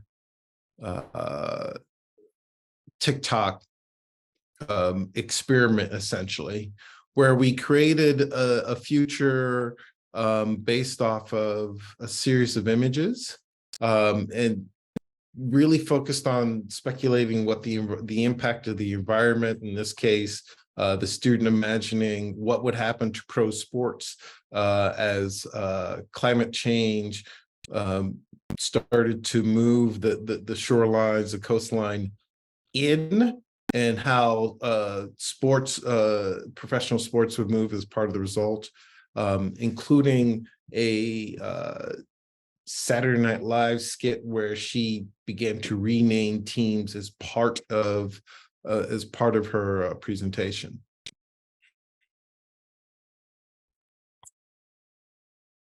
This might be a little dim, but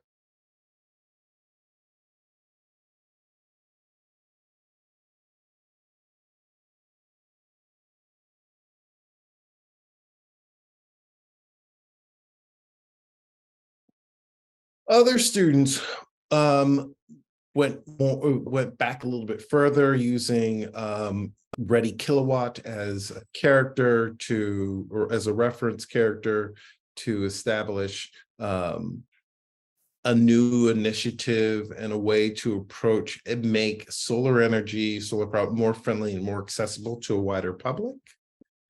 But all of these things were grounded in this. I need to go back. Excuse me. We're grounded in this media format of a speculative or a designed app called Spectaculable, where we would actually literally scrolling through the work by the students. So there's no one single project. It's all driven by a timeline and how the students organized their histories and then were described collectively. So again, it's not a matter of the individual project. It's about the world they're building and how they're responding to each other as part of their design process and solution. This leads to the third and final project, Work in Progress, which is a culmination of a lot of this thinking, where we were working on world building in the Rust Belt region of the United States. The Rust Belt in particular, because of the decline and also because of the amount of inattention it often receives. We tend to stay on the left or the right coast, so to speak. And there are these industrial spaces within the United States that don't necessarily get the social or design attention that they might deserve now or in the past, right? Again, we've already seen this with Braddock as being an example of one of these places and how decline works. This was a moment where we looked at 5 different communities within that were all within Rust Belt regions that had varying relationships to water and to differing environmental conditions, with the understanding that we are also looking at how to start to make alphabet agencies similar to the WPA and the CCC during the New Deal, as a way of looking at these spaces collectively and imagining how we might look at them, or how they might look at them in the future, as spaces of research or service, frankly. So the format also acknowledges the importance of paper media and how it still is something that has an impact on our relationships to people in place. That the small newspaper that you pick up, the free paper that you pick up in the coffee shop, or happens to be in that strange plastic bin that's beside the bus stop, this still has a sort of relationship. We still have a relationship to these sorts of pieces of paper that are more expansive than what we would imagine, given the fact that we don't all rely upon our devices in the same way, and that this doesn't need electricity. It just needs someone to be able to read and have an interest in what's being placed on it. So within that, we created a timeline. Collectively, this was a charrette of sorts, where we started talking about what the students were looking at, drought. To interrupt, I'm going to have to ask you just to round up, because we're running. Yep. Sorry. Sorry. So we had a timeline where we built this up, which resulted in this 52-page newspaper with all the work, again, where we're constructing communities within the classroom and outside. Looking at technology, infrastructure, people in place, and juxtaposing the problems so they could see the problems that their design solutions were creating as part of the process. So the next steps for the studio is to look closer at how we look at people in social spaces, looking at what here seem like to be potentially representations of 12 different women, but if we look at the narrative that would be describing them, they're really the same woman based off of marketing.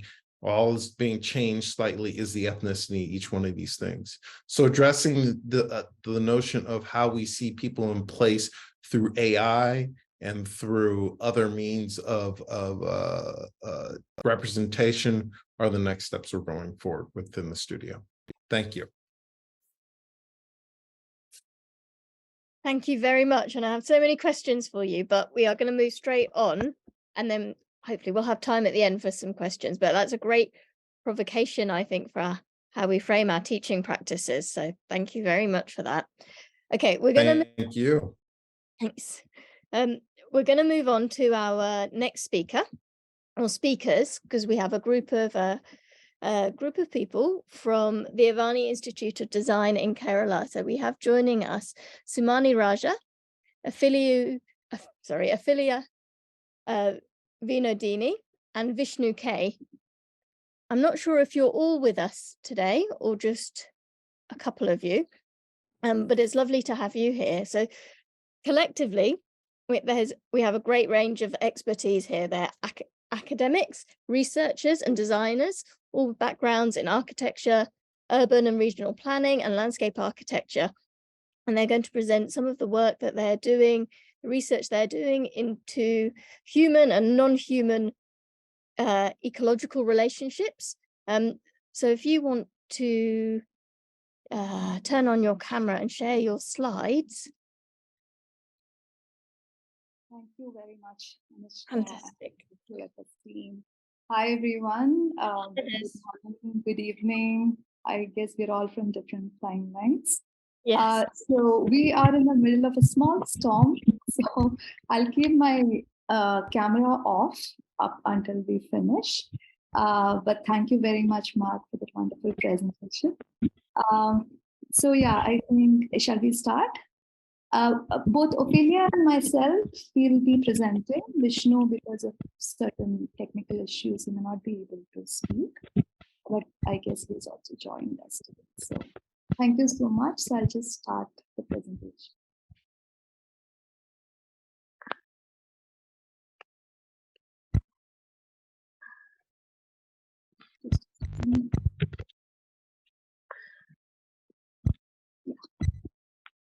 So, hi everyone, I am Saumini, and along with me are my colleagues Ophelia and Vishnu. All of us are members of faculty cohort at Avani Institute of Design, Kerala, India.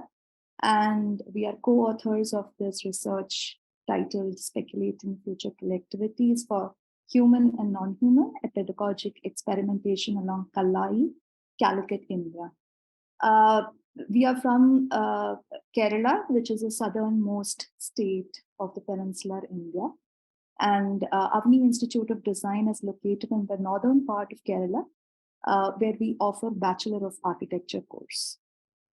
Firstly, we express our gratitude to the organizers and advisors of CLFS 2023 and University of Greenwich for giving us this opportunity to discuss our ideas, thoughts, and pedagogic practices at the Institute.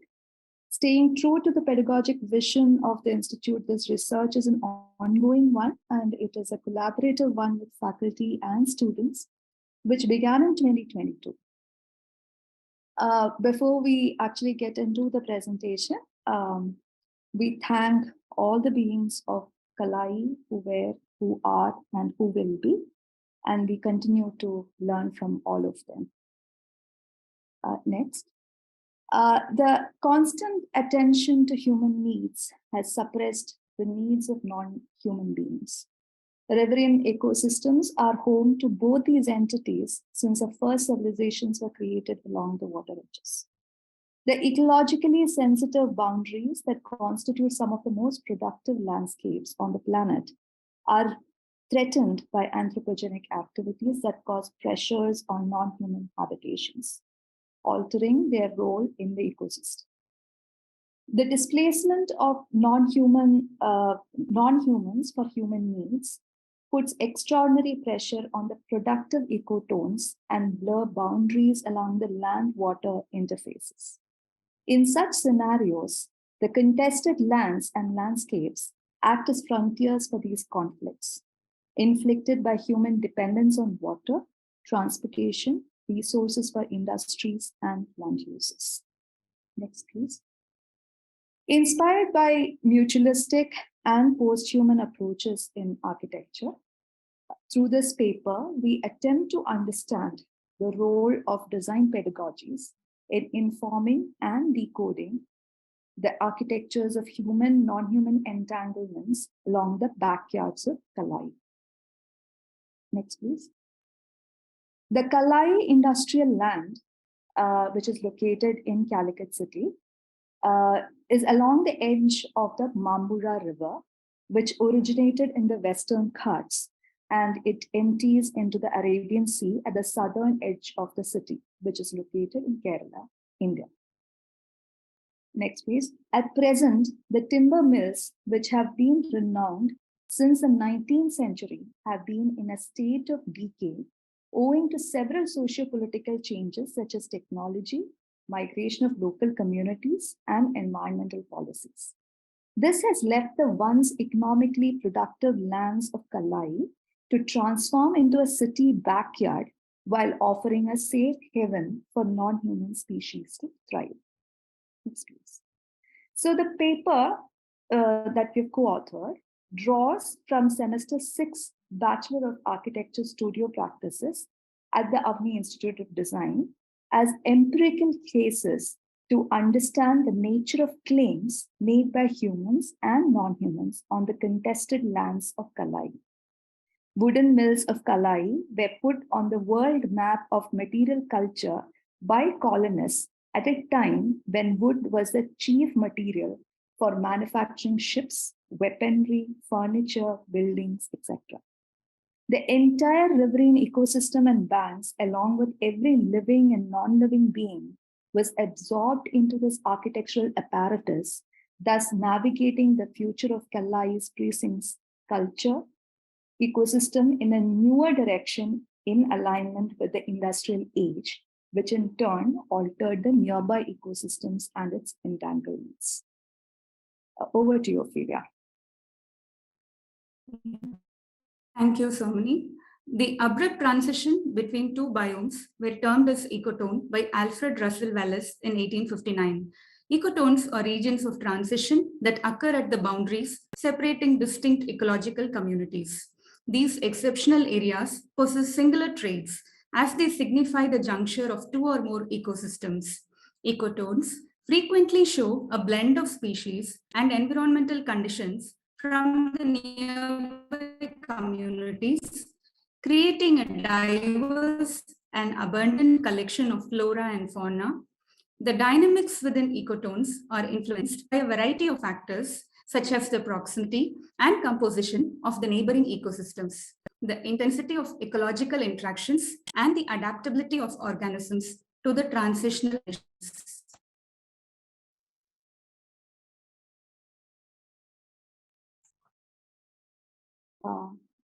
I think these productive landscapes. Yeah. Sorry, Ophelia, maybe you want to switch off the video because I guess we lost you in between. Yeah. Thank you.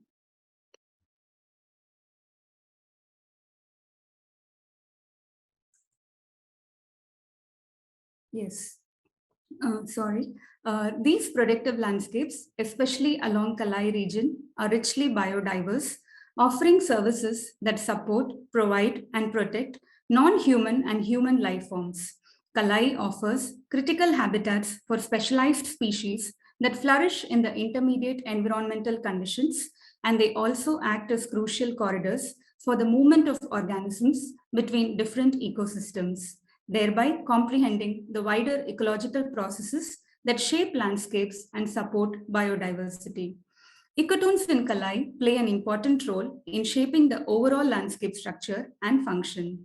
As regions of transition, they introduce a level of heterogeneity into the landscape, creating a patchwork of interconnected habitats. The Mampula River edge acts as a buffer between adjacent ecosystems, helping to mitigate the impact of sudden environmental changes due to development in construction. They facilitate the exchange of energy, nutrients, and species between human and non-human communities, thereby promoting ecological connectivity and enhancing the resilience of the landscape.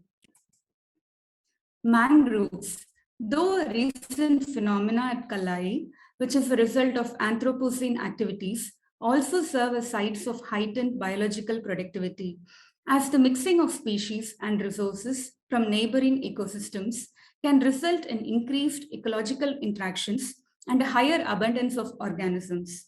Furthermore, these transitional zones often exhibit unique physical and ecological characteristics, making them visually distinct features of the landscape. By recognizing and conserving natural ecotones, we step back and let specialized species and their habitats find their place within the landscape, thus maintaining the integrity and functionality of the present derelict landscape.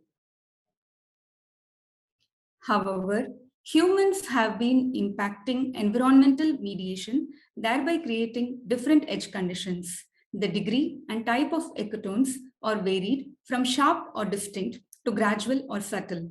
The intertwining of gravity, landscape, and vegetation cascades from one to another in a visible or invisible transfer apparatus.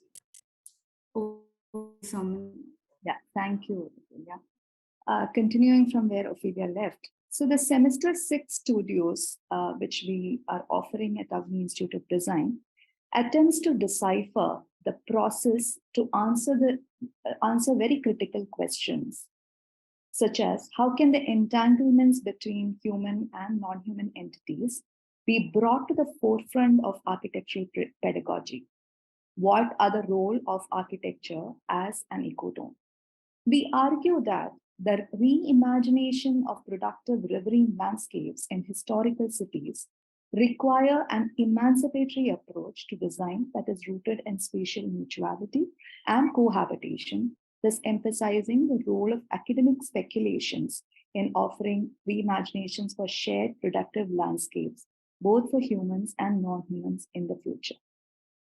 Next, please. While climate change and environmental hazards have established a need to conserve these ecotones, there is a growing literature on crafting architectural ecotones.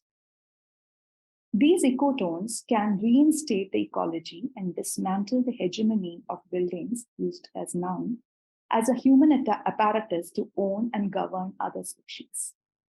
As mentioned in an earlier paper that we wrote, quote open, the pedagogy and practice of architecture privileges the need to produce unique artifacts that are products of an extraordinary creative solution. These products are creative ideas in brick, mortar, and concrete, devised solely for better living and aesthetic experiences for human beings. The approach of architectural services and products assume a position of centrality to human life on the planet and a fully evolved cultural life of the sapient species. It not only concretizes the nature of being human, but also legitimizes a certain ecological power structure in which humans are central to the making and maintaining of nature. We argue that architectures have become a significant tool to maintain human supremacy over other species on the planet. It nurtures extractive forces that colonize land and water to establish stubborn territories and boundaries of human species identities. Human intelligence concretizes these territorial claims with permanent materials, leaving little room for negotiating or blurring the boundaries for other species' habitation, let alone a possibility to cohabit. Quote close.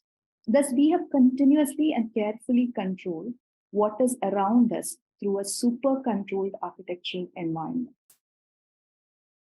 Post-human or more than human architecture is perceived as an oxymoron.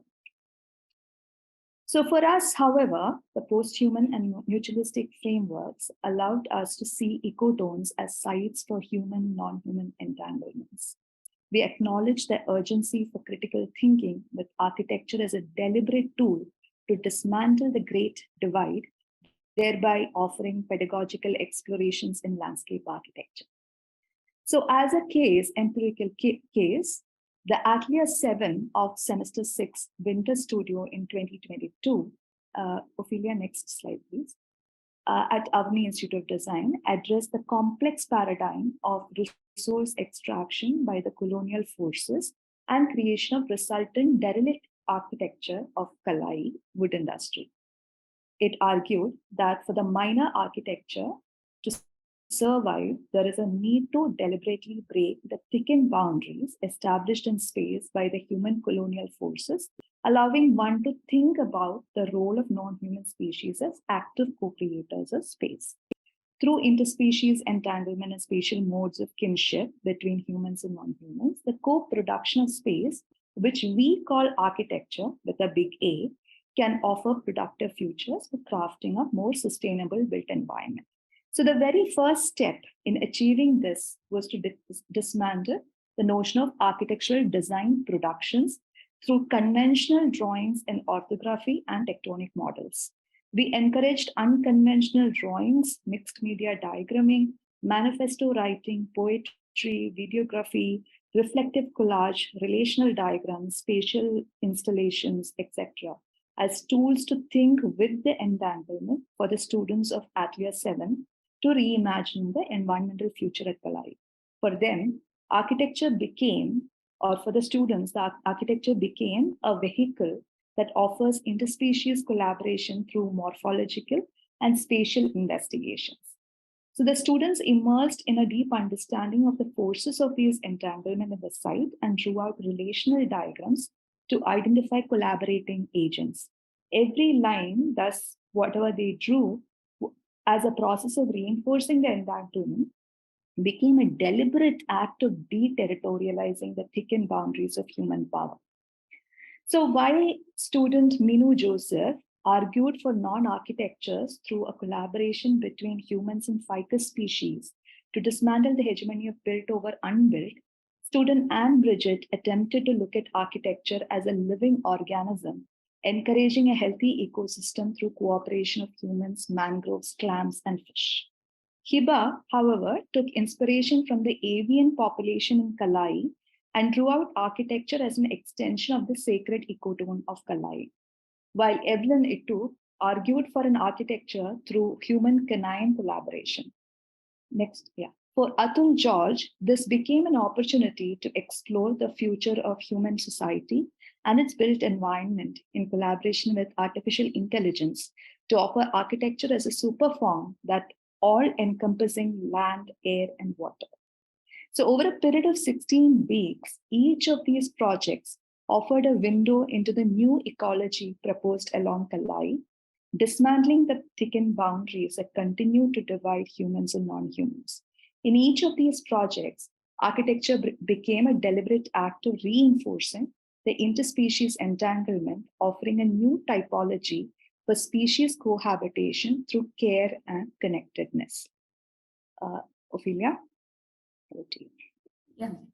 Meanwhile, in the subsequent ongoing semester 6 in 2023, the approach to Kalai as an Anthropocene landscape for the foreseeable future, which is reserved as an industrial promotion zone as per Calicut City Master Plan. We are trying to inspect this through the lens of ecotone and architectural ecotone as a pedagogical tool here. The ecotone is the region where living beings take a natural pause to prepare themselves to enter the next biome. Architectural ecotone does the same for human beings within an artificial environment. Therefore, what if we can create newer forms of entanglements and behaviors that can better the relationships between the life forms by working on these two kinds of ecotones? This hypothesis is explored through some basic programmatic questions within the Essex Studio Cell 2. What is the speculated future of human-non-human co-living that offers infrastructural solutions for transforming productive landscapes? What is the future of housing in Kerala by 2035? The course proposes a design proposal for a sustainable housing project that integrates ecotones and promotes ecological diversity. diverse pedagogical approaches and methods were employed to support students' speculations to derive architectural concepts. These included hybrid diagrams using concept matrices to draw out their visions, a sequential mapping of future histories to predict the region's evolutionary trajectory.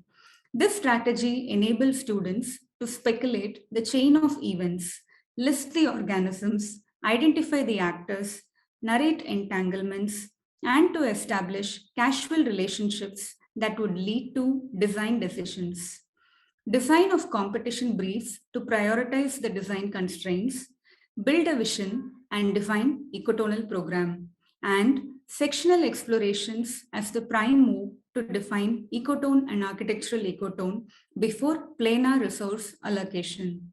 Sections became the emotional and social tools that influenced and created entanglements of user, human, and non-human across space. I'm sorry, Ophelia and Samini, I'm going to have to ask you just to round up, if that's okay. Yes, we're almost done. Oh, thank you. Okay, I'll just quickly go through. So these are some of the parameters for the operative matrix that are derived from on-site field observations. These are some of the exploration of ecotones students gained a deeper understanding of. Moving on to these are the hybrid drawings to express the reflections on these for further design processes. However, the drawings did not reflect the real scenario of the place, and then there were frequent discussions, demonstrations by the faculty as descripts to improve further. The students started drawing relationships in their matrix, and they figured out the benefits of the matrix. They were eager to try more variations. Aline and Uttara are working on the non-human inhabitants of Kalai in an inclusive housing condition, whereas Shinoy and Asha are deciphering a process to enhance the way of life of fishermen community. Nida and Abe made a realistic narrative that affirms their policies for inhabitants of Kalai, considering architectural ecotones. In conclusion, through the empirical cases of pedagogical experiments in semester 6 studios at Avni Institute of Design, we argue that the reimagination of productive urban riverine landscapes requires an emancipatory approach to design that is rooted in mutuality and care. It reinforces the need for academic speculations in offering reimaginations for shared productive landscapes of human and non-human entanglements, ensuring a sustainable future. As we bring our presentation to a close, we would like to extend our heartfelt gratitude to the organizers of CLFS for their facilitation throughout this endeavor. We extend our thanks to the Governing Council of Avni Institute of Design for their unwavering support and belief in our scholarship through the academic studio projects. We truly acknowledge the remarkable contributions of the students of semester 6 from the batches 2019 and 20, studio faculty teams, architect Ashia Suresh, as well as the non-human and human contributors of Kalai, whose dedication and collaboration have been truly inspiring. We express our sincere gratitude to everyone mentioned above for their immense support and contributions. Thank you all for being an integral part of our journey. Thank you. Thank you very much, both of you. That was a wonderful presentation. They covered a whole breadth of information there. We're going to move straight on to Tom Sterling and come back at the end for some questions and discussion, I hope. So next we have joining us Tom Sterling, who is an architect and a landscape architect. Tom's research is interested in the perceptual and narrative agency of the computational image in landscape architecture. And he's tracing that from the digital turn of the 1990s all the way up to the present. So it's going to be really interesting to see or hear about your research, Tom, in light of these other two presentations as well. Amazing. Yeah, thank you so much. Yeah, thank you, Tom. I'm going to hand straight over to you. Sounds good. Yeah. And just bear with me for a second. The internet's giving me a message that it might be unstable. So if I cut out, I'm sure I'll bounce right back. So hopefully, is the screen sharing the presentation right now? Or is it showing the whole, the notes as well? It's showing the notes as well. We can see everything. Okay. Interesting. I feel like I write a lot about technology, but I somehow still can't get Zoom to work. So sorry, just bear with me 1 second. I even tested this earlier and it was working fine. So It's the afternoon, I think. Here we go.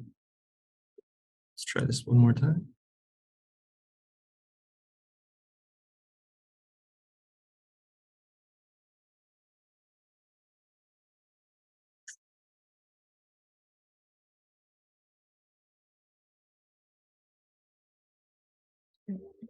All right. Perfect. Is it working still, or is it showing the notes? No, that's great. Just we It's all can set? Awesome, amazing. Okay, cool. Thank you.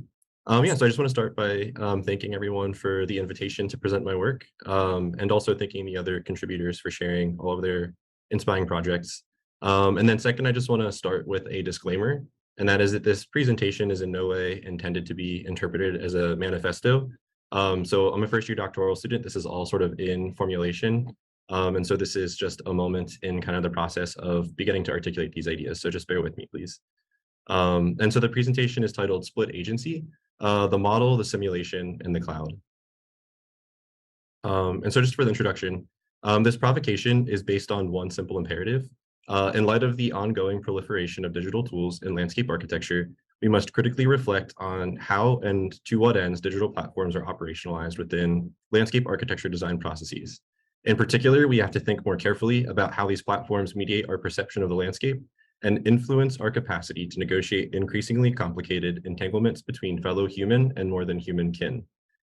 We must ask critical questions about how our increasingly computerized forms of intellectual and technical engagement with the landscape not only influence the kinds of collaborative endeavors that collectives inherently pursue, but also who these tools bring to the table. In other words, we must construct a technopolitics for how computational technology and its requisite forms of representation are deployed in landscape architecture. At the core of this provocation are three ubiquitous, and I'm calling them, for lack of a better term, digital platforms. And that's the model, the simulation, and the cloud. All three are often taken for granted and have existed for some time. And for one, all three digital platforms have the capacity to offset our own individual collective intellectual labor. And in part, that is why they have been so successful in permeating so many aspects of our daily lives. Perhaps less visibly, they also have the capacity to reframe what constitutes a collective, renegotiate the rules of engagement between a collective's constituent parts, and determine how individual agents within a broader collective interact to shape and reshape a landscape. Together, these platforms entangle matter and meaning through the representational and operational logics. The model, the simulation, and the cloud situate the designer within both human and non-human forces, interacting with one another over time to co-design rather than impose the form on the landscape. And at first blush, I think the relationship between digital tools and the notion of the collective in landscape architecture, beyond sort of the basic collaborative capabilities of contemporary software, seems a little bit tenuous. And there's the obvious case, in this instance, of presenting work as part of an international conference over Zoom. We're all united by common interests to share ideas and engage in a communal dialogue about the future of collective landscape and speculate on the various forms that may take. But while the benefits of digital platforms like Zoom are, in this case, obvious, landscape more generally has suffered from a sort of chronic anxiety about how our very material profession engages and interfaces with the immateriality and abstraction of the digital world. And this persistent reluctance to claim a stake in a digital practice is all the more surprising given the field's very early flirtations with computational tools. So in 2013, which is now 10 years ago, Antoine Picon reflected on this paradox in a contribution to Harvard Design Magazine. The issue was titled Landscape Architecture's Core. And his contribution was titled Substance and Structure to the Digital Culture of Landscape Architecture. And it began with an observation right off the bat. And that is that, surprisingly enough, the diffusion of the computer and the rise of digital culture seem to have exerted a less dramatic influence on landscape architecture than on architecture. And part of the astonishment comes from the fact that applications of computing to geography and landscape are as old, if not older, as those concerning architecture. And in this introduction, he references early experiments from the Harvard GSD Laboratory for Computer Graphics in the 1960s, and in particular SciMap, which is, I think, a very ubiquitous example of early computation and landscape architecture. And while that was written 10 years ago, to date, there really hasn't been a lot that has been said about landscape architecture's digital practice, even as architecture continues to engage with these kinds of challenges directly and continues to kind of advance a politics for the digital image in contemporary practice. And at the same time, landscape architecture has never been more digital than it is today, and has never been more concerned with the interactions of humans and more than human communities. And perhaps part of landscape architecture's reluctance to openly embrace these platforms stems from its ongoing anxieties surrounding our disciplinary tolerance for scientific positivism. And I know several of the other presenters have discussed the legacy of Ian McHarg and GIS and all the other tools that have kind of embedded this notion of, I guess, geographic determinism within landscape architecture. And so I think there's a lot of different origin stories for this anxiety, but that's sort of beyond the scope of this presentation. But its effects are nonetheless far-reaching. And so within the context of design practice, digital tools are often criticized for privileging methodological, systematic, and positivist design strategies. And so this provocation challenges this presumption and instead suggests that digital platforms can redistribute design agency and expand the capacity for landscape architecture to engage more broadly and more meaningfully with human and non-human kin, incorporate and synthesize massive quantities of information, and accentuate the design process within a lively and dynamic planetary system. And so this animation here was produced during my MLA at ESALA in Edinburgh. And it captures the operational logic of an algorithm that determines the optimal path for a hiking trail based on a variety of overlaid criteria. And so in this sense, I think it demonstrates kind of this notion of positivism, and I think like a really kind of scientifically rigorous approach to landscape architecture that's often associated with digital technology and digital tools, but in a critical sense. And so kind of this nervous profession, I'm arguing that in a way that the redistribution of agency through digital platforms redefines the notion of the collective as a dynamic accumulation of both human and more than human agents, in addition to the tools and techniques deployed to represent, understand, and manipulate their interactions. So it's not necessarily an accumulation of agency, but rather a splitting of it. So between the predispositions of the individual designer and limitations of their tools, between intuition and objective data, and between individual aspirations and the unfolding negotiations that characterize an open project. And I think that's one of the things that really differentiates landscape architecture from architecture, is that landscape architecture is inherently always an open project in a way that perhaps building is not. And so the term interaction is an agency are of particular importance to this kind of proposition. And so sort of co-opting the term interaction as coined by Karen Barad, which suggests that entities are not separate or independent, but rather emerge through their entangled relationships and ongoing interactions. And then taking a page out of Kittler's kind of media theory, agency in this framework is not possessed or exerted, but emerges through entanglements between different entities. We often assume that the capacity to possess agency is predicated on the ability to think, feel, respond, be human. But like Barad, media theorist Kittler, or Friedrich Kittler, posits that agency extends well beyond the purview of the human and argues that media itself determines our situation. So through Kittler's lens, he kind of frames media technologies not as neutral tools, but as active agents that shape our reality by determining the parameters and possibilities of what can be said, thought, and perceived.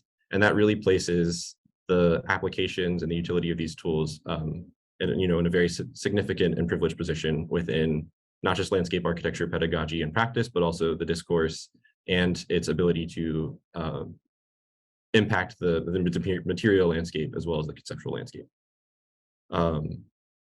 As designers, the tools that we apply throughout the design process and their capabilities as much as their limitations shape how we communicate with one another, how we articulate our ideas, and how we situate our interventions relative to the world around us. As mediating agents, our tools likewise leave a material imprint on the world around us.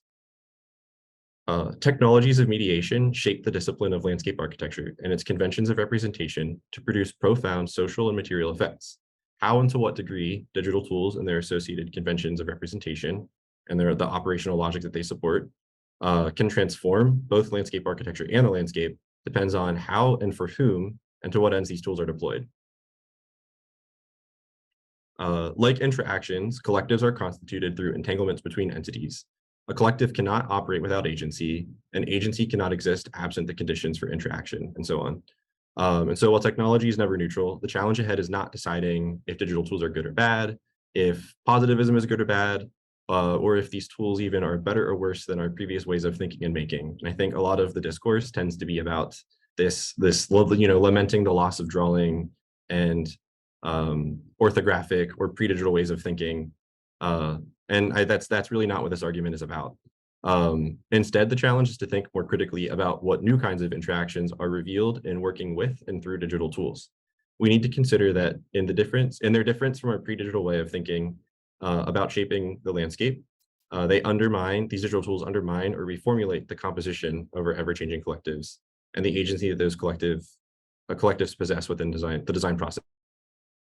And so this image is the cone of possibility adapted from Rabi's Speculative Everything. And I think it really captures this notion of speculation within design thinking, and in particular, the capacity for digital platforms to situate the landscape as something that is in a constant state of becoming, always being shaped by dynamic and constantly shifting sets of relationships. And in thinking this way, I think it, to some extent, sort of immediately banishes the anxious specter of early computational design's positivism. In this context, the digital becomes less about converging towards optimization in that previous example of the trail of best fit that I showed earlier, and more about responding to dynamic and changing phenomena through ever unfolding scenarios. So in this case, I think one might think of emerging digital platforms as being entirely different from the ones we've used in the past. Constructing an image on a computer through drawing in CAD is intellectually not significantly different from drawing it on a piece of paper. But contemporary digital platforms have the capacity to abstract and synthesize the interplay between different entities. And that is something that is entirely different. In a way, their generative responsive capabilities have the potential to transform computational design and landscape architecture into something that is far different from the positivism we often associate with the earlier ways of computational thinking. And I think, again, here is a really good opportunity to kind of reference GIS and sort of the ghost of Ian McHarg, and also their apparent mathematical precision and relational certainty. And so this brings me back to my three platforms. And so the first of them is the digital model.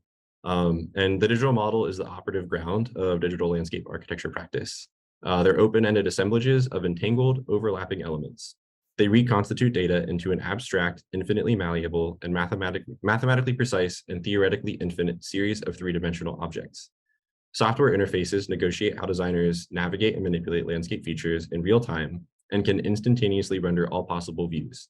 No longer constrained to a fixed scale or vantage point, the representational space of the digital model can simultaneously capture everything from the microscopic to the planetary. Representation becomes less about pictorial aesthetics and more about framing a narrative through a particular way of looking at the landscape. Within the theoretically infinite coordinates of this model space, actors and agents are defined as much by their relationships as by their discrete geometries. And I think this is particularly evident in some of the work produced by Christophe Drouot in his lab at ETH, and their application of 3D point clouds relative to his conceptualization of landscape topology, in which he sort of explicates that digital models have the capacity to do more than simply represent the physical features of the landscape, and can in fact also articulate the dynamic relationships between both the material and immaterial, human and more than human entities that give it its form, while also offering the flexibility of representing it in plan, section, elevation, perspective, all simultaneously within the same kind of interface or virtual space. The second platform is simulation. And simulation predicts system behavior and imbues a digital model with life. So through simulation, the dynamic responsive behavior of the simulation supplants anthropocentric intuition. So it collapses the distance between actions and their externalities and transforms the model into an analytical space where objects themselves become agents in a complex milieu. Within this analytical space, otherwise latent ecological interactions between agents are made visible in real or neo-real time, coupling form with performance. Through simulation, the reciprocity between input and output transforms the act of design into a multi-agent and multi-species choreography, as the model itself becomes the basis for formulating potential realities. The designer is no longer operating on the landscape through tedious, repetitive operations, but with the landscape as an orchestrator of associations, situating themselves within the milieu rather than outside of it.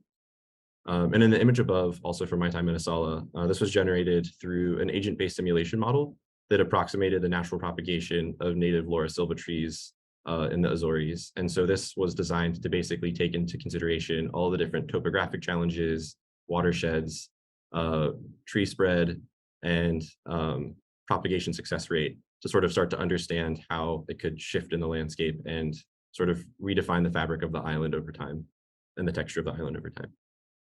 And another, I think, really strong example of this that's often cited is now actually more than, I think, it's almost 20 years old, 2002, I believe, is Atelier Discom Rampini and Superposition's renaturation of the River R. And in this project, they deployed simulation to conceive of a landscape intervention that is constantly in a state of becoming. So the renaturalization of a formerly channelized river is not imposed on the landscape, but is allowed to unfold. And the logic of this unfolding was conceived of and expressed through the application of computational simulation. So in a sense, the final form is irrelevant, and the authorship of the architect is sort of offset into the tool, and then that tool itself is an abstraction of a natural process. And the final form itself is irrelevant, and the logic of the simulation and its transformation of the landscape becomes the project in and of itself. So the landscape architect has just as much agency as the particular local soil mechanics, the fluctuations of the weather, and the unpredictable movement of the water, as well as the sort of logic of the simulation and its ability to interpolate that and predict that behavior. And finally, the cloud, and I think this one is maybe the most clear in some ways, and perhaps the most expected, and also the most familiar. And the cloud stores and distributes the aggregated data used to generate the model, the geometry of the model itself, and the rules that determine simulation behavior. The contents of the cloud are inherently dematerialized, instantaneously available, shareable, and current. The cloud liberates data from the spatial and temporal constraints of pre-digital working and thinking. Information can be made open source, and the ubiquity and transmissibility of cloud-based data allow more people to access it, test it, and verify its accuracy within the space of the model through the logic of simulation. In a sense, this might be where this provocation most closely articulates a conventional understanding of collective. In the above animation, this is taken from a project that I just recently completed with a colleague, Joseph Kennedy at the GSD, for a course instructed by Pianejotis Mikelatos. And it's, we basically scraped all of, or a large part of OpenStreetMaps, which is one of the largest repositories of publicly available open source mapping information in the world, to understand the different forms of golf courses across the world. And then using an autoencoder within this machine learning course, we started to look at how a computer starts to sort this data. But I think in this case, the primary example is simply just the fact that this data is readily available to anyone with the tools to kind of access it. And while big data and the contemporary glut of information pose some significant challenges, it can also be an opportunity to step outside of ourselves and ground our thinking in more robust ways. There are many examples of projects that deploy vast quantities of data through simulation and modeling to build a more empathetic, actionable, and effective framework for engaging with and around more than human species or phenomena. I think some really good examples are Jennifer Gabris and Shannon Mattern. They've all turned a critical eye toward the collection, dissemination, and application of big data in environmental matters. And in this particular example, this is from Jennifer Gabris's Smart Forests project, where she's looking at the relationship between forests and data, and sort of the commodification of the forest as a source of information. And so finally, in conclusion, conventional, operational, and representational platforms in landscape architecture, so the ones that sort of stem from our orthographic traditions and the professionalization of the field as adopted from architecture, plans, elevations, sections, and static models all accumulate agency, impose transformations on the landscape, obscure externalities, and to sort of co-opt or steal a phrase coined by Caroline Jones, bureaucratize the senses. They emphasize the primacy of visual relationships and reinforce the material and conceptual boundaries between human and more than humans, and deploy a kind of thinking that mediates entanglements rather than revealing them. So while digital platforms are not immune to these same pitfalls, I argue that they have the capacity to explode the limitations of these conventions. choreographing a landscape's becoming by liberating agential bodies and revealing their less visible externalities through new, expressive forms of representation. The split in design agency ultimately expands the designer's capacity for more than human empathy and allows for the co-production of collective future landscapes through a responsive, distributed design process. The proliferation of digital platforms is exerting a profound influence on landscape architecture. Whether or not it's visible is another story. But at the same time, the field has yet to take seriously the epistemological and pedagogical implications of this proliferation. Now more than ever, it is essential to consider how digital platforms impact the distribution of agency in landscape architecture and reframe the notion of the collective. Emerging technologies from artificial intelligence to machine learning are likely to further upset the rules of engagement between designers, other agents, and their interactions. Taking an agnostic or oppositional stance to the radical redistribution of design agency through digital media is not an option. Instead, we must consider how these platforms redefine our own agency within the design process, how we situate ourselves relative to this shifting composition of the collective, and how these radical shifts might positively reframe the dynamic between humans and more than humans in the co-production of collective future landscapes. So this final image is taken from a series I just worked on that was looking at crafting carefully engineered prompts in Midjourney, which is a pre-trained artificial intelligence image generating model. And in this case, it was looking at how these generative models can be used to reveal distinct kind of picturesque, painterly qualities of iconic landscape typologies. And so this particular scenario is looking at the Scottish Highlands. But I think that right now, we haven't really addressed the productive capacity of these new tools, but it's something that's just on the horizon. And I think makes this kind of notion of split agency all the more profound and kind of urgent to situate within our politics of image making, design, and sort of collective thinking in landscape architecture. And that's the presentation. Fantastic. Thank you so much. That was really, really interesting. I have to admit, I'm one of those people that feels nervous. And I think some of that is around a feeling of a loss of materiality, but what you've shown is not that at all. There was a real physicality to the landscapes and, like you said, revealing the entanglements. So yeah, really wonderful. Thank you. We're gonna Awesome. Yeah, thanks so much. Yeah, we're gonna move on to Juana Salcedo and then come back for a discussion. So Juana Salcedo is joining us. She's an architectural, hi there, hi, it's nice to see you. She's an architectural designer and scholar. She's the assistant professor of practice at the School of Architecture at the University of Texas. Her research is situated at the intersection of architecture and urbanism, and it draws on the concepts and methods from environmental history, urban political ecology, decolonial studies, and science and technology studies to reconnect architecture and cities with the larger environmental and socio-economic processes that shape them, and with a particular focus on Latin America. And I'm going to hand over to you, Juana, if you want to share your slides and begin your presentation. You're on mute, but we can see your slides perfectly. My slides? Yep, we can see your slides. That's great. Okay, that's perfect. Okay, so I'll start first. Thank you very much to the organizers and for this wonderful symposium. I'm really thrilled to be here. I'll start. Oh, it's not in here. So I'll start with the Jaguar Corridor. The Jaguar Corridor Initiative is a landscape conservation project proposing a continuous territory 1/3 the size of the United States that bridges jaguar populations from northern Argentina to southern US to ensure the life of the jaguar, Panthera onca. Launched by the organization Panthera in 2000 and supported by most jaguar range countries and leading conservation organizations, this initiative goes well beyond the conservation of the jaguar. Researchers regard the jaguar as an umbrella species. The feline's presence in the territory is a measurement of the health of an ecosystem, a thermometer, indicator of animal and vegetation diversity, as well as water and air quality. Recalling James Corner, I consider this map is both a finding That is a recognition of the need to cultivate and care for a series of landscapes to prevent the extinction of the jaguar and its cascading consequences. And a founding because it challenges us to radically question colonial capitalist ways of inhabitation that have led to our times of environmental breakdown and six-mass extinction.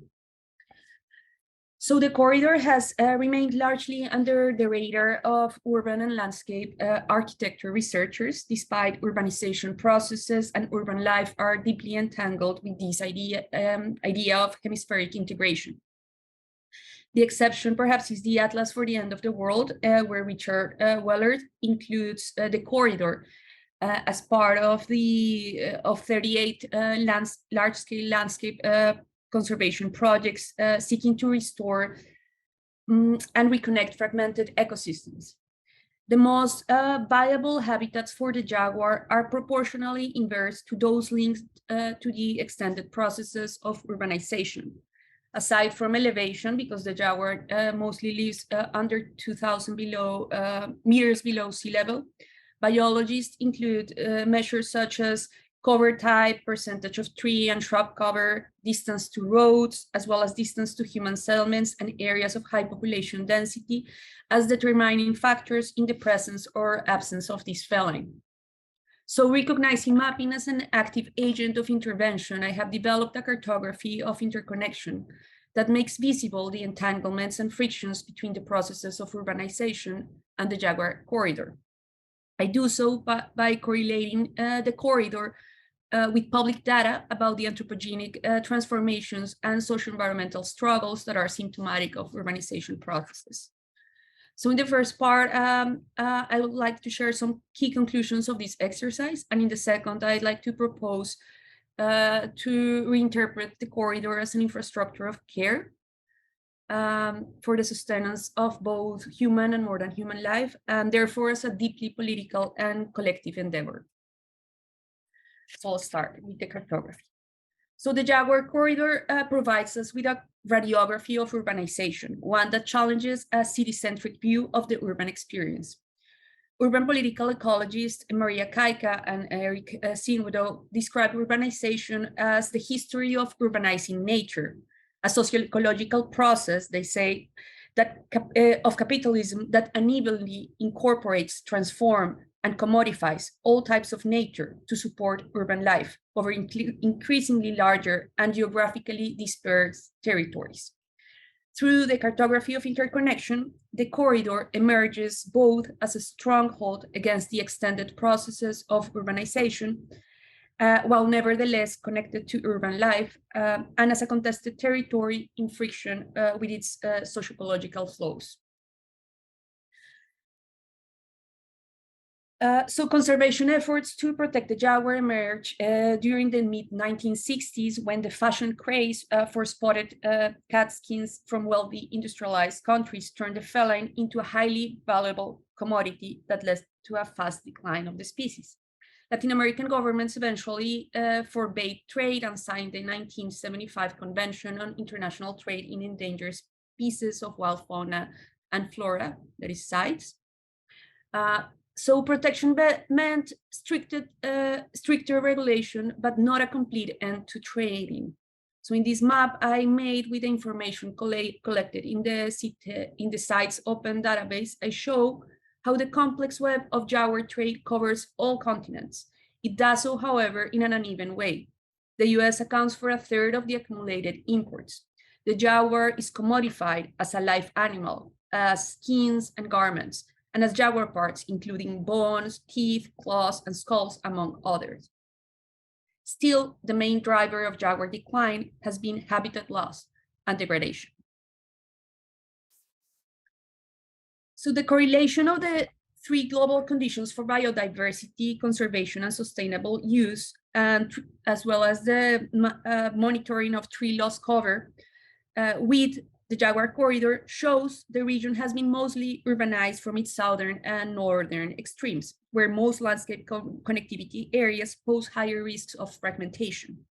The Amazon is the largest remaining habitat for the jaguar, whereas by 1900, the Amazon encompassed less than half of the jaguar range, the historic range. Today, the Amazon accounts for almost 80% of Panthera's jaguar corridor. Still, many towns and cities overlap with the corridor and need to recognize that in their public policy and municipal plans. Around 87 million people live within 60 kilometers of the corridor in 213 settlements, and almost half are located within the Amazon region, together forming a population of over 10 million.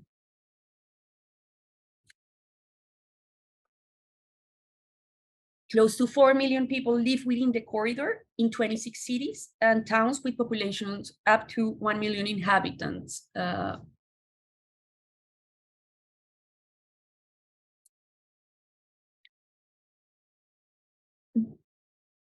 So the jaguar corridor is a frontier of extraction and waste disposal for the industrial economy, one where indigenous communities, farmers, and other marginalized populations across the region have struggled and even died for environmental justice and their right to live in these territories. This is by no means an exaggeration. Latin America is the world's riskiest place to be an environmental activist. The correlation of the corridor with the inventory of the Environmental Justice Atlas shows that over 30% of the cases in the hemisphere are in immediate proximity of the jaguar corridor, even though the corridor only accounts for 8.5% of the Americas, an indication of the strong mobilizations occurring in these territories.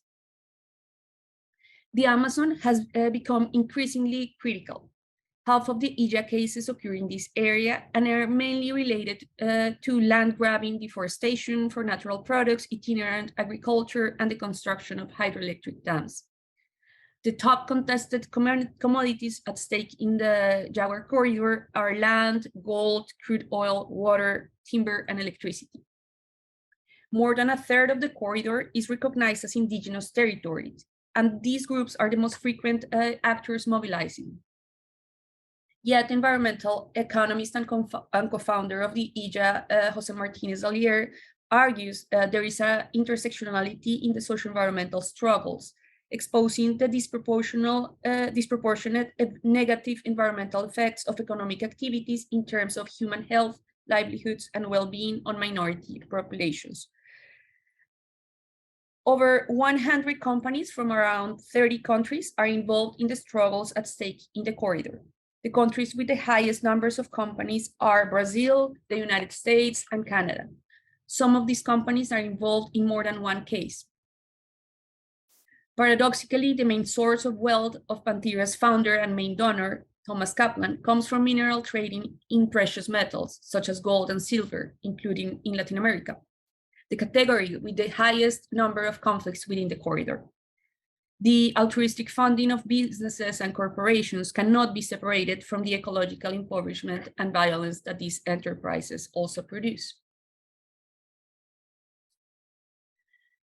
The cartography of interconnection includes a heat map that characterizes the corridor in terms of its frictions for both the survival of the jaguar and the communities living in these areas. This map provides an integrated database of the urban landscapes of the corridor and identifies the areas according to their level of pressure. Currently, I'm in the process of developing a website that gives public access to this research.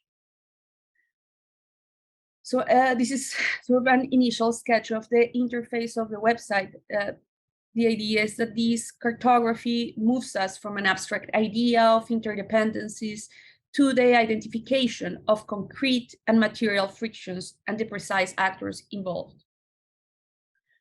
The cartography also reveals that more than 60% of critical areas are already protected either as national parks, natural reserves, indigenous or Afro-descendant territories, or are designated as biodiversity hotspots.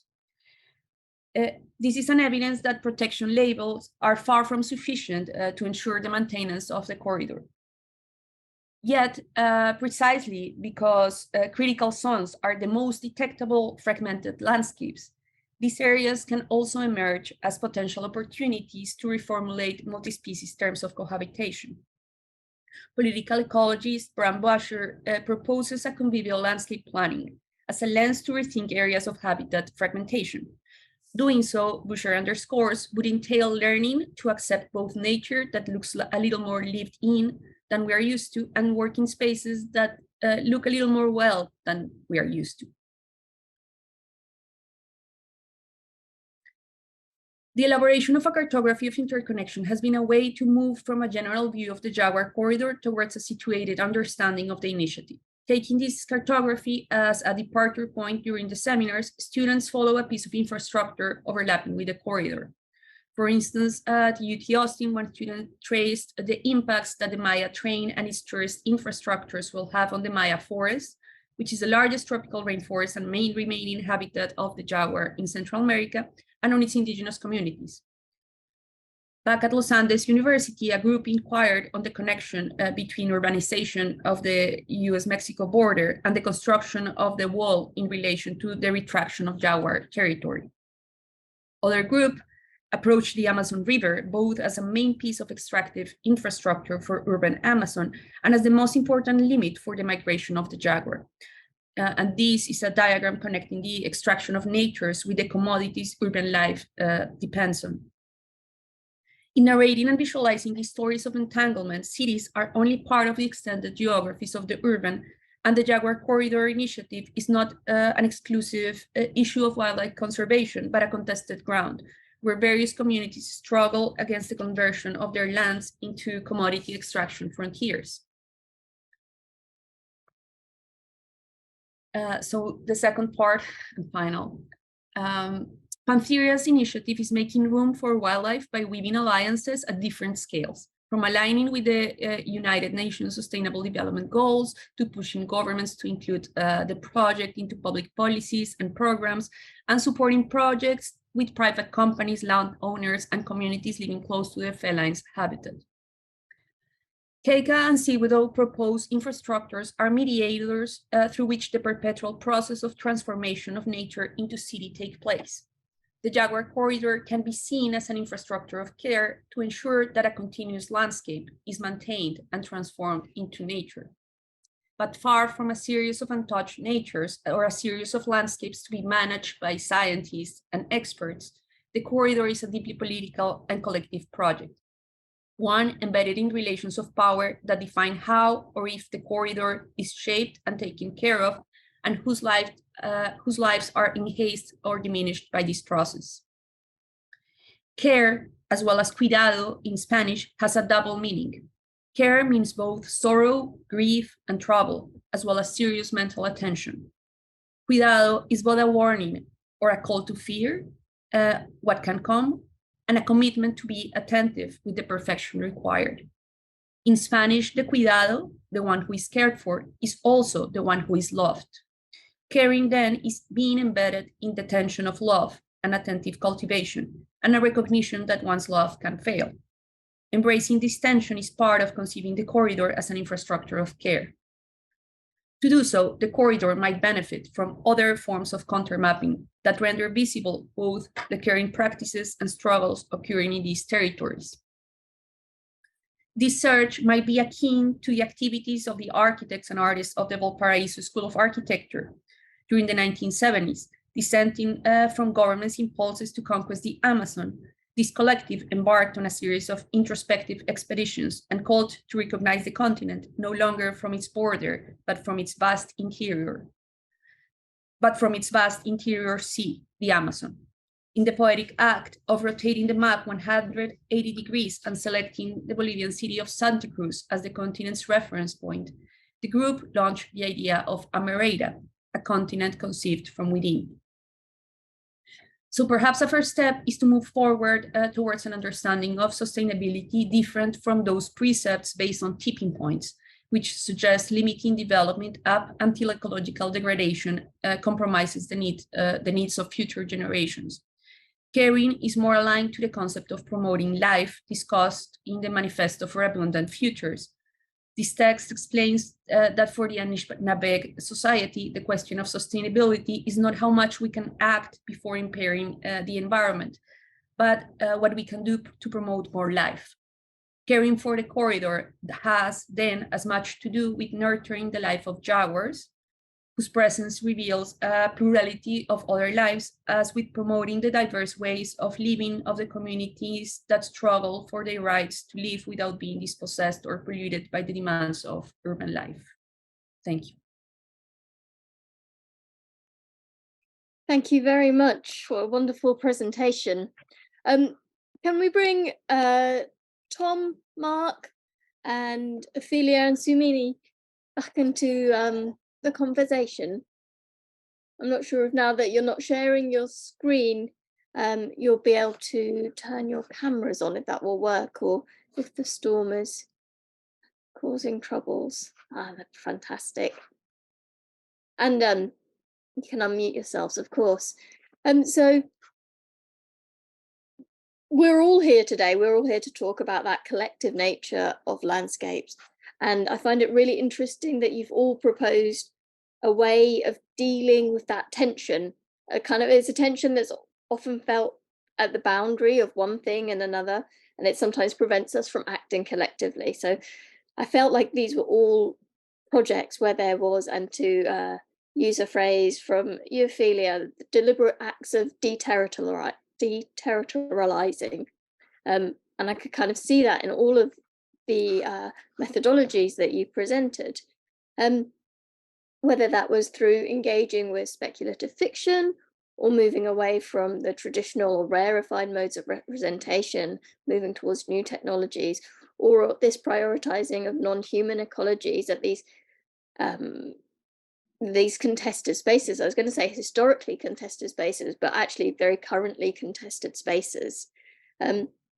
So I wasn't really expecting to see so much of a crossover of ideas or potential infiltration of ideas that could actually happen between one project and another. As I was hearing you speaking, I was imagining these collaborations that could take place. So before I ask you the questions that I might have and to go into the chat, I was just wondering if you had any questions or comments for each other. That might be a nice way to start this off.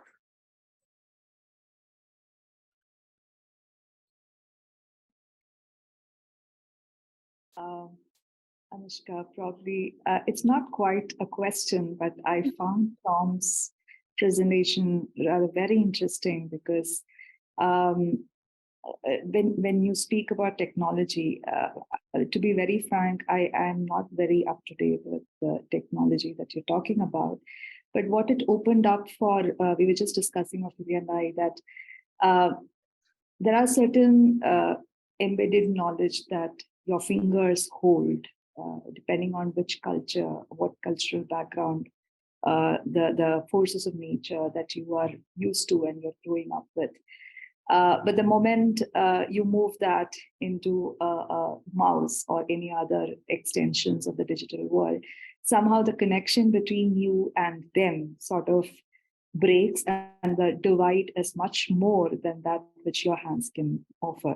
So I'm just thinking now that when you're showing this amazing ways of connecting technology and blurring the boundaries, how would it be to collaborate between the kind of devices that we are working with, which is mostly with hand and body and embedded knowledge of the place, with the way you are looking at it. So it's not quite a question, but it's a beautiful kind of a collaboration that I found might be in the process if both these teams come together. So thank you, Tom, for that. It was a very, very interesting presentation. You're on mute, Tom. Yeah, I think it's interesting because I think a lot of digital technology people don't necessarily think about the expressive potential within those tools. And I think I don't have any problems. Like I'm not someone who would ever say that I think that we need to stop drawing or give up kind of orthographic forms of representation and analog, mediums, because I think they're all really important. I think they'll always be there and they'll always be a really important part of the way that we think. I think personally, I'm really bad at drawing and I've never liked drawing. And that's part of why I think I got into digital technology early on, just because I think for me, it was like a crutch to kind of work through these ideas, to be totally honest. And I think it is really interesting. And and that is a challenge too, it is a lot of I think, dialogue about like the role of interfaces. And that's where I think the kind of hand mechanical stuff comes into play. And like, I don't know, I've tried, using like an iPad to sketch, and it's definitely not the same. And even though I don't really draw, there's definitely a very distinct difference in terms of the way that you think with pen and paper versus, stylus and tablet or something like that. So I think that's like, I mean, that's almost like a whole nother realm, right? In a way of thinking and trying to figure out how to bridge the two. But I think it's really interesting. Yeah.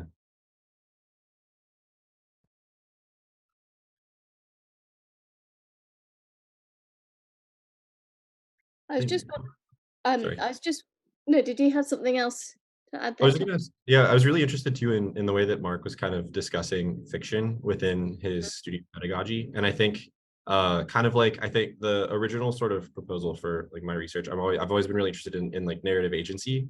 And so I was wondering if you could maybe talk a little bit more about how you kind of situate digital technology within the context of the production of those stories and of those narratives.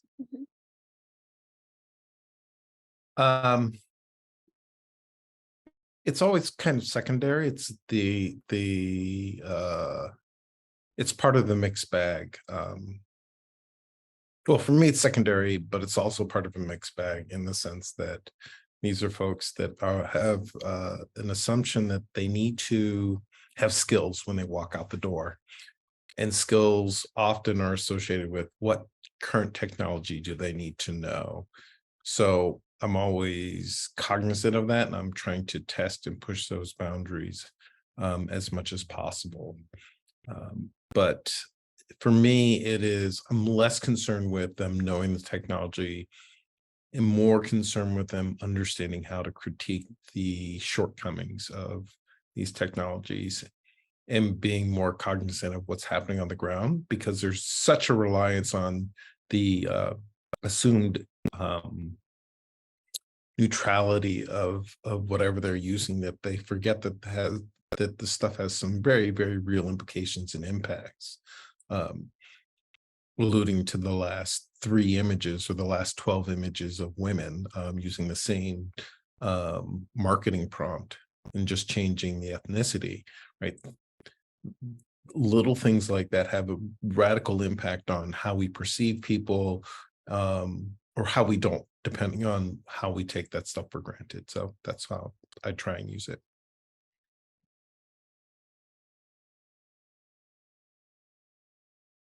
Yeah, I think it's so interesting how like it goes in tandem, doesn't it? How we represent the world is also how we experience and then how we create the world. And all of these 3 things are connected. One of the things I was quite interested with your work, Juana and Sumini, is actually how, because you're working in these kind of boundary or this kind of relationship between the human and the non-human in these spaces, and how in both of the projects where you've reframed the intention back onto the non-human ecologies, back onto the new non-human relationships, how has that then changed perhaps how the humans have behaved? You talk, Juana, you're talking about care or the other term, cuidado. I'm probably saying that very wrong, which kind of means more than care. But has that changed how people behave in those spaces at all?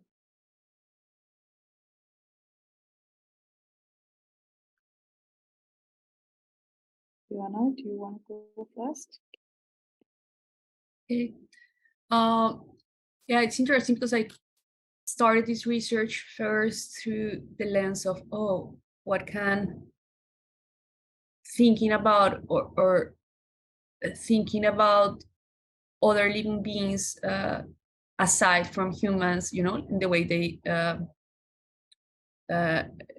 conquer territories, and usually, so we don't think about other living beings, and this sort of aspiration prioritizes biodiversity laws, right? Like prioritizes these, and I thought I was going to mainly find ways to elevate that idea And that's what Pantheria does, right? Like they draw attention to the feline. And when I started to see the way the initiative is conveyed and how we learn about this type of conservation projects, I started to find that usually looking at media, the way we frame it is usually like this, the feline as an iconic image, as this charismatic animal, like in safeguarding like the last remnants of pristine nature. And I found that that's a convincing way sometimes to create like an affective or emotional relation with conservation, but at the same time, it has the danger of still, like reinforcing this idea, this ideology, these ideas of these binaries, basically, of human nature there. And I ended up reintroducing again, like sort of doing the opposite through the cartography, and in the sense of sort of demystifying the jaguar and almost decentering the jaguar and thinking more about multi-species, but then including these areas or recognizing the profoundly how profoundly social are also these areas are, right? And that was sort of a surprising finding that I had throughout the research. And so even now that I come back to that, and that seeing that this is a deeply social territory, it's still a productive way to sometimes carry or communicate this initiative for Pantheria as mostly focusing on the jaguar. But it's a more entangled and complicated story.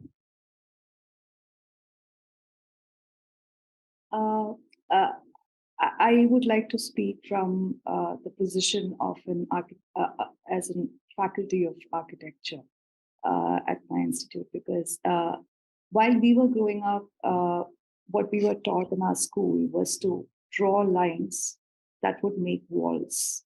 And the whole purpose of an architect is to make a wall or millions of walls. So when we make that wall, there definitely is something that we are creating as territories, which are strict boundaries. So in our studio, when we took the students out to this particular landscape, and we asked them to just remain silent by the side of Mambura River, Kalai space, and just listen to the river. And we asked them, so what all do you hear? And they started listing out birds. And they said, so now whom do you want to collaborate with? And I remember one of the students saying, I want to collaborate with the fish. And I said, okay, now what do you want to collaborate on? And then when she started drawing out, it was not just a fish. It was so many other organisms that came together to form the diagram, which we call the entanglement diagram, which is not just a two-dimensional representation, but it's a slightly complex, which we have not quite put in the presentation we made today. But that very act of being aware of where you are and who are the organisms that you depend on, they depend on us. And this very fact that it's us and them. And it's important for us not to use us and them. And how do you work with blurring that boundaries of us and them to create that which is not specifically a boundary creation, but a very, very convincing act of being in contact with them, having that care with which you sort of engage with the other organism and respect their boundaries, respect our boundaries, and through which we maintain that connectedness. So today, when my students come back, or maybe Ophelia's and Vishnu's students come back and speak about another organism that they're actually collaborating in their real life, not be by making a building, but something else. I feel the studio has served some purpose. and there is something that we take back with. So for us as 2022 studio and 23 studio, which Ophelia and Vishnu are leading, it is a very deliberate way of blurring this boundary by asking what is the purpose of architecture and who are we as architects. So it's more of a political, it's more of our politics that we are trying out through these pedagogic experiments. And similar to what Yana was speaking in India, back home here in Kerala, which is the southern part of India, today we are actually talking about certain human elephant conflicts. Even today in the newspaper, we were talking about how a particular elephant who happened to love rice grain and who is quote unquote stealing from the tribal pockets grains has been uprooted and sent off to some other village. Now that power that we hold to uproot someone who belong to a place and put them somewhere else, I think that is the hegemony that we have to break. And I think architecture has the power to break that hegemony and decenter ourselves from this entire narrative that we have built in the practice of architecture. So, I mean, I don't know whether I'm answering your question, Anushka, but the studio that we are running, it's a continuous process, and there's 6 studios to run this. So this is what we are trying to do, and I think some students are getting something out of it. Thank you. Ophelia, would you like to add? Yes, wonderful. Thank you. I would love to come and study with all of you. In fact, there is so much to learn. We're going to have to bring this session to a close, and we're actually going to, because we've run over a little bit, I think we'll miss our break and we'll move straight into the next session. Obviously, of course, go get yourself a cup of tea if you need. So I'm going to pass on to Duncan, who's going to be chairing our next session, but biggest thanks to all of you for joining us this afternoon. It's been really fantastic. So thank you very much. Thank you. Thanks, y'all. Thanks all. Thank you. Thank you, Anushka. Yes, thank you, presenters. That was phenomenal. Another incredible set of presentations. So I'm going to drive straight into session 5, and I'm hoping that Natsumi Nanaka is here. Natsumi Nanaka, where are you? There you are. Hello. Okay, Natsumi is an historian of architecture and landscapes, and is currently teaching the history of the built environment at the University of Arizona. She's part of an international research project, Punaka, Putting Nature in a Cage, led by faculty members of the Sorbonne, the Natural History Museum in Paris, and Sapienza. And she's currently preparing a monograph on trees and urbanism. And her talk for us today is entitled Botanical Cosmopolitanism and Agency. So Natsumi, do you want to share your screen and unmute? Fantastic. Okay.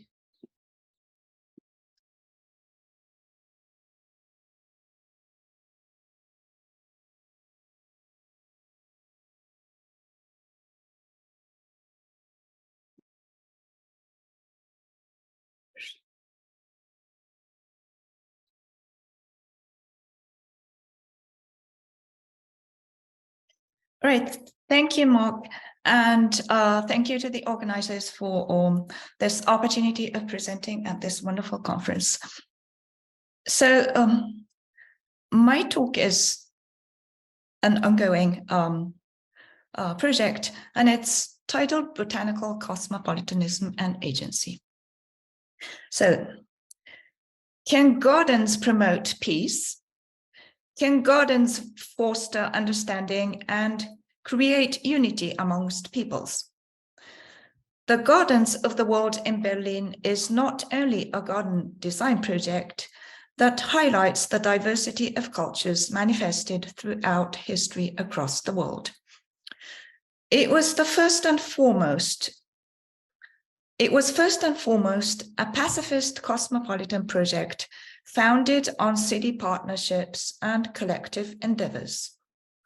Its evolving nature points to an emerging type of projects that emphasize process and collectivity over a fixed master plan set at the beginning and single authorship.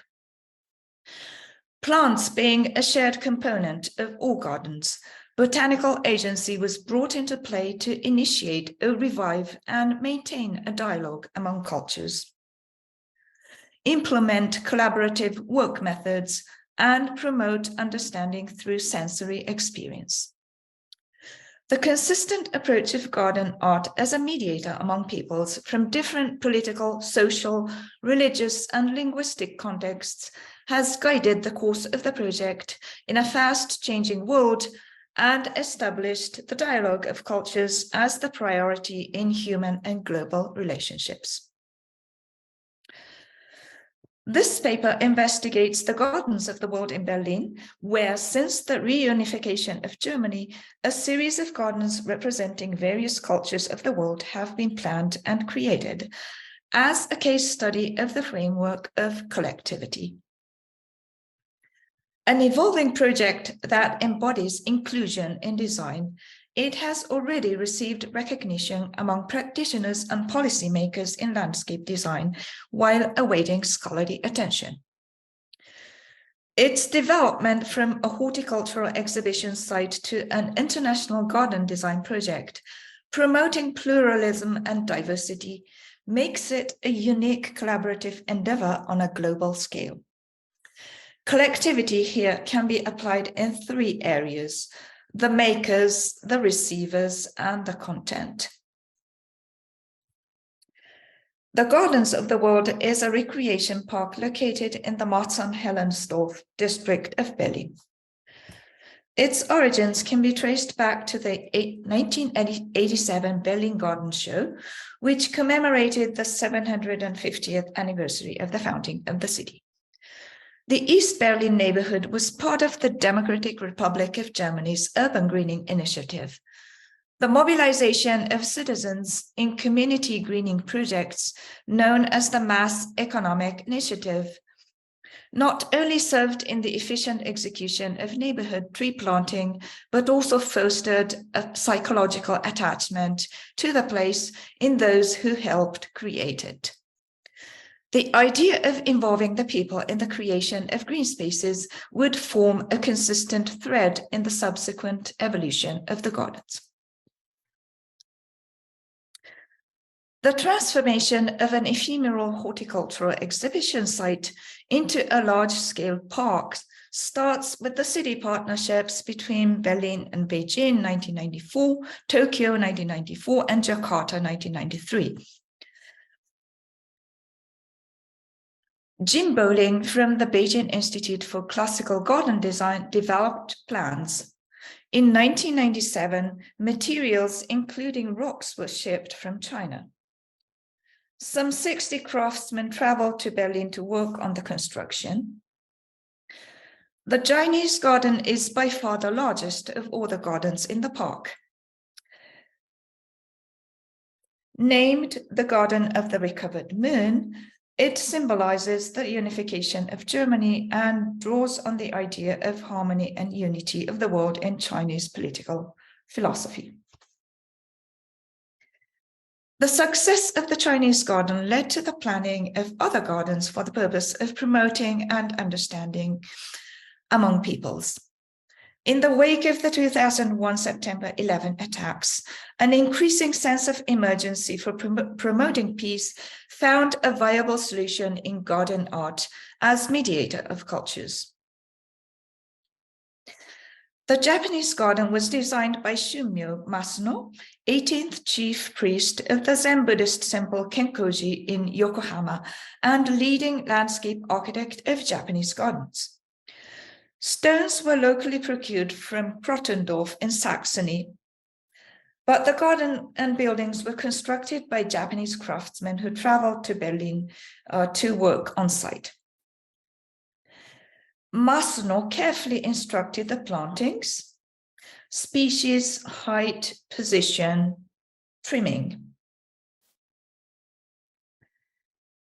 The core part of the Japanese garden was a dry landscape in which rocks and gravel created a symbolic aquascape.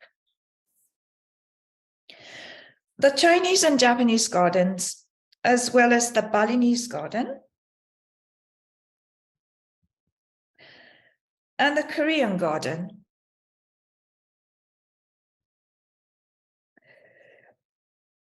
the latter a gift from the city of Seoul to the people of Berlin, were designed by architects trained in the tradition and constructed by craftsmen with the authentic technique and materials from their respective cultures.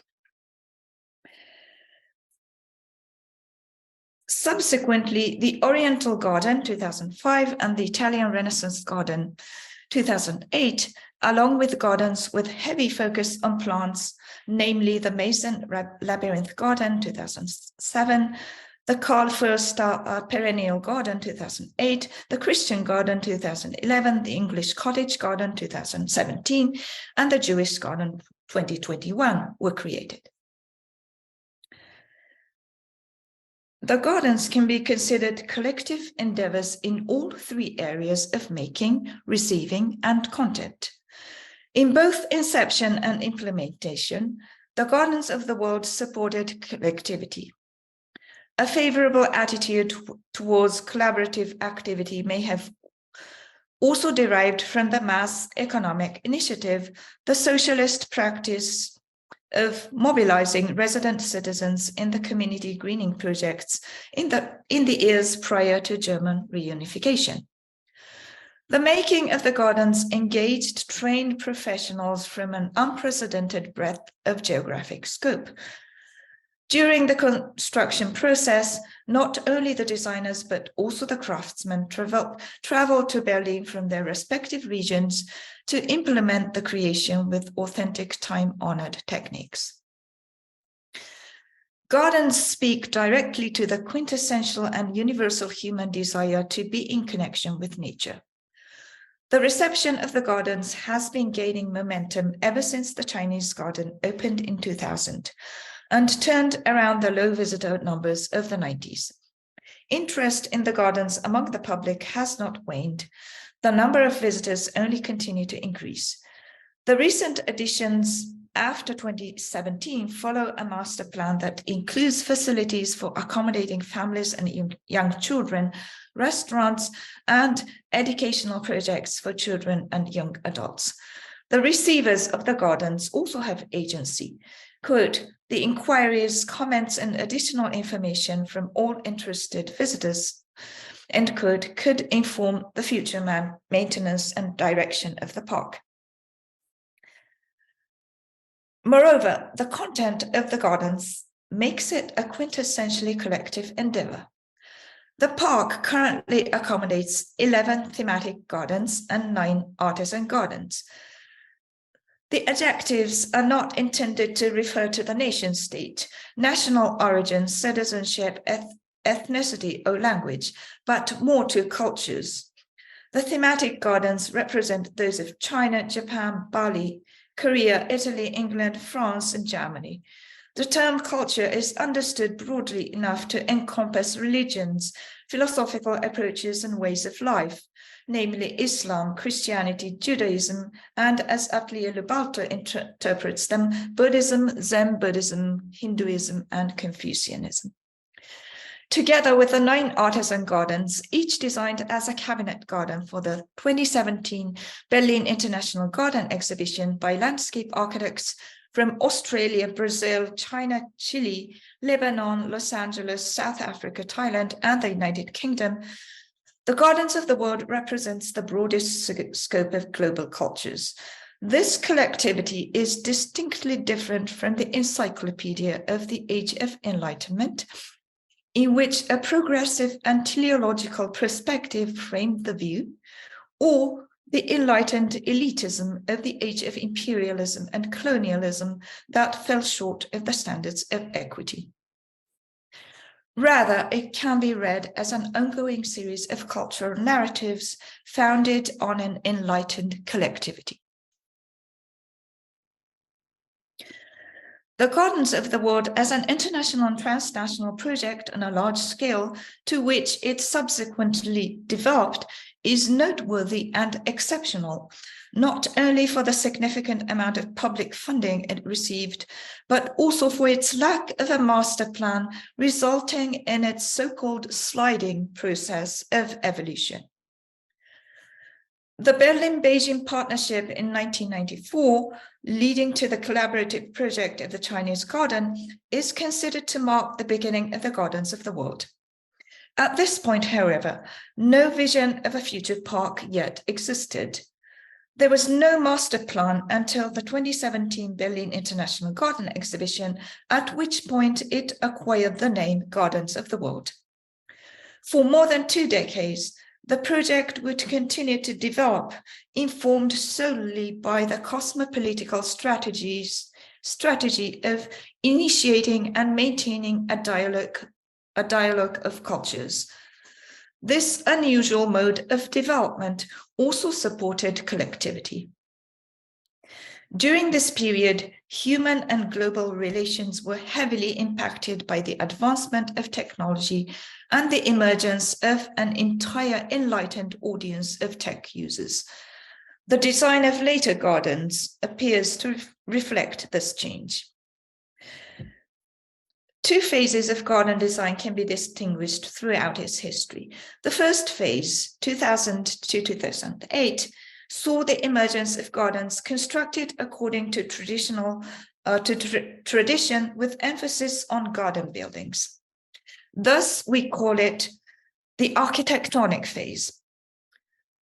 In the Chinese, Japanese, Balinese, and Korean gardens, built structures occupy a significant place in the overall design. The second phase, 2007 to the present, is characterized by increasing emphasis on plant materials. Thus, we call it the botanical phase. Gardens become increasingly plant-oriented, and garden structures de-emphasize their materiality and tectonic mass, verging towards the organic. While the Oriental garden and the Italian Renaissance garden also include substantial built structures, the Mason Labyrinth garden, the Karl Forster perennial garden, are those gardens clearly define plants as their primary component. Architectural structures become lighter and translucent. The wooden pergola in the Karl Forster perennial garden blends in with the vegetation. Gardens created during the second phase, the botanical phase, become even more vague in their association to a specific category of national origin, citizenship, and language, and instead assert their botanical preeminence.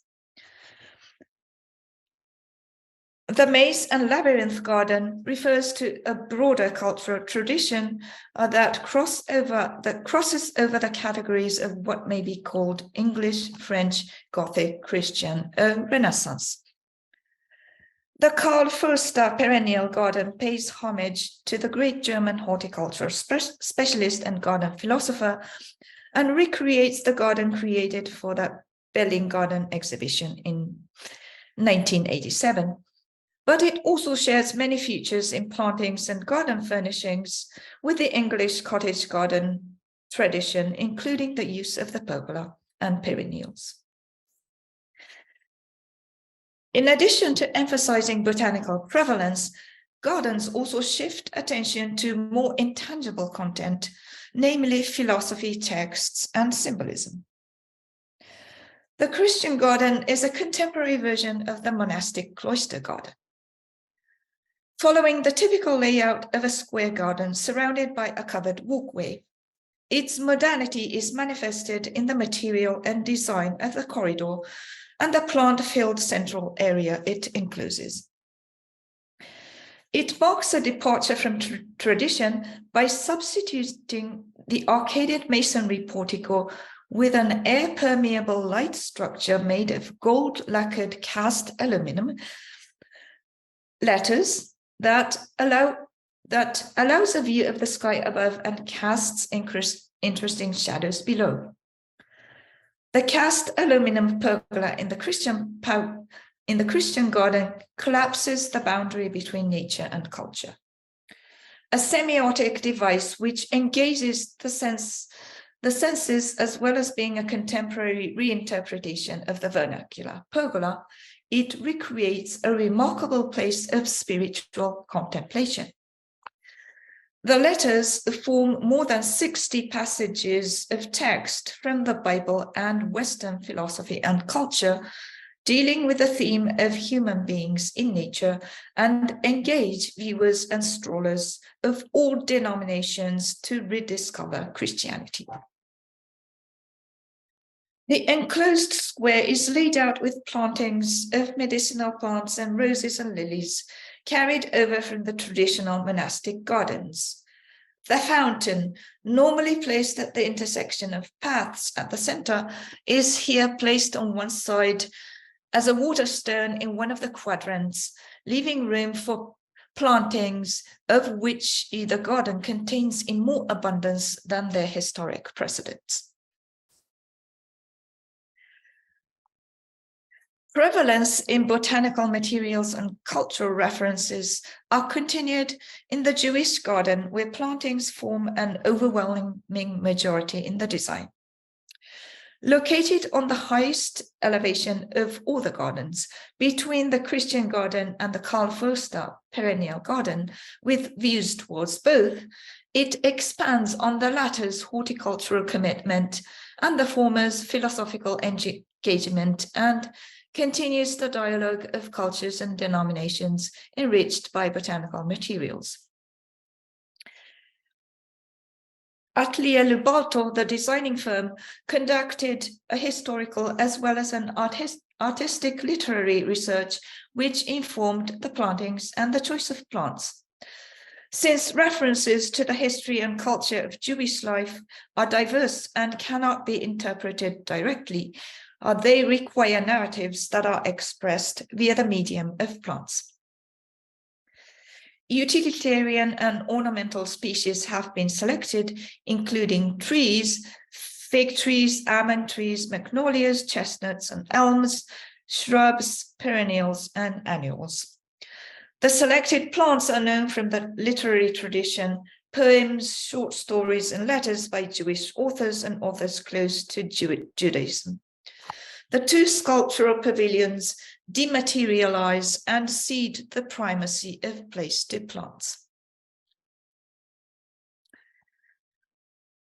The Berlin Gardens of the world can be considered a new type of endeavor that aims to promote unity among peoples through botanical agency and collectivity. It shares this lofty ideal as well as epistemological scope and motive with another case of the cosmopolitanism of gardens, namely Albert Cahn's gardens on his estate at Boulogne-Billancourt near Paris. From 1898, the French banker initiated a pacifist socio-political and cultural project which, harnessing the technology of autochrome and cinematograph, involved the visual documentation of the world and the creation of a sensory landscape of vegetation. While Cahn's Archives of the Planet has so far received more attention than his heritage garden, the latter gains in importance when considered as a predecessor of the Berlin Gardens of the world. Bringing in Albert Cahn's gardens as a parallel will serve to highlight even more the idea of collectivity that is at the core of the gardens of the world. The idea of the garden for peace and unity, adopted in vastly different periods in history, but which share an urgent sense of the need for human intervention justifies the potential universality of the garden, especially of its botanical elements, as a mediating language. In Albert Kahn's cosmopolitan project, collectivity as a method of investigation and discourse was put into motion.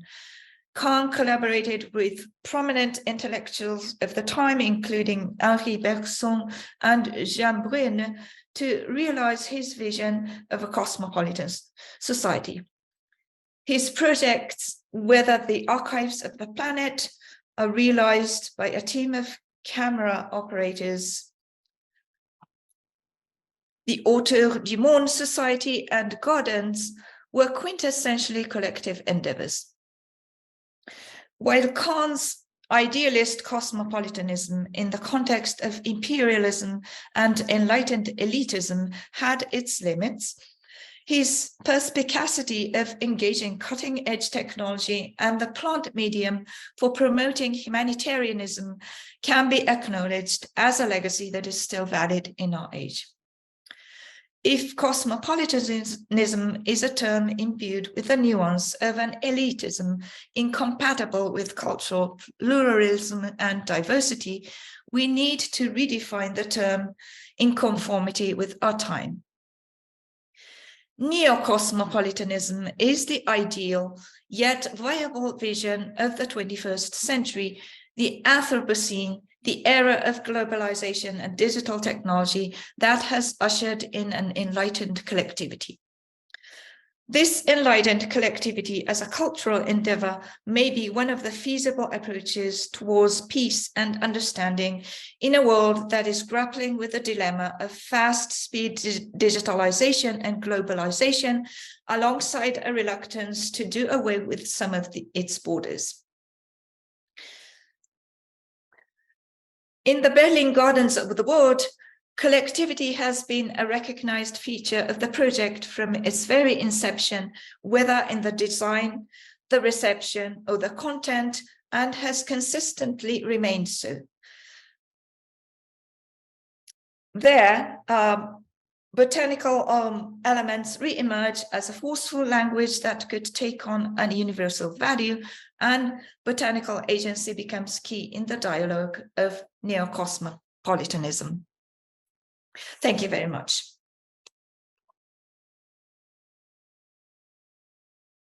That's fantastic. Thank you so much, and spot on time as well. So thank you very much for that. Okay, so our next speaker on this session is Eric Juibert. Eric is a gardener of landscapes and an architect. He's a senior lecturer at the University of Westminster, where he leads a design studio entitled Architectural Animism. He also teaches theory and design at in the Landscape Architecture Masters at the Bartlett School of Architecture at UCL.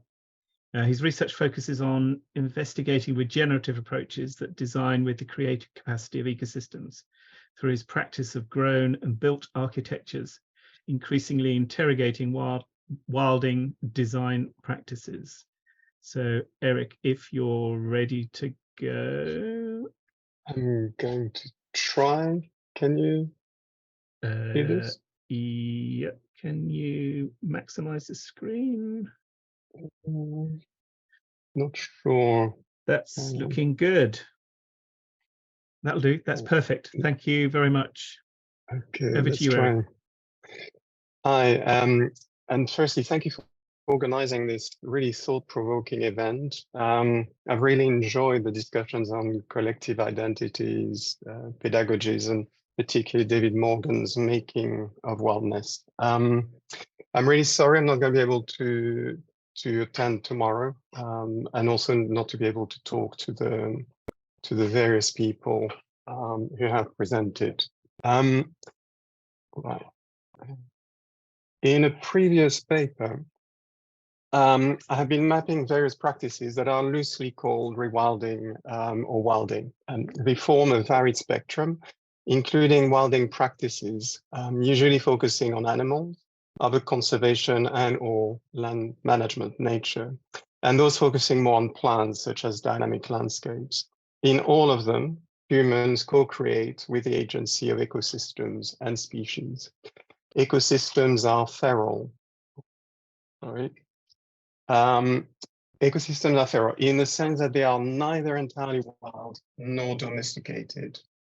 In them, animals and plants garden as much as and with humans. And of course, they also compete. Sorry, I'm going to have to slightly reduce this, I'm afraid. I hope it's not going to make too much problem.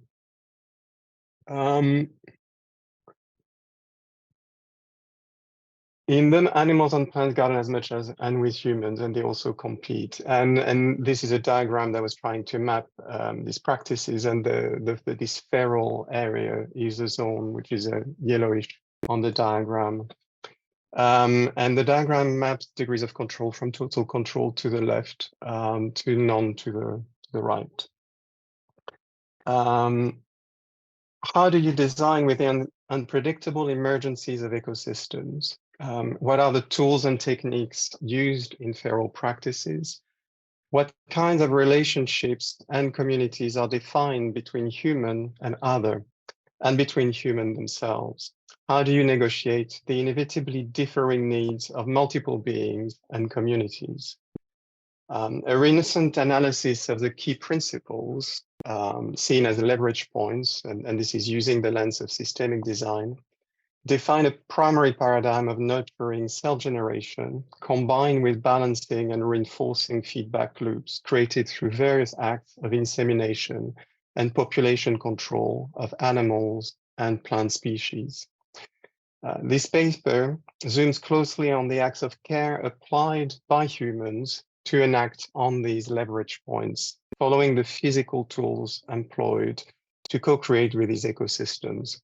The gardening tools, so the wheeled brush cutters, the scythes, the secateurs, the guns, the knowledge access and capture tools, books, smartphones, drones, and the design tools, paper, pencils, paint brushes, etc. More than the tools themselves, it is the way they are used that is revealing. The choice of what is cut, how much and where, and the timing, how often and when.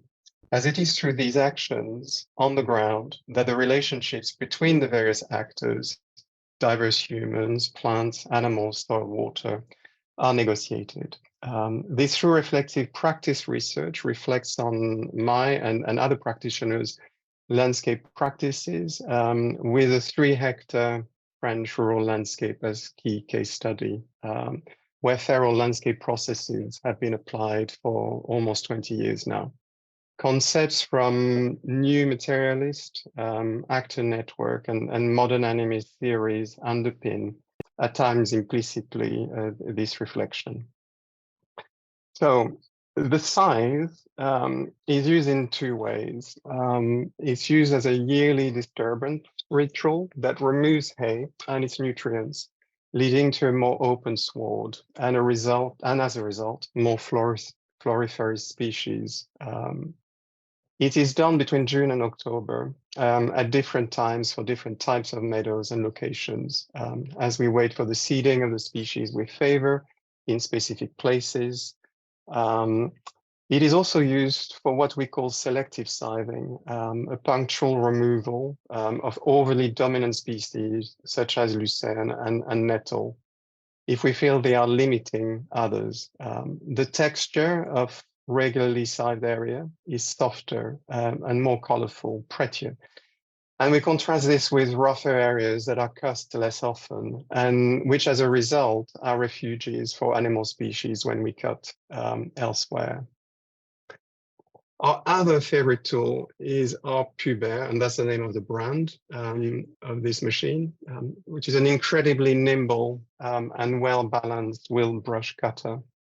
This allows us to cut the sward short to maintain paths, creating patterns with sharp edges that express intention and human order, whether it be formal platonic shapes or picturesque serpentine lines. This has an impact on behavior. Humans, as well as large animals, tend to stick to the paths, and thus short paths protect the rest. We also use it to delay bands of the meadow to spread the flowering of species, especially those of spring and early summer, over a longer period. And this is both for visual qualities, but it's also as a food source for wildlife. So both of these acts create a diverse mosaic of habitats, but whereas the scythe is defining mostly the materiality of the plant community, the brush cutter is defining form and accessibility. We also have areas which have a megaphobia ecosystem, which is damp, rich soil, also bright, sunny, which is dominated by the late flowering large perennials. And there, instead of cutting and removing, we actually leave everything there, and we do this much later to allow animals to hibernate, and that's January, February. So these scythe and brush cutters, what they do is that they negotiate a human fear of messy nature by creating a readable order while nurturing biodiversity. And the disturbance to grassland and megaphobia diversifies the range of ecosystems, and it forms a more granular form of landscape mosaic, one that is diverse at different scales. And this emulates the actions of the absent large herbivores. The synergy between meaning, ease of movement, and biodiversity is reached. The resulting ecosystems, are what Donna Haraway calls companion species. They are developing as the gardeners are, through a form of interaction, both developing of their own accord and an expression of the humans caring for them. Now I move on to guns and really the animal side of such practices. An alternative to human as disturber of ecosystems is the increased use of megafauna, especially large herbivores. The reinforcing feedback loop of the process of natural succession tends to lead to uniform continuous woodland. So these megafauna act as a balancing feedback loop by grazing and browsing vegetal growth, leading, at least in a temperate European climate, to dynamically evolving open woodlands. But these animals are also reinforcing feedback loops themselves. Without predators, they multiply. And this leads to multiple human, animal welfare, and ecosystemic challenges. For example, on our land, wild boar in large populations eat large amounts of crops or rout the field, which creates extra work for the farmers and inevitably their noise. High density populations also lead to their own deaths if food sources are insufficient in winter due to the overgrazing of the ecosystem. Public outrage around animal welfare generally ensues. This is most obvious in the case of Oostvaardersplassen, which is the famous wilding project near Amsterdam. The original policy was of no action to let the ecosystemic processes unfold, with the exception actually of a continuous fence around the territory. But repeated deaths out of starvation, including an extreme death toll in 2005, has led to a culling policy to bring the animal populations within specified numbers. Some of the ecologists wish for the arrival of apex predators. Wolves have been seen nearby a few years ago, but do not plan to introduce them, as these large carnivores also lead to some public reactions. So humans need to act as meta apex predator to balance the herbivore population and negotiate the at times conflicting aims of diversity of landscape mosaic, animal welfare, public opinion, and the need of the farming economy. In some cases, such as the private estate Knepp in southern England, and these are some pictures of the estate, the culling is also a source of a wild meat economy. This reveals that these practices are possibly what Mario Blaise and Marisol de la Cadena might call ontopolitical ways. They allow different ontologies, those of multiple humans, as well as other than human worlds, to coexist without necessarily unified worldview. It is important to highlight that complex elements of culture wars are at play behind discussions of apex predators and death. Some often male and urban individuals desire the introduction of apex predators to recreate a virile, idealized and romantic nature. But this often is perceived as a form of colonialism by rural populations for combining issues of risk to humans and reduction of prey for shooting and hunting. Others, often ecologically or conservation-minded, are against the culling on the ground of a human intervention into natural processes. And again, the often rural communities see this as necessary and an essential custom of the local culture. So the needs and wants of these emergent vegetal, herbivore, carnivore, and multiple human communities are complexly imbricated, leading to potential conflicts and challenges. And in the absence of apex predators, humans need to act, and the gun is often the necessary balancing tool of animal populations. In both of the above tools, most of the landscape work is really done by species and ecosystems, and the amount of human action is limited. Yet much knowledge is needed to define the location, timing, and precise amount of action for the most positive effect. And this is something that Gilles Clément has said a while back. So throughout these projects, knowledge of different types are sourced, indigenous through my father and grandparents who were farmers in this area, and who, when they were still young, farmed partially with pre-industrial ways, scientific, so there's obviously ecology, biology, some conservation practices, horticulture as well, particularly with some of these flowering meadow techniques. At times, this knowledge is transmitted verbally from those closest, and of course, many books are used, but key to this work have been the digital